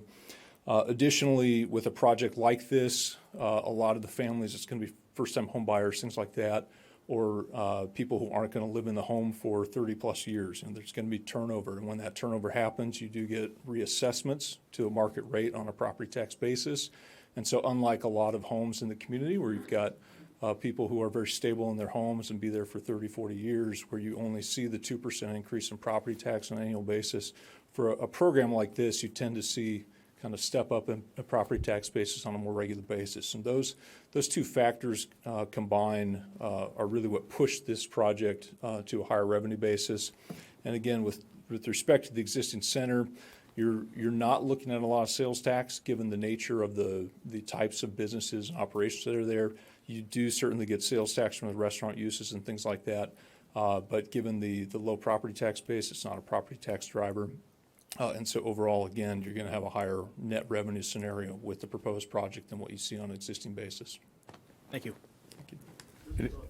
Mayor, if I may, one last question. So out of every property tax dollar, what does the city get? It's a great question. Off the top of my head, I think it's in the 16%, but let me get that answer for you. Yeah. Okay. So it's 1% of sales tax versus 15% of property tax. Thank you. You are correct. Yeah, 14.8%, 14.4. Sorry. Thank you.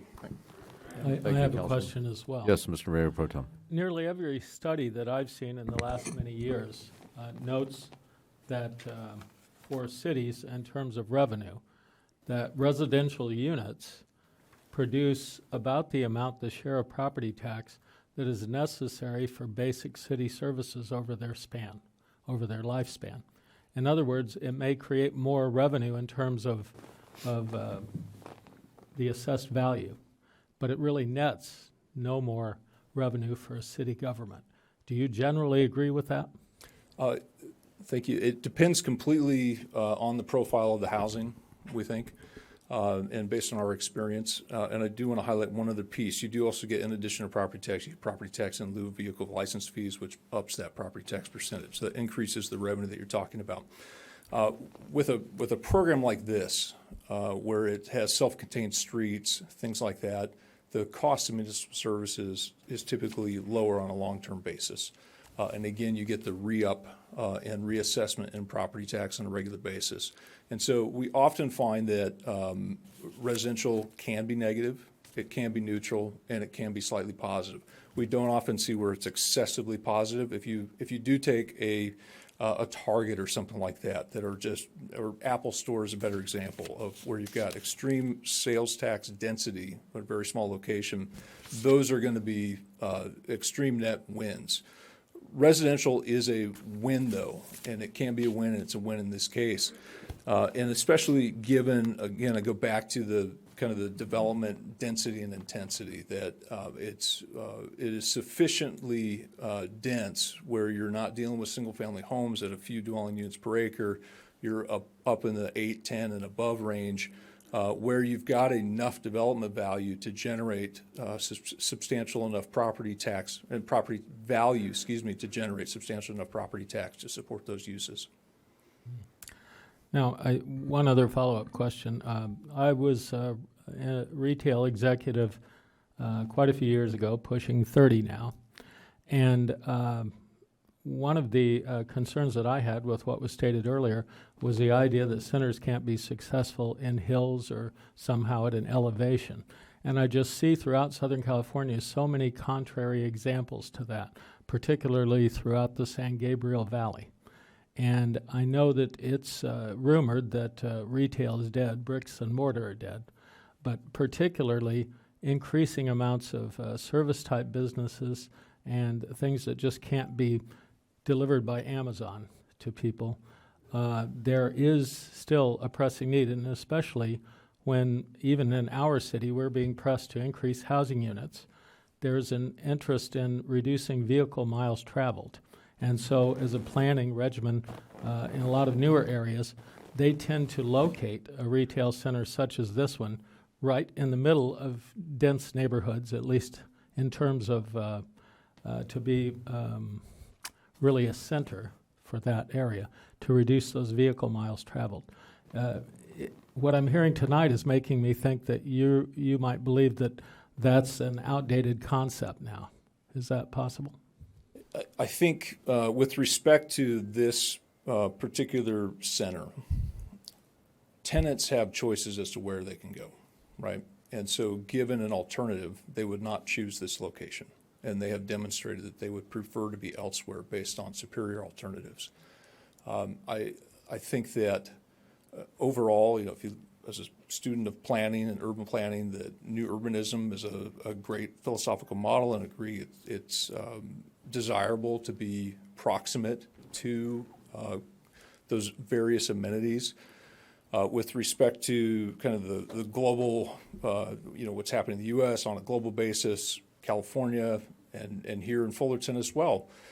Certainly, online sales currently have cannibalized 15.5% of overall retail sales, right?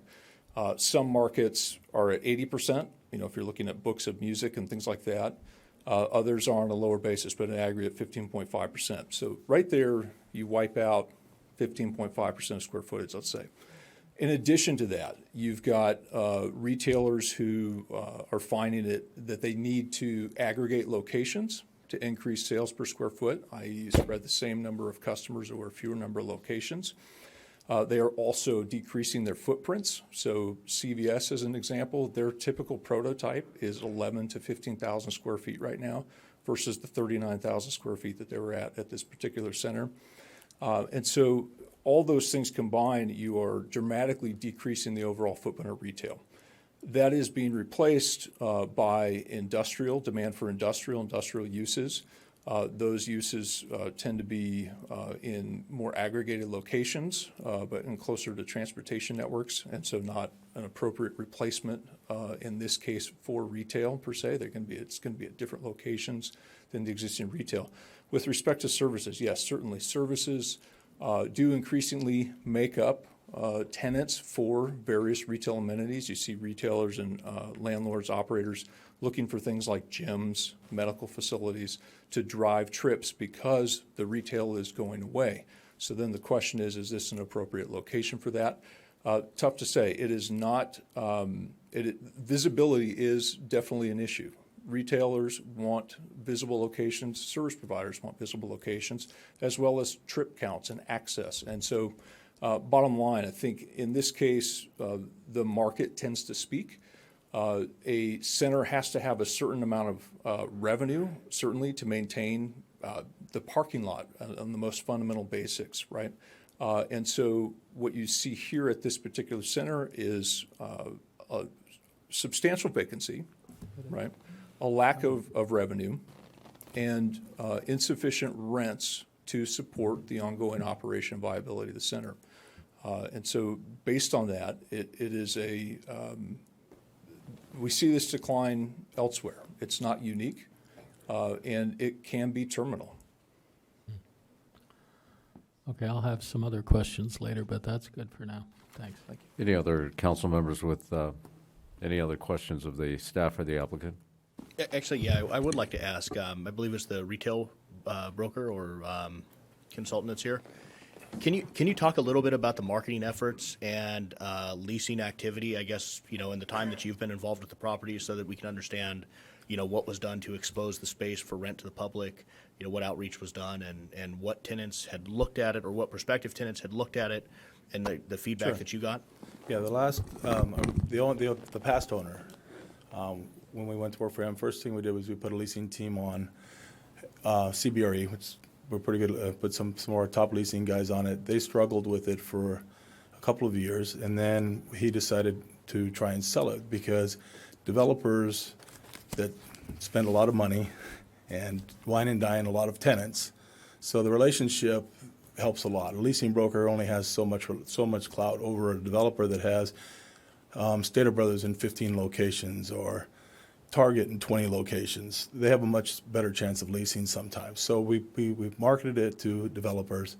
We put two pretty successful developers on the project, and they went and tried to find tenants for it. Like I said, there was H Mart, which went someplace else because they wanted to be closer to arteries, and there was Stater Brothers and Grocery Outlet were the only other two that really bit off, and they were both already going. One went in Raymond, and the other one was already down the street. And the only reason they were going to move in was because we could offer them a bigger space than down the street. In the process, Slayton, who was running Stater Brothers Real Estate at that time, passed away, and the deal fell apart, and the developer went away because he exhausted all the other resources. You're in a true neighborhood. It's a true neighborhood center, and I know there are centers up in the hills that work, but that's because they don't have 50 other choices. That's when Brea Mall's not that far away, and all these other choices are very close by. And people are taking those choices, and retailers are taking those choices because it's free publicity. Every time you drive by and you see them, you stop at that stop sign, you see a stoplight, you see them, and people tend to shop there. And you don't see these people. The hills don't work. Now, if this was the only center up there 20 years ago, I mean, go back 20 years. What was it? Brea Mall was there, but there wasn't much else there. I mean, all the stuff around Brea Mall. I went to Cal State Fullerton, and I've been selling shopping centers since 1983. So I got, most of this retail wasn't there. So yeah, it was successful. But as more and more goes online, the fundamentals become very important. Traffic, visibility. And if you had those things, if this was a flat lot, we'd be putting retail in. If this was closer to the freeway, we'd be talking about retail. And it would make sense. I mean, if they built retail, it'd be great for me because I sell retail. I make a lot more money that way. But it doesn't make fundamental sense. And having sat on the project for 4 years and watched leasing guys get frustrated, some good leasing guys, and seeing the operating statements, seeing who was able to pay rent and how many, I mean, some tenants were current, but not. A good chunk of those tenants, a majority of them, were behind in rent. So I know there's people that were using the services, but not enough. Now, the veterinarian, he's a different story. I mean, he's got a very successful business. But that's a lot of these tenants, they didn't leave. I mean, CVS did not leave because he was Korean. He wanted a Korean market in there. CVS had options. If they wanted to stay, they could have stayed. Their lease had options in it. CVS left because their sales weren't as good as down the street. Actually, would you mind? I did have kind of a follow-up question to that. I'm glad you left it there. Can you talk about the retail sales per square foot? I mean, from, obviously the Ralphs, the Albertsons, and then Stater Brothers, I guess, nearby. A good Stater Brothers, Stater Brothers does some good volume. A good Stater Brothers will do $25 to $40 million. A good Ralph's in Orange County will do 20 to 25 million. a food for less, I mean, they go up in some inland areas, especially if they have fuel. Like the one in Victorville, I saw $42 million in sales for a food for less.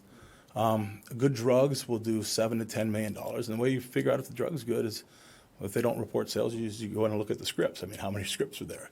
So you can get an idea of a good drug just by walking in it, or good food. You want to know how good a grocer is doing? Go walk at the perishables. Go with the food they have to throw away when it's rot. Go see how many tomatoes are stacked. If they're 20 high, that store is putting out some volume. If they're too high, that store is not doing very good volume. The meat's stacked, they're doing great volumes. The meat's not that much, they're not doing great volumes. They don't stack perishables. And this location did not work for pavilions. If this was a good retail location for a shopping center, Slayton went there because Stater Brothers was willing to go there because they had a following in the area, and their following would follow them up the hill. They wouldn't open their first store there. That's why H Mart didn't go there. You wouldn't open your first. It has a Korean demographic. It's perfect for them, but it didn't make sense for them, that visibility, that location. Not that Fullerton didn't make sense for them, just that location of Fullerton didn't make sense for them. And I mean, that's not even talking about e-commerce, which is eroding quite a bit of retail business and cutting down the box sizes and the number of boxes. Thank you. Any more questions from council? All right, at this time, then, I will now close the public hearing. Do we have any further discussion from council members? I'd like to add at least a couple of considerations on this, which is any change of use in a given area, a long-established area, that would necessitate a large-scale zoning change, as this one does, leads us, one of our tasks as a city council is to maintain as much balance as we can throughout our city. The sales taxes are driven by our boundaries, by our city's boundaries. And we have been, over the last while, suffering a loss of former industrial properties, many former commercial properties. Strip centers everywhere are endangered from that aspect.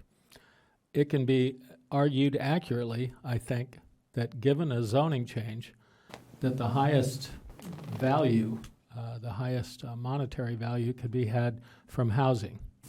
So that I've seen that consistently here in the city of Fullerton. I'm in my 12th year on the council, and every proposal that we deal with, just about every single proposal, is for housing, higher rise and higher density housing in most cases. I'll admit that this plan, this proposal, is less aggressive than many of those are. But I'm concerned about the overall ergonomics of our city and the functionality of our city and the potential to maintain enough revenues in this city to be able to meet all the demands that we have. And some people talked about the fact that we are becoming more a bedroom community, and I certainly have witnessed that in my time. And I look around at adjacent cities, Buena Park, La Habra, Brea, even now Placentia. I don't know how much you have noticed, fellow council members, much more commercialization in Placentia, who used to have regular budgetary woes right up to the point of near bankruptcy. And they're moving in the direction of creating, they had been more a bedroom community, and they're moving in the direction of more balance. And I know retail is cyclical by nature, and I know with generations you'll get changes as well. So it's easy to always argue against change. The fact that we all resist change, that's a truism. But today's change becomes tomorrow's old hat, and then the next new trend comes up in retail. And this has been a very, very long-running process. So I would suggest that we also have two other responsibilities here, not just with a property owner, because I think most of these decisions do rest with the property owner.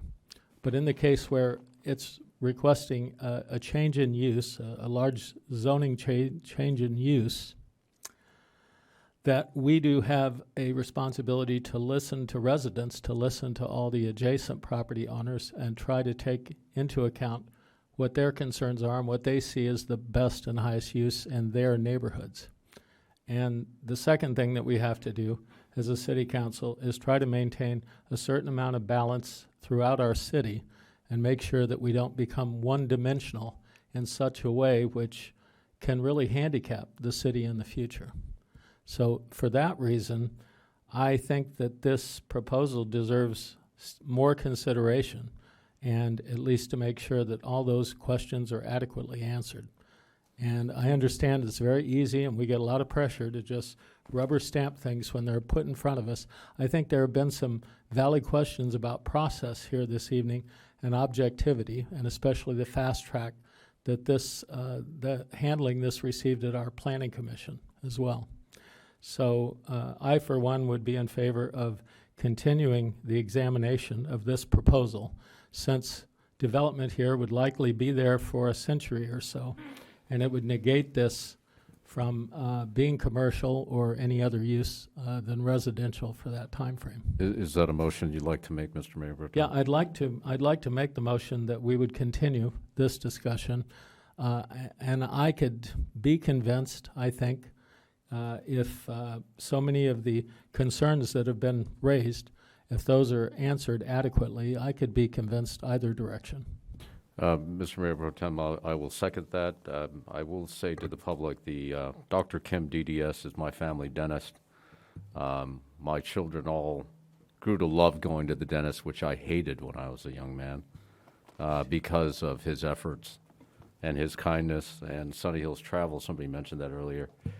I went there to take my first surfing trip to Hawaii when I graduated high school. So I cobbled together every dime I could to go to Hawaii, and so it's terribly missed on my end as well. So we do have a motion. We do have a second. If yes, I could, Mr. please. Mayor, I'd like to share some comments. I think it's important to note. I had the opportunity to meet with some of the people that came in to to speak this evening. Prior to, had the opportunity to meet with people, talk over the phone. And I do think it's important to note, the one comment, or I guess the comment that was made about information and, correspondence not being handled with the neighbors. It's interesting to me. It occurred to me initially, it seemed, hey, the biggest impact of this project would be east of Euclid, not west of Euclid. And I think, for whatever reason, I think, Shopoff had done most of the research or outreach west of Euclid. I asked the staff to share a list of, the addresses east of Euclid that were contacted. They shared that list. There were a few on the little inlet there. I believe it's Verona. And I don't think that's necessarily a sign of their not wanting to do the work, because I will say, Mr. O'Malley was everywhere and offered to meet with anybody that wanted to meet with him. I mean, at one point I went to my kid's Little League game on a Sunday, and he happened to be there, really out of the blue. It kind of surprised me. But I think it's important to note that, because the reality is, these people are, I think, they believe in their project, and they believe that this would be a good fit for the community. And I think, obviously, as we've heard tonight, the community has shared some concerns, and really, I think one of the things that was sort of fundamental to me, in my opinion of this project, I believe in market forces, right? And you look at it and you say, hey, well, it's become dilapidated and run down. Well, clearly, we've got to give it, we should do something else with it, or we should allow a zone change. But then, as I started to, meet with and get out and kind of do the research and talk to some of the neighbors there, you do realize that, in a sense, there was forced obsolescence, and I think that was noted by by one of the commenters this evening. And actually, I don't know if Ms. Shanfield is still here, but I think it's important to note. Oh, hi. So we served on the Planning Commission together, and I think it's important to note. I mean, this has come before us in less than 8 months. 164 units. In about 8 months' time, coming before the council. I can tell you, dealing with a homeowner in town that's trying to build their dream home, and having gone through that process, they're 15 months in and still haven't been able to break ground on a single family residence. And so I say that because I think often, and especially at the Planning Commission level, there's this idea that we just want to, we, meaning the city or the governing body, wants to just get something through and get it to the next level. But the reality is, I think by doing that, we're totally shortchanging the community. and also shortchanging the developers that want to do business here. Because if you give them better guidance, they're able to go back and I think fine tune their project to meet the needs of the community, as opposed to sort of being given this false positive, if you will, that hey, we approve this and we want it to go forward. And so from that standpoint, I think if we're gonna continue this, I'd like to maybe provide a specific direction so that they kind of understand based on what they've heard tonight. Perhaps it's that, I mean, just my own thoughts, scale the density way back. I still believe that there could be a valid neighborhood commercial site. There was talk about, I think somebody mentioned Birch Street up in Brea. I think also one project in particular that came to mind is across from Main Place Mall. There's sort of a mixed-use development that's got I guess a mother's market. There's a corner bakery. There's some other shops there, and I believe that based on sort of the demographics here in the neighborhood, that would be yeah, exactly. And I think the neighbors there, I believe, would appreciate that. And so, I think we should encourage them to scale it back, and perhaps we direct it back to the Planning Commission. Because I will say, I don't believe the council should be doing the Planning Commission's job. I mean, those are things, and actually, Ms. Shanfield, when we were on the Planning Commission, it was not uncommon for things to go through 2 or 3 Planning Commission meetings with adjustments or amendments made before it ultimately came to the council. And I think what we saw at that time was that things had actually been vetted, adjustments had been made before getting to the council, not something coming full steam ahead and then requiring the council to then kind of get involved and pick things apart and make little small changes, So those are my thoughts. And, if you'd be open to a friendly amendment to maybe send it back to the Planning Commission with some of that direction, I would make that. I would certainly be open. I think you've made some additional points that I'm in favor of as well. Thanks. Sure. Well, we'll follow this along, and Madam City Clerk, would you please call the roll? Just before we take the vote, if I may, just a point of clarification. This sending it back to planning. This is a question for our staff. Sending it back to planning. Do you have sufficient, and for the developer, do you have sufficient direction or understanding of what, aside from the density, addressing density, do you have enough information to go by? And then second is, what sort of timeline, and does this affect any kind of process issues as far as, because I know sometimes with purchases or escrows or all kinds of other things that are affected in a delay of the timeline with a particular development. So that's a question for staff before we. I think one thing I'll mention is a couple of things that I heard were in relationship to the balance that Council Member Mayor Pro Tem Whitaker was indicating. I'm not exactly sure how we're going to address that or get to that particular issue. I think it's a larger issue on the zoning issue, but I'm not sure whether that's really a staff-driven or an applicant-driven research to try and get to that information. I understand the density issue, and that's really a component for the applicant to consider on whether or not a reduction in density or or increase in commercial activity is something that's warranted, and that's something that the applicant can consider and probably work through the Planning Commission. But any other additional feedback for the applicant and the Planning Commission would really help. If you can get any more specific, that would be helpful. I don't know if you have anything to add, Heather. Correct. Just to echo that, I think we would, I would not want to commit to a specific timing or process yet, other than to go back when we have something that we've reviewed internally as well, and then depending on what the applicant proposes, it could be a different zoning that they're looking at. It could be a revision to the environmental analysis as well. So all things that we would need to review based on whatever came back. I can provide some more specifics, but I think really those would probably arise at the Planning Commission at this stage. One concern, just as an example, is the modification. It's similar to one that I objected to recently, where in this particular project, we're recommending a change in the zoning classification to PRD-I. And that's allowing, in this case, the stepped back additional level up to 3 stories. in this case. But this change would necessitate, it would actually change and make that available throughout the city. So again, if we're looking at a specific project, I'd rather not see ad hoc changes of that sort, which are citywide in their effect.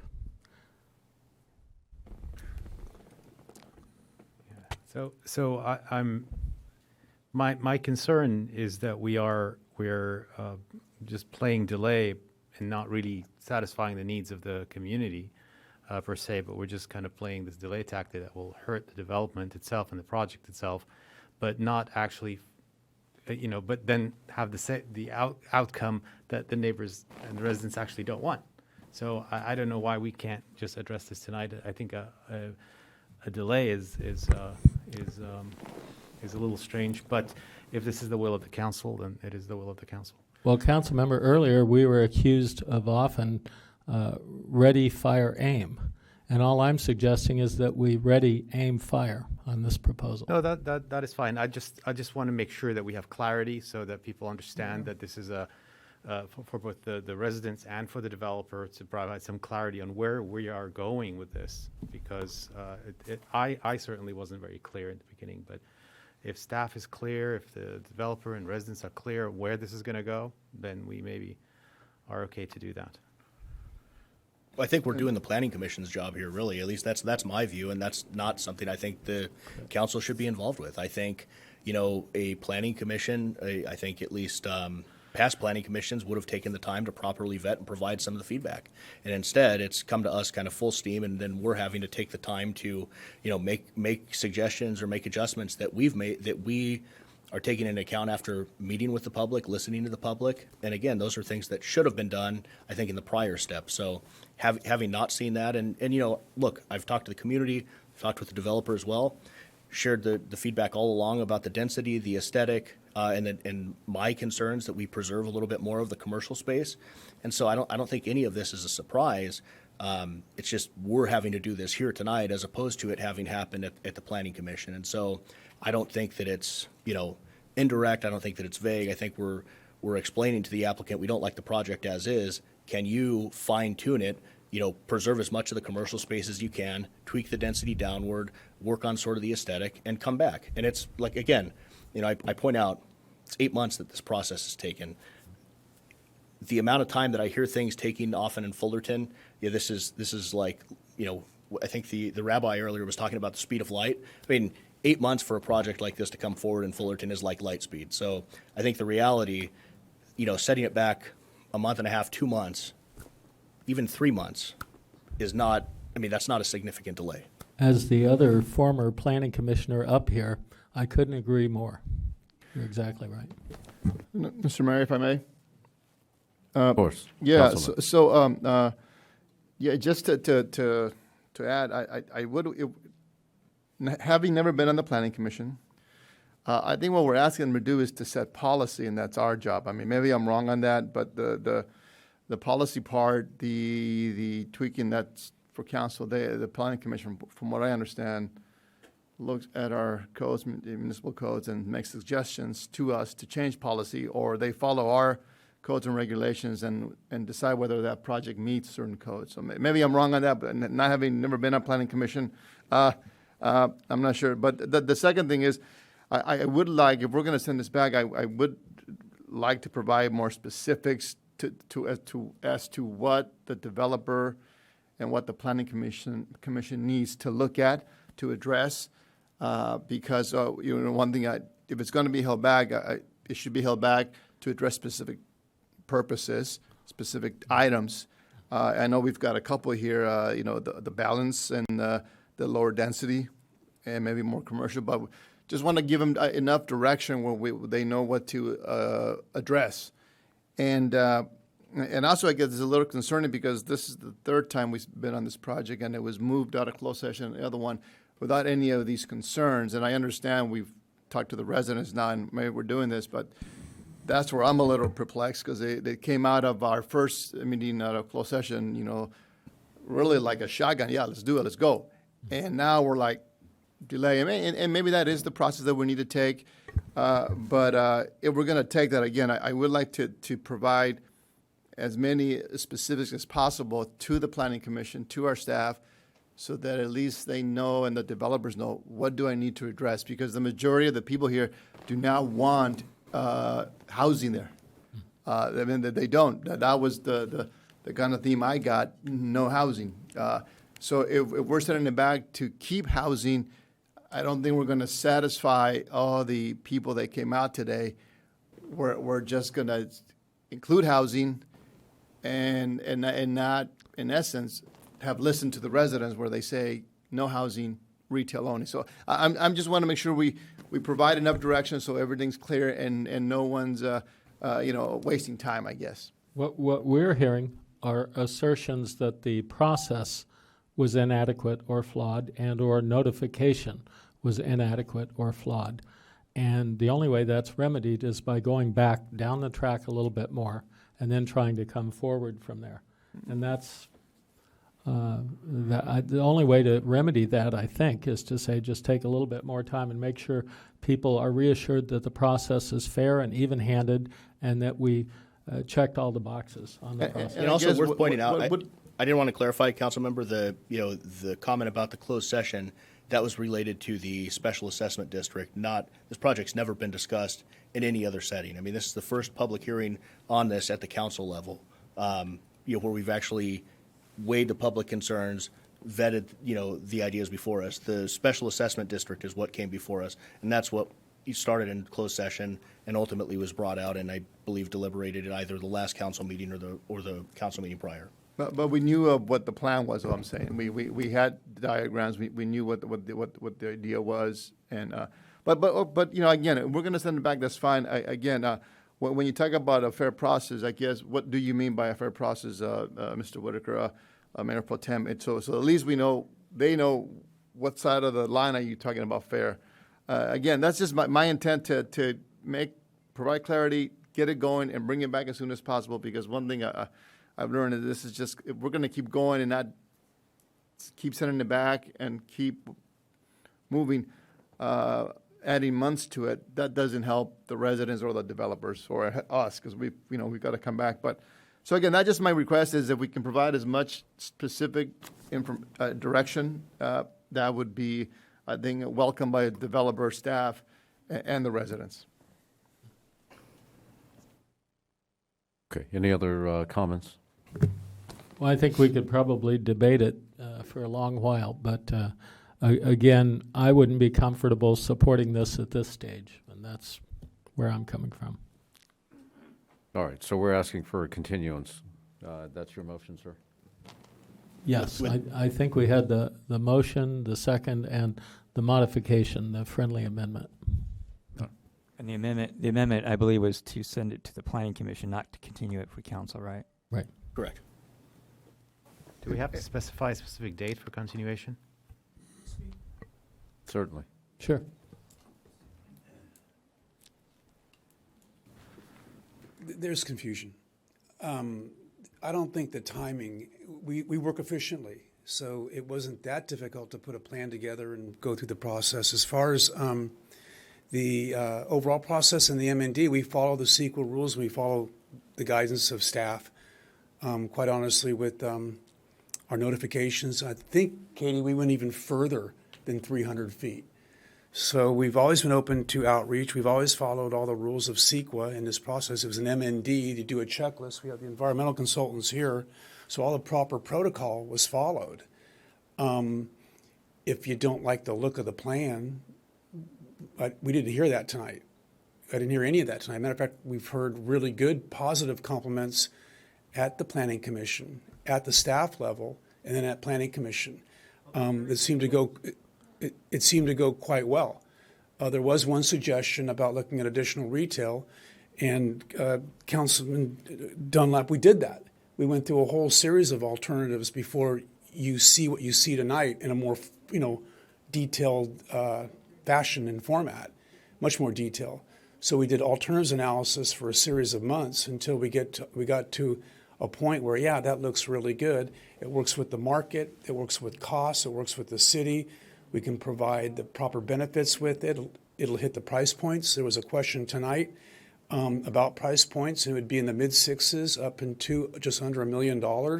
If we lower density, that's going away. That defeats the overall purpose. So there's a bunch of layers of information and requirements that we had to follow. If someone doesn't get noticed and they're outside of the 300-foot area, we reconcile that. If you don't get noticed and you're 1,000 feet away, we reconcile that. It's pretty hard not to know that this project wasn't advancing or in the process. If you look at Katie's notes, it was distributed throughout. There's all notice. I mean, there's so many ways to notice properties now besides just posting it on site and then doing a radius. We went above and beyond that. So we did follow the proper protocol for notification. We followed all the rules of CEQA, and we got barely any comments back on the MND from all the agencies it goes to. It just went smoothly. There isn't impacts of any real great concern. So when we hear that, well, you didn't follow the process, quite honestly, we did. I don't know that anybody said you didn't follow a process. I've heard that tonight. When we hear that there's unorthodox for, Yep. have somebody, Thank you. having reopened the public hearing at this point. Let's have the clerk call the roll. Yeah, let's do it. Councilmember Dunlap. And just to confirm, this is the motion. This is that's a been motion seconded to return it to the Planning with Commission. the comments provided. Yes. Councilmember Silva. No. Councilmember Zara. No. Mayor Pro Tem Whitaker. Yes. And Mayor Jung. I would expect this process to be efficient, yes. Motion passes 3-2.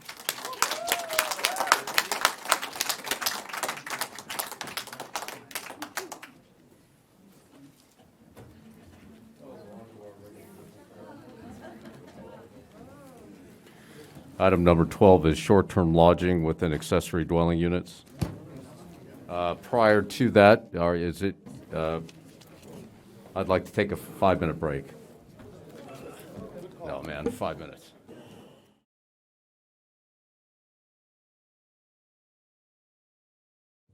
Are we back, Madam City Clerk? Yes, we are. All right. Back to agenda item number 12, short-term lodging within accessory dwelling units. Interim Community and Economic Development Director Post will make the presentation. Yes, thank you, Mr. Mayor, members of the council. Accessory dwelling unit ordinance was originally adopted in 1984 with the city of Fullerton. Since then, we've made a series of revisions in order to be in compliant with state law.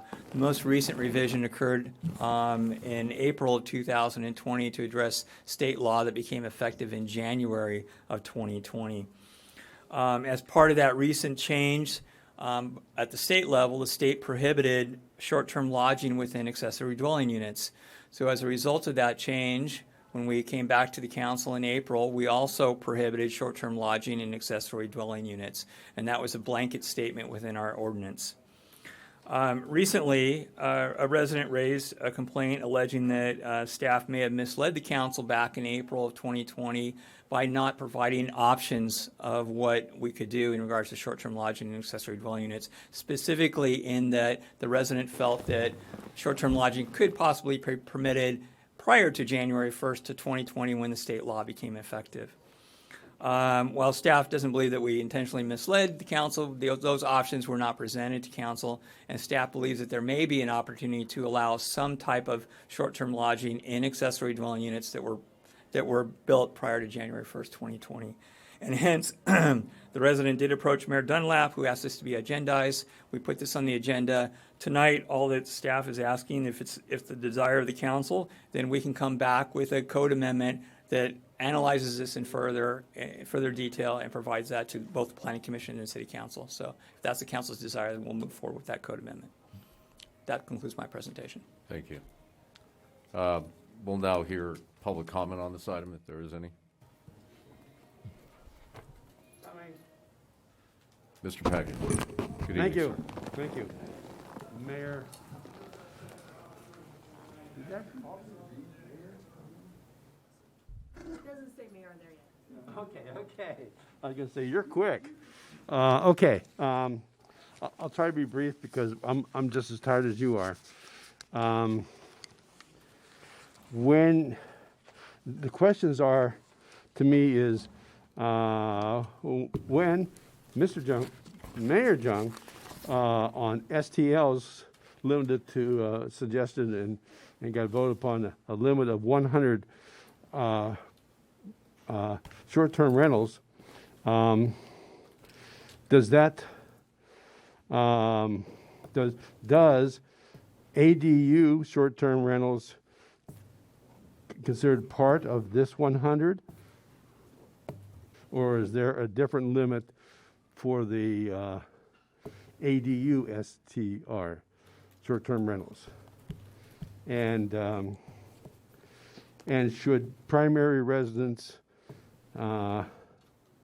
be owners occupied similar to short-term rentals? That would be my questions. So, because I just need a little more clarification of where we are going with this thing. Okay? Thank you. Thank you, sir. Any other public comment? Mr. Gamble?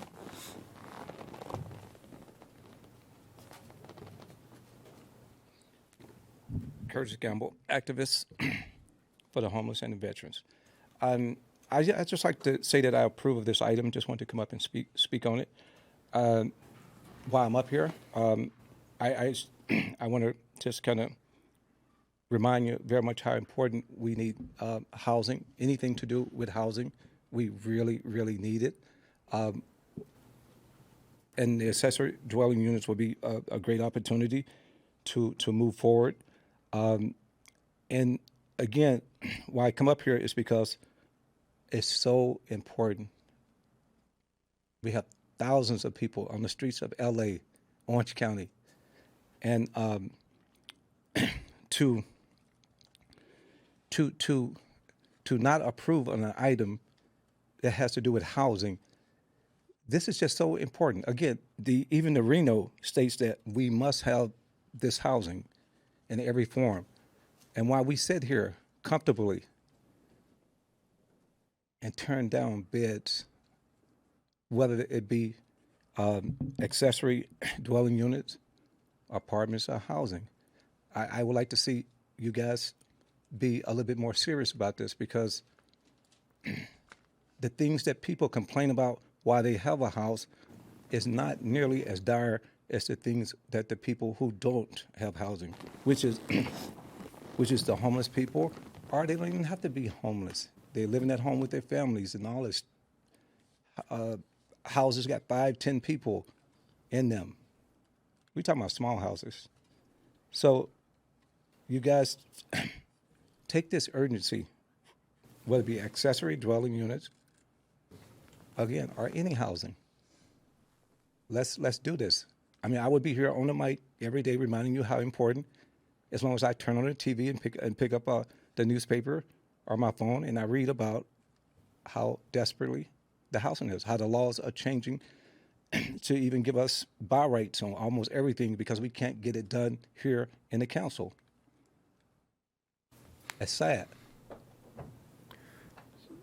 You know, I think that's about it. I think you get my message. I will be here again.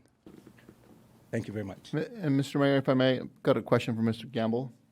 Yes, sir. So you're saying you want to take these regular rental units and make them short-term rental. Is that what you're asking us to look at? Well, I'm just saying we have a housing shortage. Right, and so these are regular rental houses right now that you rent long-term, and the request is to look at them and make them short-term rentals for weekends, for guests coming in. Well, I just spoke what I said, and if it helps you in some way to you guys to make up your mind, I'm not definitely after you or anyway. I'm just up here sharing. I'm not, so I'm just wanting to share. All right, thank you. I was wanted to make sure I got your message. Thank you. I just want to remind you that we do need it, and however it works, I'm happy with that. Thank you, Mr. Gamble. Any Zoom comments? We'll bring it back to council. Right, I have a question, if I may. Sir. So just to to clarify, this is going back to ADUs that already exist and before January 1st, and allowing them to be used as short-term rentals, Airbnbs, and so on. That's a possibility. That And this is based on the request of one individual? That is correct. That some accessory dwelling units, certain types, may be able to be used as short-term lodging that were built prior to January 1st, 2020. And would this go under the same municipal code in the sense that they would be counted towards the quota that we have? I think ADUs, though, count as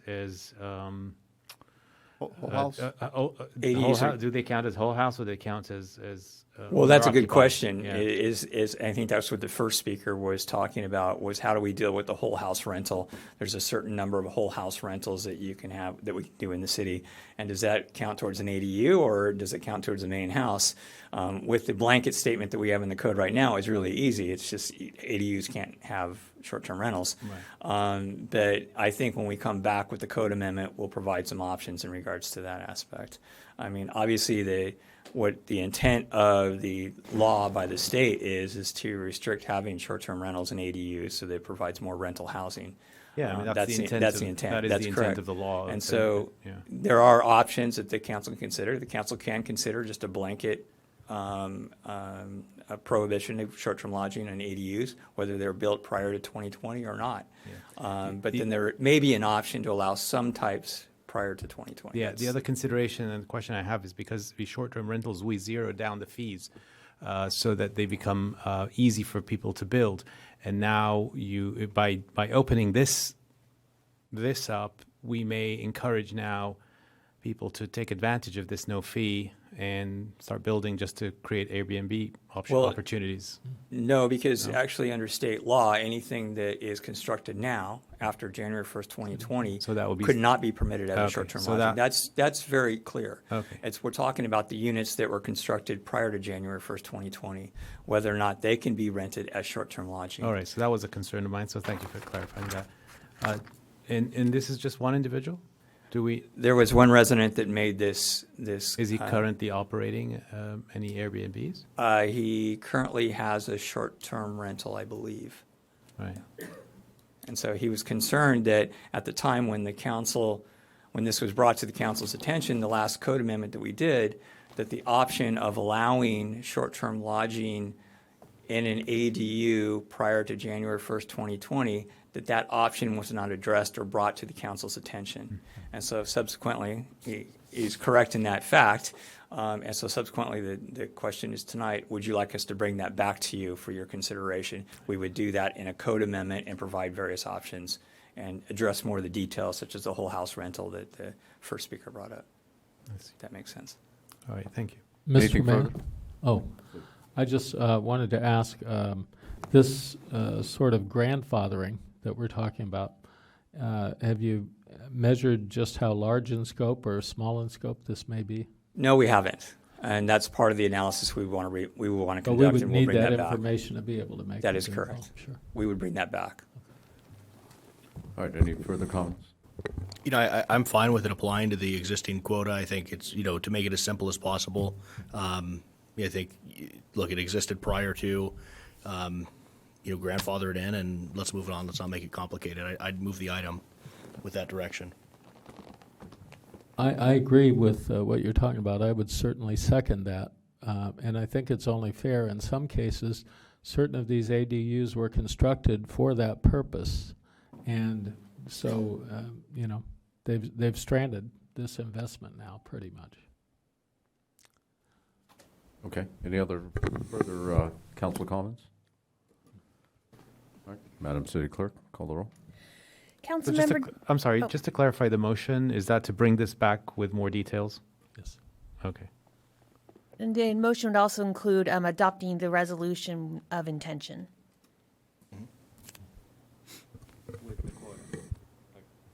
Applying to that quota. Applying to the existing 100. Yeah. Okay. Councilmember Demlap. Aye. Councilmember Silva. No. Councilmember Zara. Aye. Mayor Pro Tem Whitaker. Aye. And Mayor Jung. No. Motion passes 3-2. All right, item number 13, Fullerton Municipal Code Amendment pertaining to emergency purchases. We have Mr. Stephen Avalos making our presentation. Thank you, sir.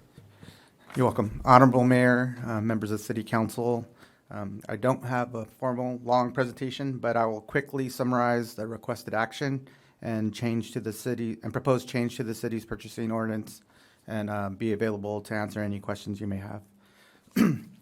The city is required by California state law through the Public Contracting Code to report to City Council on all emergency purchases authorized under the city's emergency purchases provision in the FMC. The city's section in the purchasing code for emergency purchases, which is section 2.64090, currently requires the city to report all emergency purchases in excess of $5,000.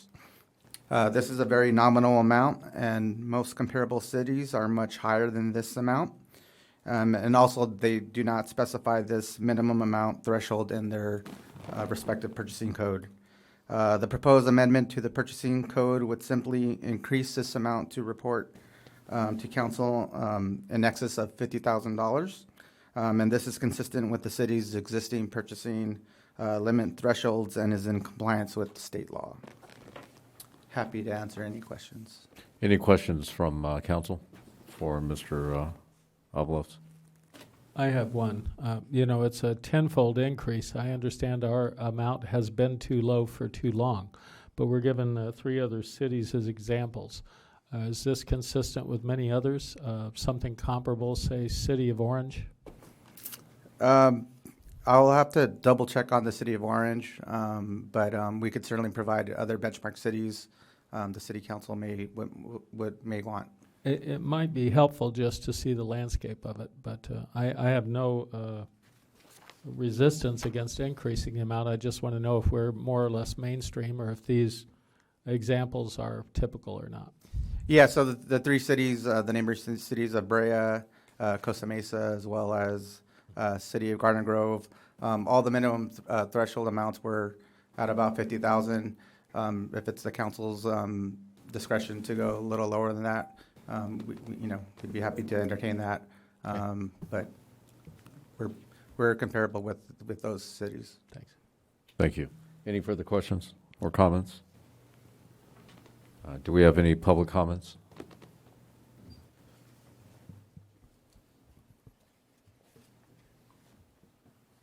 Mr. Ferguson, good evening. I'm just curious for clarification standpoint what that means, because we're talking about just, it's an emergency.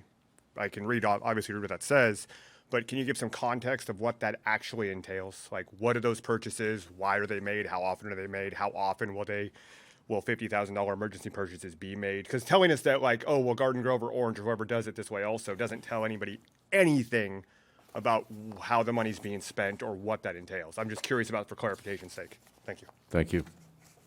Certainly. Per the California, again, contracting code, which is, the majority of our code is modeled after, this delegates the city manager to make any emergency purchases that are deemed necessary for the preservation of life or property. So, for instance, overnight, a water main breaks. We have to address that right away. So we have to get crews. We have to order supplies, equipment. And essentially, the emergency provision, what it allows is that normal purchasing protocols, anywhere from $5,000 to $50,000, we have to obtain 3 written quotes. So essentially, in an emergency situation, you have to get a product, supplies, resources there right away. So the first available quote, we could select and procure the equipment, and then essentially that would be an emergency situation. Thank you. Any more public comments? And nothing on Zoom? I'll bring it back to council. Do we have an accounting of how many times this has happened or what the impact has been? Over the last, it's in the agenda report, but in the calendar year, we have, if we're looking at over $5,000, there's over I believe there's 22, so over 20 purchases that were made under the emergency provision. So as it currently stands, we would have to report at the next regular council meeting on each of those emergency purchases made. In reviewing those 20 plus purchases, there were probably a handful amounts that were around the 40 to 60K range. So is that something that's just in like consent calendar, receive and file? Like when it's reported to the council? Yes, so we just, the requirement is we have to take it to, at the regular council meeting, and it could be a consent, receive and file. If the city council wishes to have more information expanded upon, we could put that as a regular business item. But, we just, the requirement is to take it to the next council meeting in a public forum. Okay. If I may, Mr. Mayor, so this would also help you with time and not having to do 3 proposals and wait for those before you obtain the materials and so forth to get the item fixed.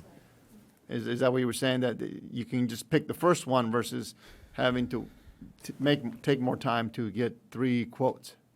If I may, Councilmember Silva, so the current purchasing code essentially allows that if the city manager designates something as an emergency, it allows us to bypass the competitive bid process so that we can obtain the services and goods we need to immediately address what is deemed an emergency. The request being made right now is for the change for 5,000, 50,000 is merely for reporting purposes to City Council in a public City Council agenda meeting. If City Council would like additional reporting beyond that, we feel like that might be handled more procedurally rather than mandating an agenda report be drafted and submitted to City Council. So this is already happening, but this would just help with the accounting and okay, Yeah. got it. And I know that we've all been getting these emails about water main breaks at least once a day, so I would think that would be part of the emergency that we get these and we've had to dig and replace pipes, so. All right, well, thank you. That's correct. Any further comments or? I have one question. Does this change the 4/5 vote requirement? The agenda reports that would be submitted to City Council for emergency purchases over 50,000 would just be receive and file. Okay. So I think the 4/5 requirement is for when you declare like a national, a disaster emergency. So that's a different provision of the code. So that part of the code will still be in effect.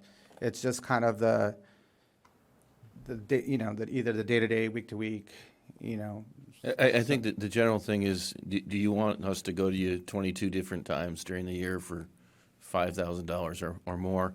And it's completely up to you. Understood. Thank you. Any other comments or questions from The only council? comment I'd have is it hasn't been coming to us 22 times a year, so that's why what Mr. Dunlap was asking, I thought would be illuminating, at least to find out how frequently this has been an obstacle. And then I believe at the prior City Council meeting, we did it as a quarterly update because it does take quite a bit of time for staff to kind of pull together the agenda reports, pull together the information and report out to City Council. So this will help you guys in terms of time and preparation? Yeah, all right. Mr. Mayor, I'll move the item. Thank you. Is there a second? I'll second. Madam Clerk, please call the roll.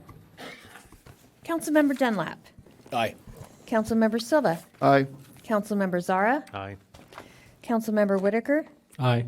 And, I'm sorry, Mayor Pro Tem Whitaker and Mayor Jung. Aye. Passes unanimously.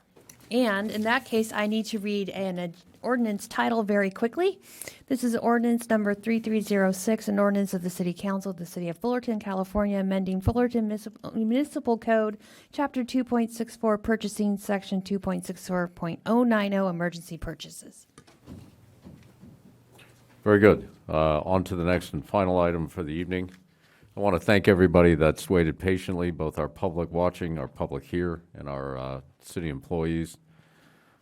These are just kind of the nature of these meetings. So number 14, fiscal budget year 2021, 2022, budget adjustments and initial ARPA designation.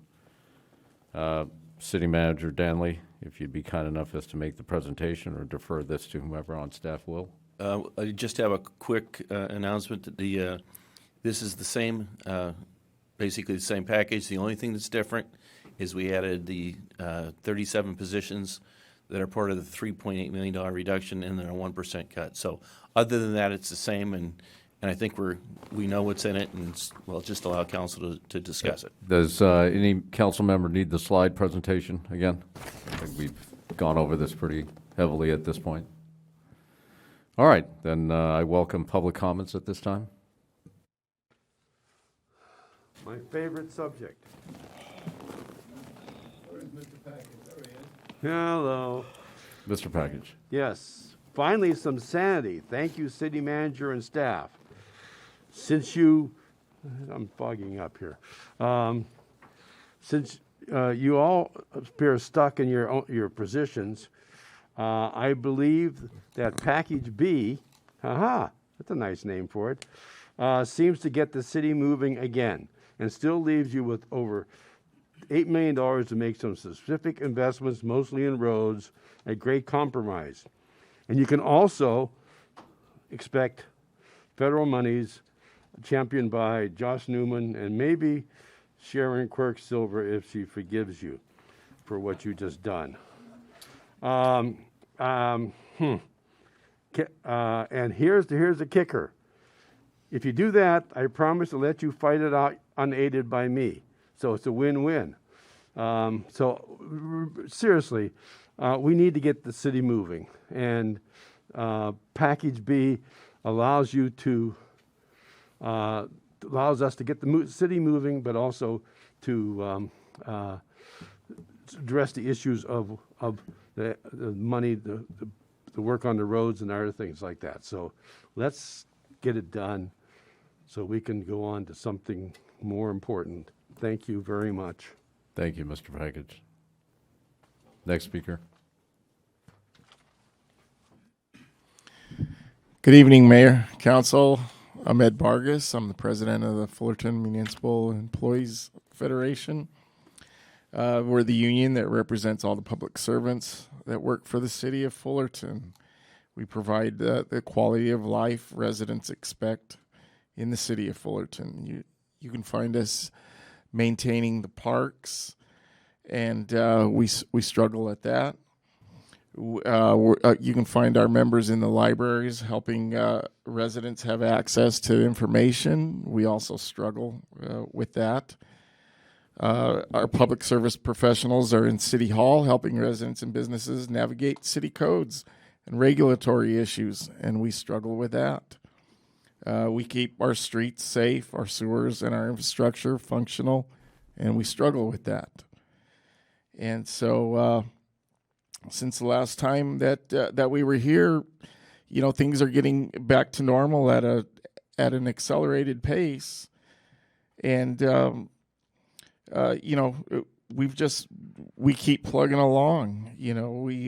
Our members continue to provide the services. We know that our city infrastructure needs. That's critical to resuming a normal life. We respond to emergencies in the middle of the night. We assist Chief Lozer's personnel, Chief Dunn's personnel, day and night. We struggle with that. So we're all in it together. So all we're asking is that the city, just go against the cuts and provide more services, more revenue for us to keep up the services to the city. The ARPA plan was passed, in part to provide the resources that the city needs to prevent the cuts to to services. So, we want to maintain a high level that's expected. We do it because, not only is it our job, but we take pride in what we do. So all we ask is that you give us the resources. Like everybody's been saying, things have been changing. A lot of federal bills have been passed that's going to give more money to infrastructure, road repairs, things like that. So some of this ARPA money, or the bulk of this ARPA money, could be used to keep our city budgets going and our funds. So I just ask you guys to make the right decisions on that. Thank you for your time. Thank you, Mr. Vargas. Next speaker, please. My name is David Jones. I work in the sewer division. I'm an equipment operator. I've been with the city for 5 years. I'm not going to keep going over the same stuff. First off, Councilmember Dunlop, I just wanted to, my niece sounds like the same thing that your daughter's going through. It's great to hear that she's doing well as well. So is my niece. And she'll be in our prayers, my family's prayers, right alongside my niece. I just want to say that as Ed was just saying, you know, that we just plug along and we do everything we can to service all the residents of this city. And the more that we get taken away from us, the harder it is for us to do a good job for all of our residents. So I just implore you guys that I know streets are important, but somebody's got to take care of those streets too. So I just ask that you don't take any more away from us right now with what we have. We all work really hard, and that's all I got to say today. Thank you. Thank you, sir. Next speaker, please. Council members, my name is Cody Nunez. I'm going to sit because I'm tired and I'm tall. You guys have all heard everything we have to say, and we heard more or less what you guys had to say, so I'm sure that there's resolution hopefully that can come about tonight, and hopefully it's in the favor of the city as whole, our infrastructure, as well as the hands that go to work on the infrastructure. So just like to echo what everyone else is saying, I just hope that you guys take into consideration not just the infrastructure needs as far as the actual material demands, as far as like the actual pipes, the roads, and all those types of items, but also to the personnel that are actually putting work on those items to keep them functional. Because even if we put funds from ARPA onto the actual materials themselves, those will deteriorate over time if there's nobody there to maintain it. And if the big concern is that we can't fund employees, personnel, based off of a non-reoccurring fund, wouldn't that logic apply also to the materials? Because if it's going to need repair at some point and we don't have the people to repair it, we're just facing the same issue at some point, kicking the can down the road. So there needs to be a balance between the actual material aspects of infrastructure as well as the personnel aspects of infrastructure. And I can almost with the fact guarantee you guys that everyone on this side of the council chambers doesn't want to see any more pay cuts or layoffs. And I just hope that you guys can see the same. Thank you. Thank you. Next speaker. I'll keep this briefer than usual. Mostly what he said. We of Rancho La Paz have had many of the same problems on a much smaller scale as the city of Fullerton is struggling with. Out-of-control housing costs, increasing crime, crumbling infrastructure, and an authority, Mr. Saunders, in charge that does not seem to give a damn about us. Some of us are now homeless or even died of preventable issues. This is true of the problems with Fullerton as well. We're sick of watching the city council fight ideological battles and further special interests while the citizens pay the price. It's a conservative fantasy to think that further cuts in city services will not further degrade the quality of life and the infrastructure of Fullerton. Instead of cutting payroll, you need to work harder on finding ways to keep these overworked city employees. There are already too many vacant positions, and in every way possible, city services are failing to meet the needs of the residents. I won't bother listing the departments and ways things are going bad. You all know the situation far too well. I'll use one random example, one the public sees. There was a swastika in the graffiti in the park on Lemon for 3 weeks until someone, not of the city, seems to have paint bombed it. Perhaps if maintenance was not stretched thin, the city would have found it and done something. The murals outside that park are also graffiti marred. The children's mural has been all but destroyed. Well, what I will do is tell you to get your heads together and find non-cut ways to keep your employees working. Thank you. Thank you, Mr. Harris. Mr. Gamble.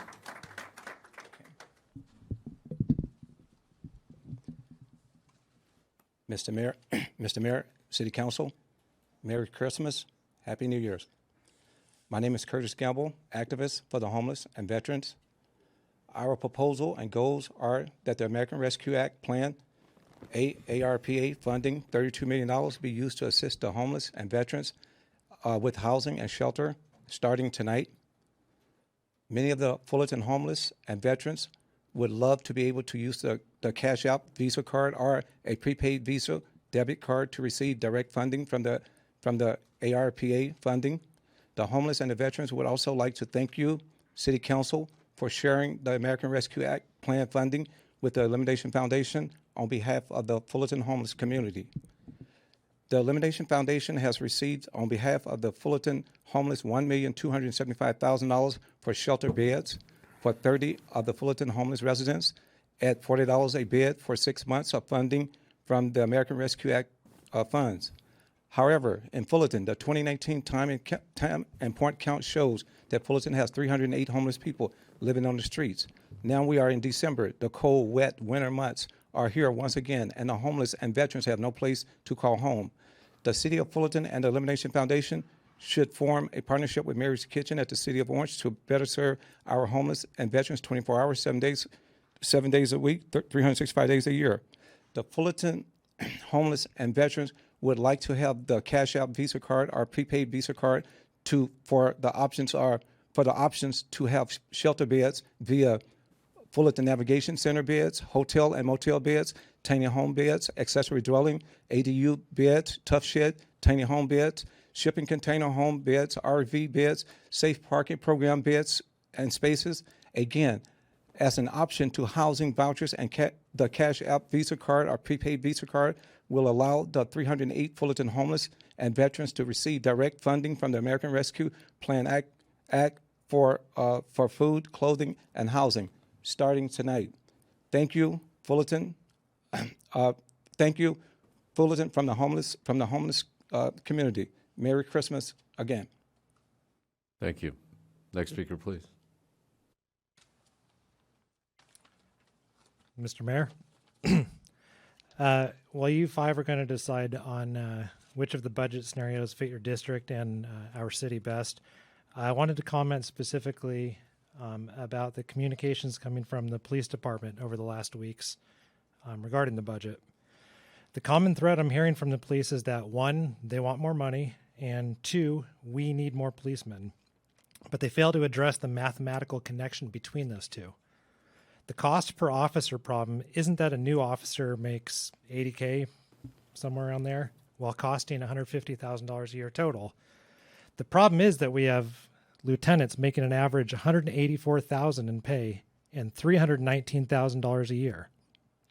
We have 6 of them in 2019 costing $1.6 million. In 2011, they made $132,000 and they cost us $192,000 for a total of $1.1 million.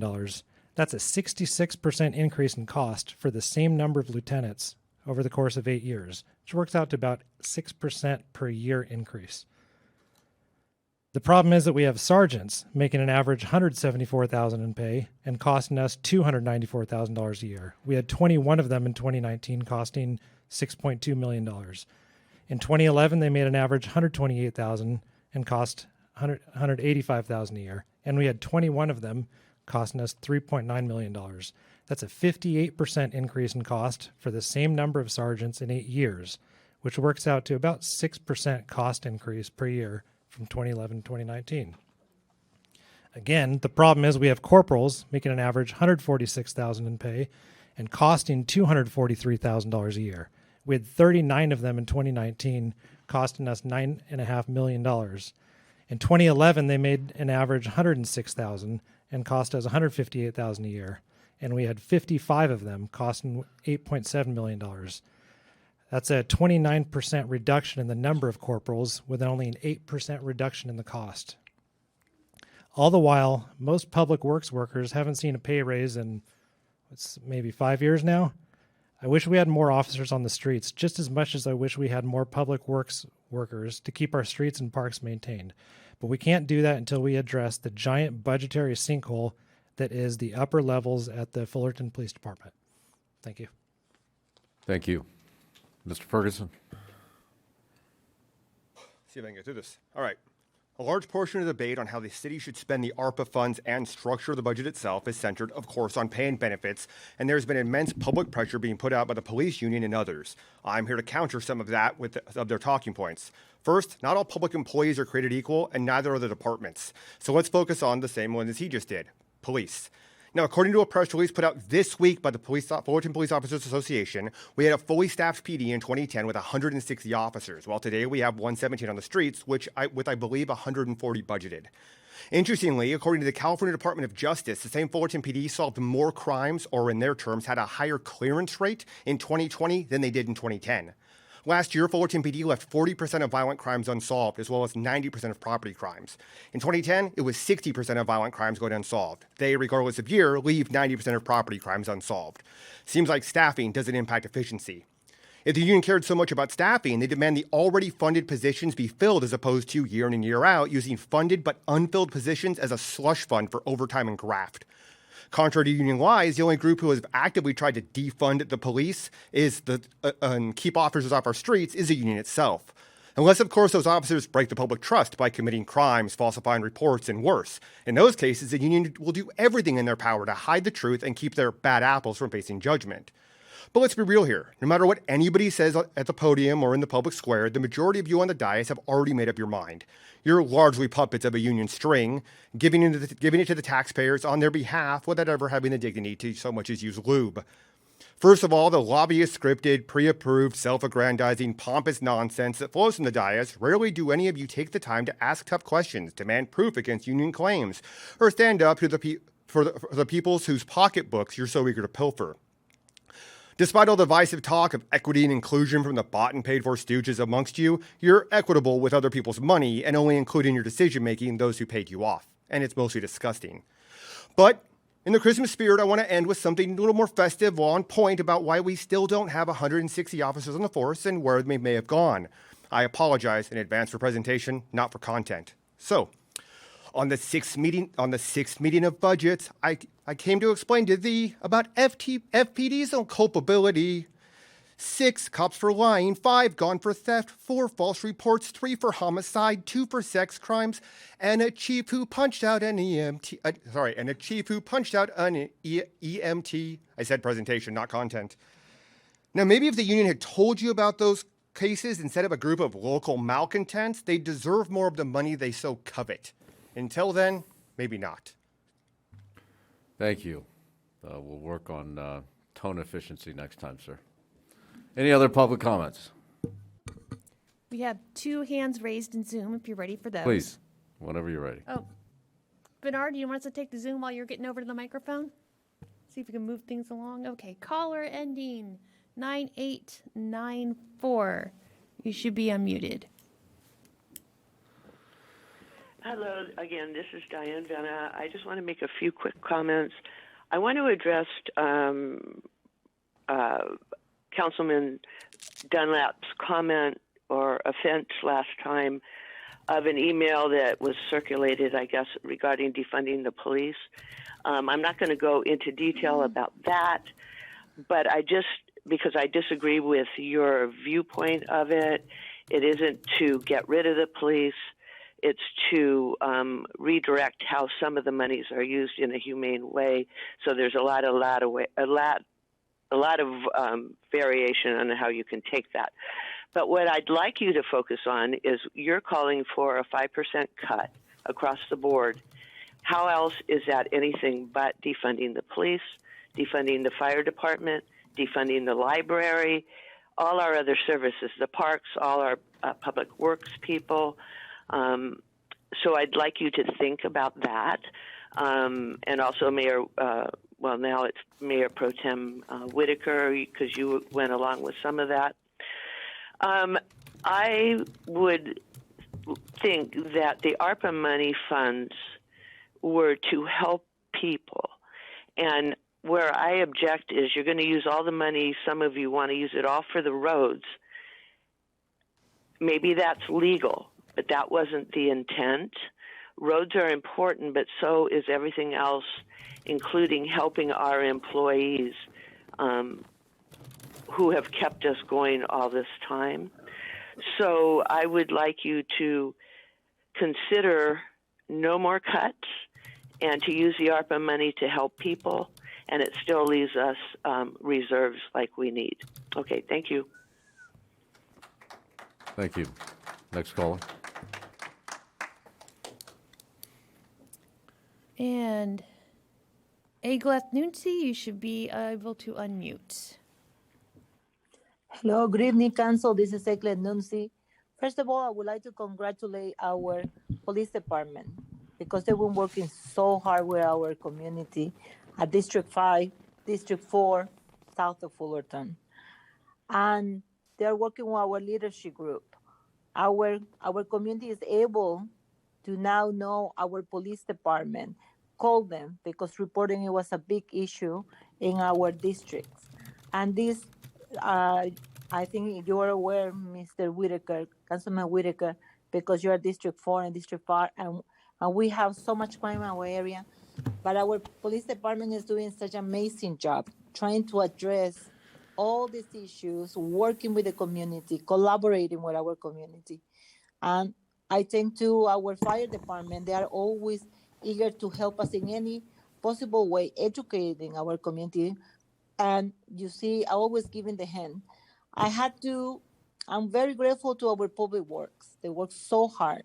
And our city workers, they're being disrespected. We have so many meetings talking about moving on with the city, with the budget, but we don't see nothing happen. And it's so late, and I hope today is the day that all of you agree that no cuts is the way to go and respect our workers. They give the service, the money provided by the administration Biden was to help cities in this case because we're coming out of pandemic and people seems to forget that. And that is for help us to regain the strength. Our workers, they sacrifice so much, even their health, their lives, and the lives of their families to be respected, to get well paid and have a quality of life. And that is so easy like that. And I hope you take that decision. We need services. The community, we're working very hard in supporting our city, but we need to see the same for all of you, to have a decision, give a direction, and people know what they are going to, and give peace of mind in these holidays to all our workers in the city, because they need to have that. As a parents, we need to know that we're gonna have a job, we're gonna have stability, and we have to make a welcoming environment in our city. And people, they wanted to come to work in our city, because when they see cows in the dais, nobody wants to work for our city, and we're losing so many incredible workers with experience. They are leaving and going to another cities. Please make the decision. No cuts is the way to go. Respect our staff. And I wish all of you a wonderful holidays. Thank you so much. Thank you. Any other Zoom callers? No more Zoom callers. And I believe Bernard is our last speaker. Mr. O? Go ahead, sir.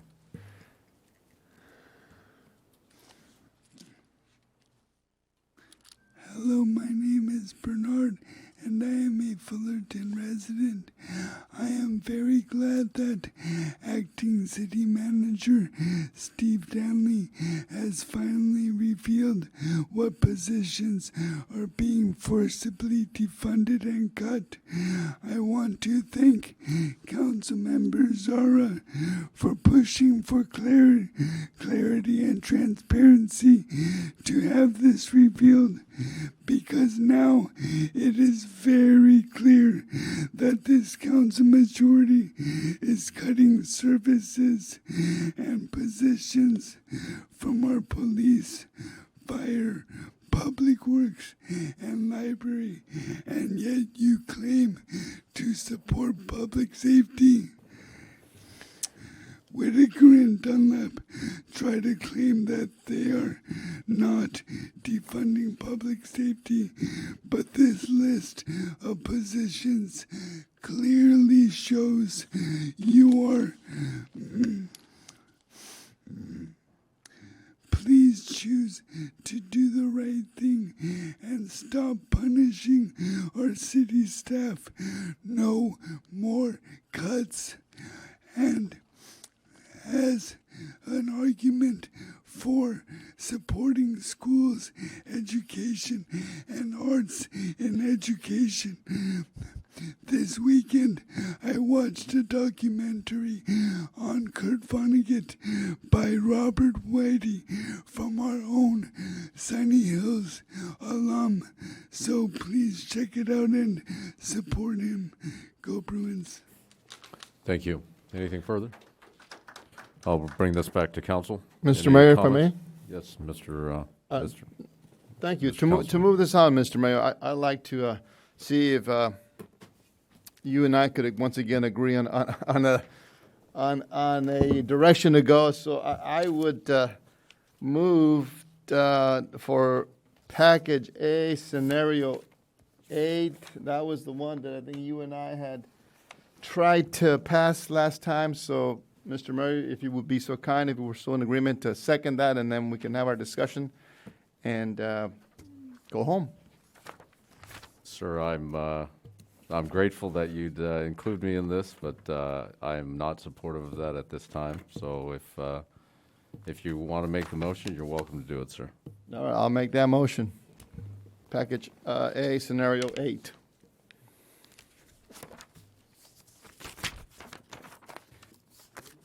Hearing no seconds. Any other comments? I have a couple comments, Mr. Mayor. We often Sure. get hit with sewer and water as being primary issues in this budget discussion, and I just want to point out those are enterprise funds, and they're funded by fees and by users, and so I don't understand the connection there. The one point that I want to make is that when we're talking general fund monies, is we commit no general fund monies to street repair and road repair. And so the result over many, many years is that we're extremely deficient in that area. And that's why I still strongly advocate for a good amount of value to go towards streets and roads. Any other council comments? Yeah, if I may, I have.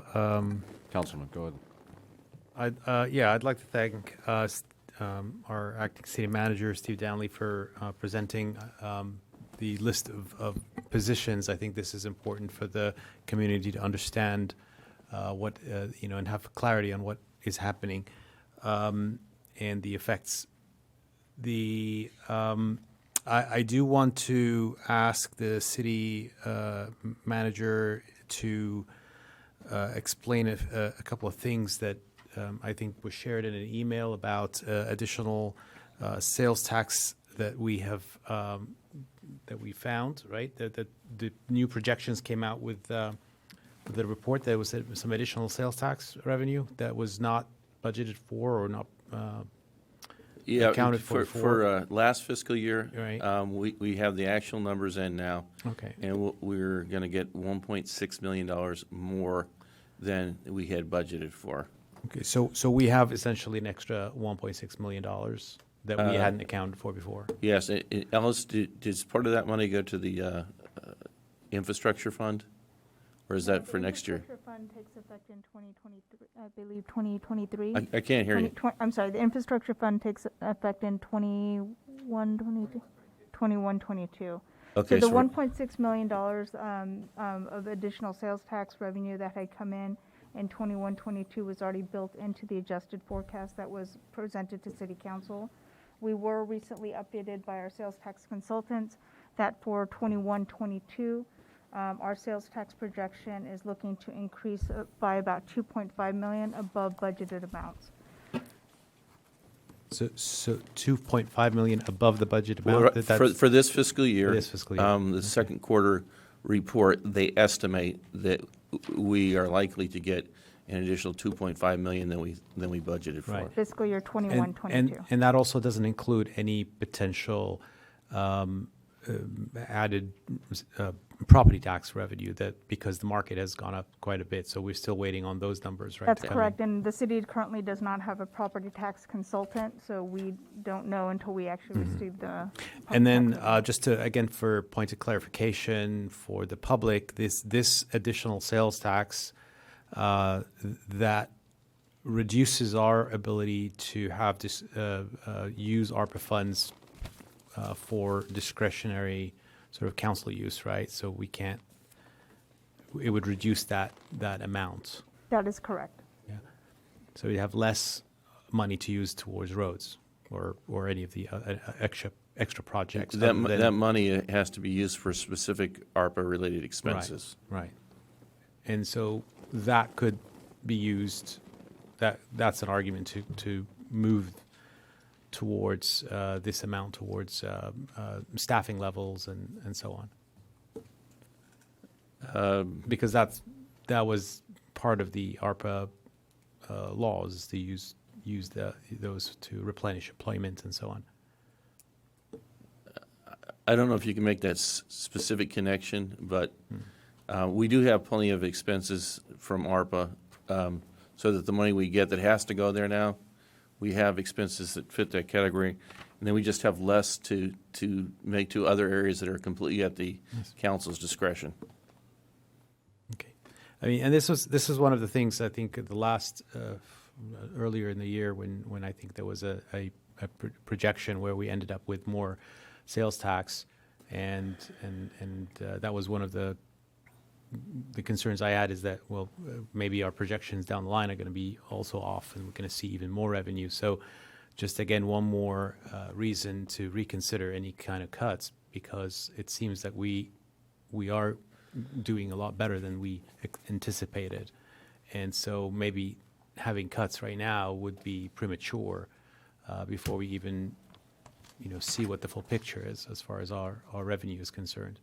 So that's the only thing that and Councilman Silva, I appreciate you trying to find that compromise, and I'm certainly willing to find a middle ground and compromise here. I'm satisfied with the fact that we have a reveal of what positions have been earmarked for potential defunding. So if this is where this council will go, I'm willing to move our city forward.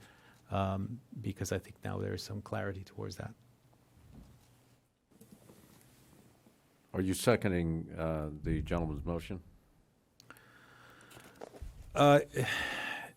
Yeah, I think I can second that at this point. Yes. Madam City Clerk, there's a motion on the table. If there's no further comments, please call the roll. Councilmember Dunlap. No. Councilmember Silva. Yes. Councilmember Zara. Yes, sorry. Mayor Pro Tem Whitaker. No. And Mayor Jung. No. Motion fails 2-3. To move things along, I would propose scenario C. It's a 2% cut.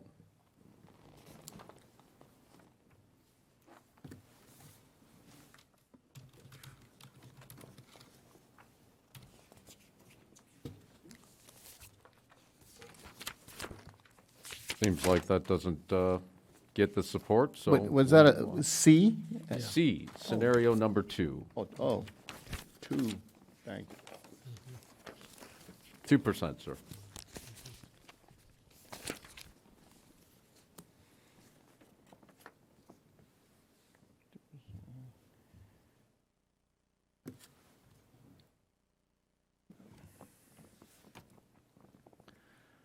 Oh, I see that that's fallen deaf, so I am happy to entertain any further discussion or motion on the part of council.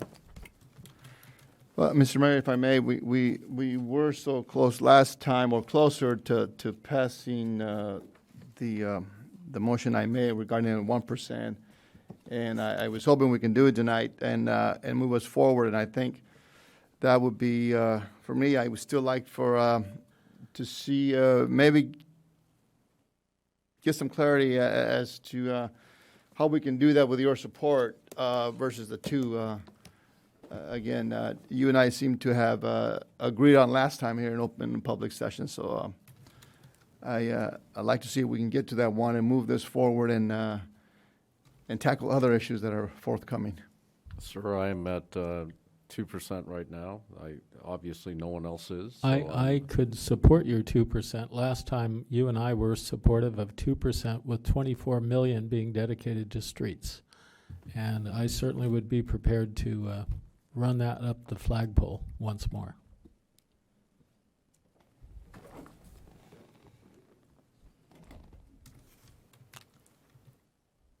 Any other thoughts?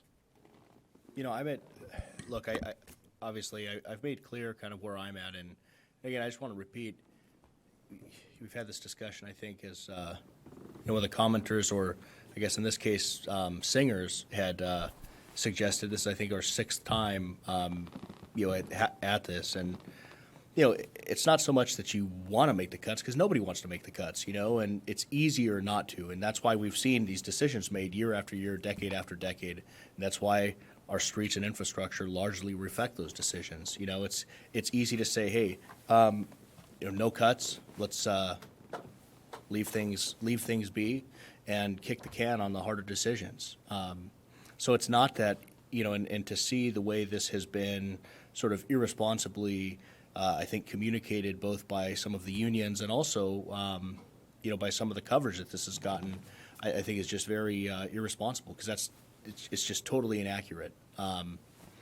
So having said that, you look at I think the financial circumstances of the city, and, you don't have to be an accountant or a finance guru to realize I think the issues that lie ahead if we don't tackle, these tough decisions head on. And, I think this idea that, obviously the talk that, hey, you can or can't get support for a 1 or 2% cut, that's like a fraction really of what's needed. And I think, so it's just really interesting to see this lack of understanding or inability to have those tough discussions and make those tough decisions. Obviously so from that standpoint, going from addressing the situation, or taking steps to addressing it at the higher cuts, which, of course, has been documented and I think commented on earlier this evening, or minutes ago. I think the lowest I could possibly go, if you look at page 7, it's page 7, alternate scenario 11. That's the 3.8 million vacancy savings plus an additional 2.5% in ARPA. That would give us about 25.8 million to use for roads and streets. It would also, maintain I think a decent reserve level for the city at this point. I'm willing to move that item. That's alternate scenario 11 with a 2.5% cut. We know where Councilman Dunlap is in terms of his number. Anybody else want to let it be known what their number is? I would second the motion by Councilmember Dunlap. And I wanted to add one more thing. There seems to be a lack of understanding that taking current vacant positions and refilling them actually moves us further away from being able to have a balanced budget, and puts us in jeopardy to have these same arguments next year and the year after that. Oh, there's no further comments or no more thoughts from council. Madam Clerk? Councilmember Dunlap. Yes. Councilmember Silva. No. Councilmember Zara. No. Mayor Pro Tem Whitaker. Yes. And Mayor Jung. No. Motion fails 2-3. Well, gentlemen, if there's somebody else that wishes to entertain a compromise, I'm sitting at 2%. I think I have Mayor Pro Tem support conditionally. So if there's another council member that can find a path forward, we can have this done. If I may, I'd like to make a motion for package B at this point because it is late and it doesn't look like we have any consensus, and we do have a timing issue because I think we're our budget's getting stressed on time, so at least we can release some ARPA funds for use and so we can move forward, and then we can continue this discussion at the next council meeting. There's a motion from the councilman. Is there a second? Excuse me, what was the motion For again? package B for now. To go to package B, sir. Oh. To designate the ARPA fund. And we're due to. Authorizes, I think, $8 million from ARPA funds. Up to $8 million. Up to $8 million, just to kind of keep our yeah, just our to start the process moving. of moving forward. And then the part B1 is to use the revenue monies as revenue replacement for budgeted government operations. So is B1 and B2 all included? Yes.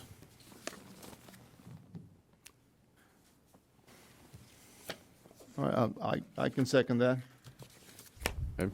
Any further comments or thoughts from council? Yes, just that it certainly deprioritizes our street conditions, which we hear from residents always, that that's the number one item, the number one need. Okay. If there are no further comments, you know, for me, it is the only way out is through. So I'm willing to carry this into the wee hours of the morning. So, Madam Clerk? Councilmember Dunlap. No. Councilmember Silva. Yes. Councilmember Zara. Aye. Mayor Pro Tem Whitaker. No. And Mayor Jung. No. Fails 2-3. Well, we can go with number 9. Do you see that, Councilman Silva? That's 1.5.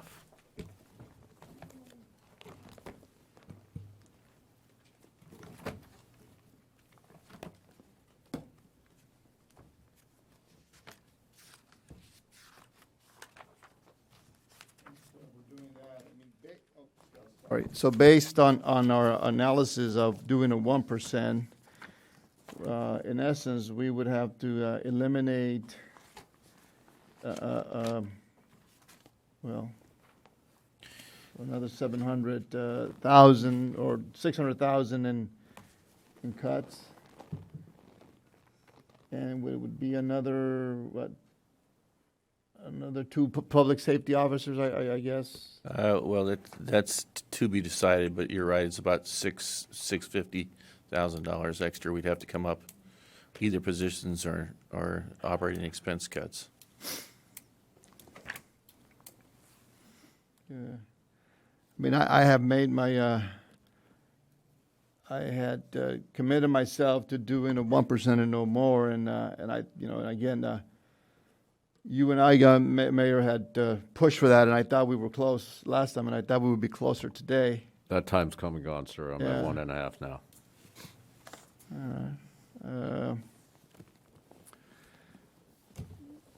I would hate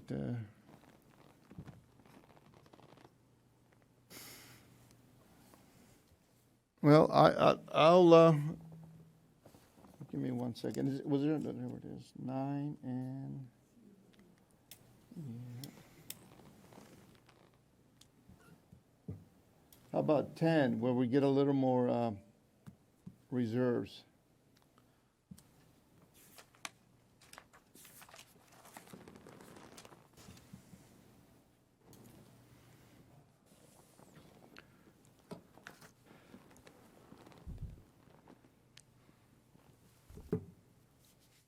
Ten's fine by me, sir.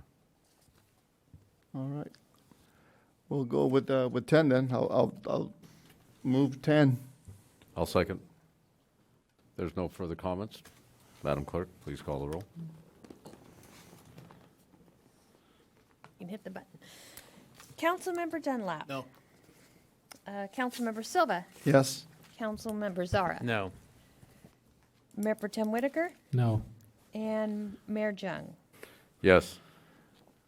2-3.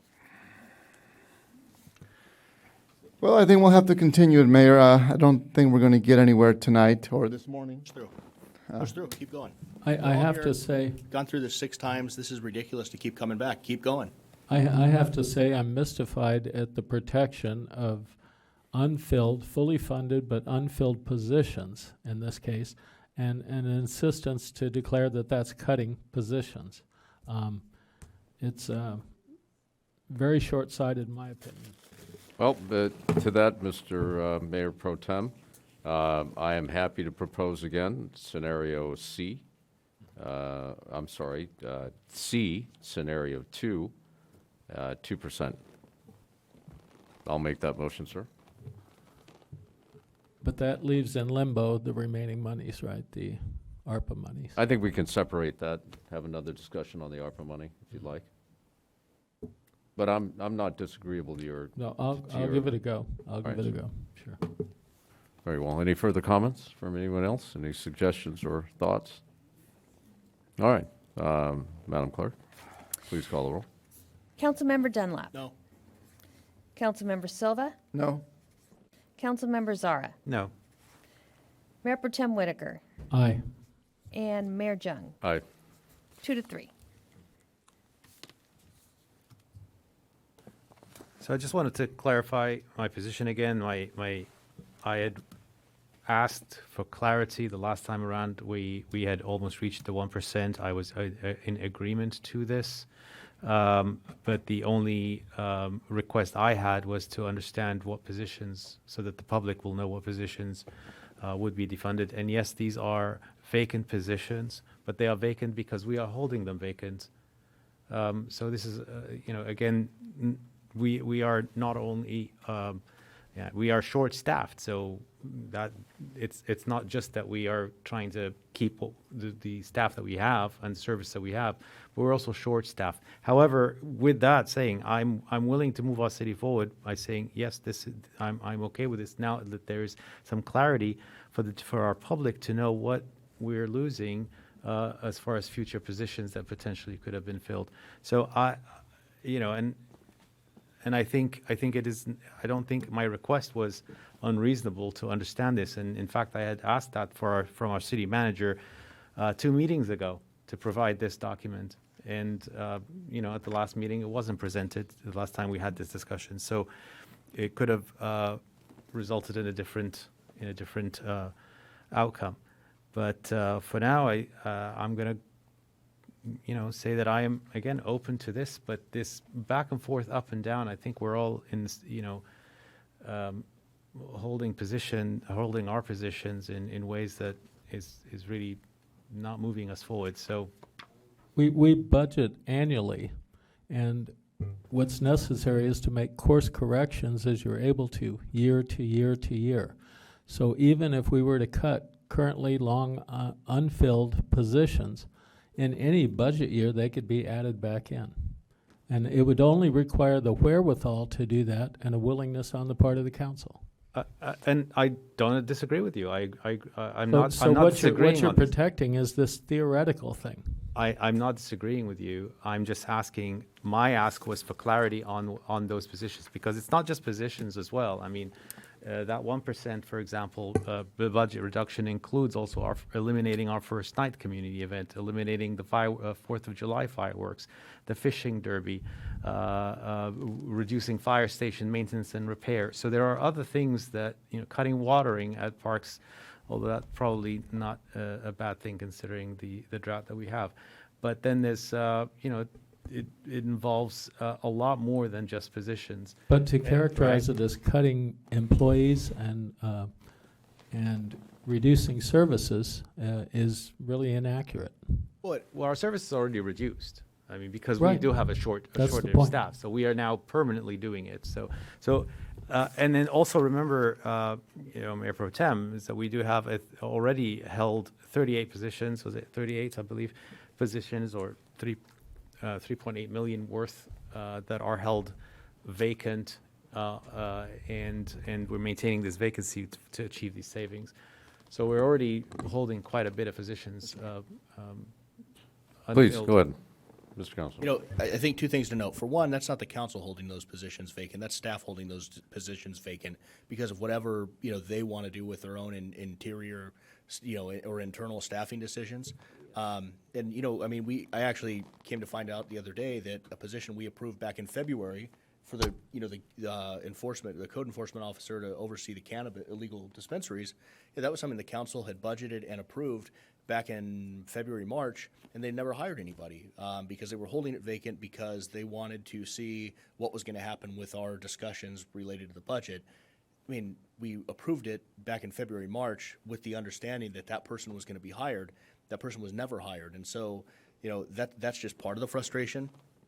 And also, to your point, you know, the list of things that you rattled off a minute ago, you know, those are all community-facing events. And, yeah, I find that very offensive that those are, you know, when budgets are prepared by staff, those are the first things that are offered up to be, you know, to be cut. You know, the first night, the fireworks. I don't support that.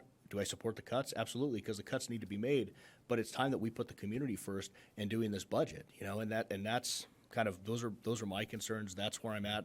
I stand at the 2.5%, and, you know, I've got 5.5 hours before I've got to get home and make peanut butter and jelly sandwiches for the kids, so we can be here all night. Councilman, your 2.5%, alternate scenario 11 was your original motion, correct, sir? Yes. Would you be amicable to alternate scenario number 12? Gives more to our reserve, 17%.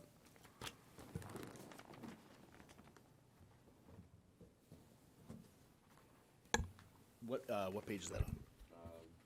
Go to the summary of scenarios. Alternate scenario.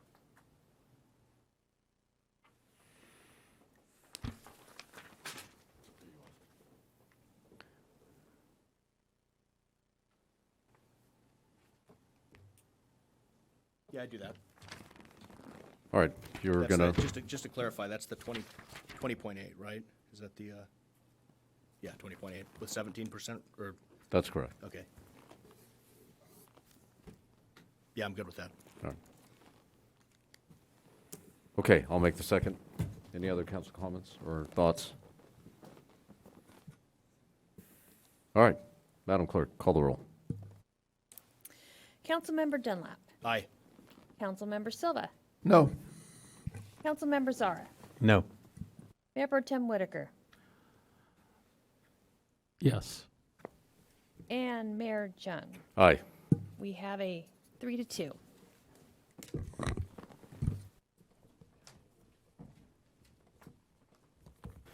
And with that, I want to thank everybody for sticking with us on a very long night.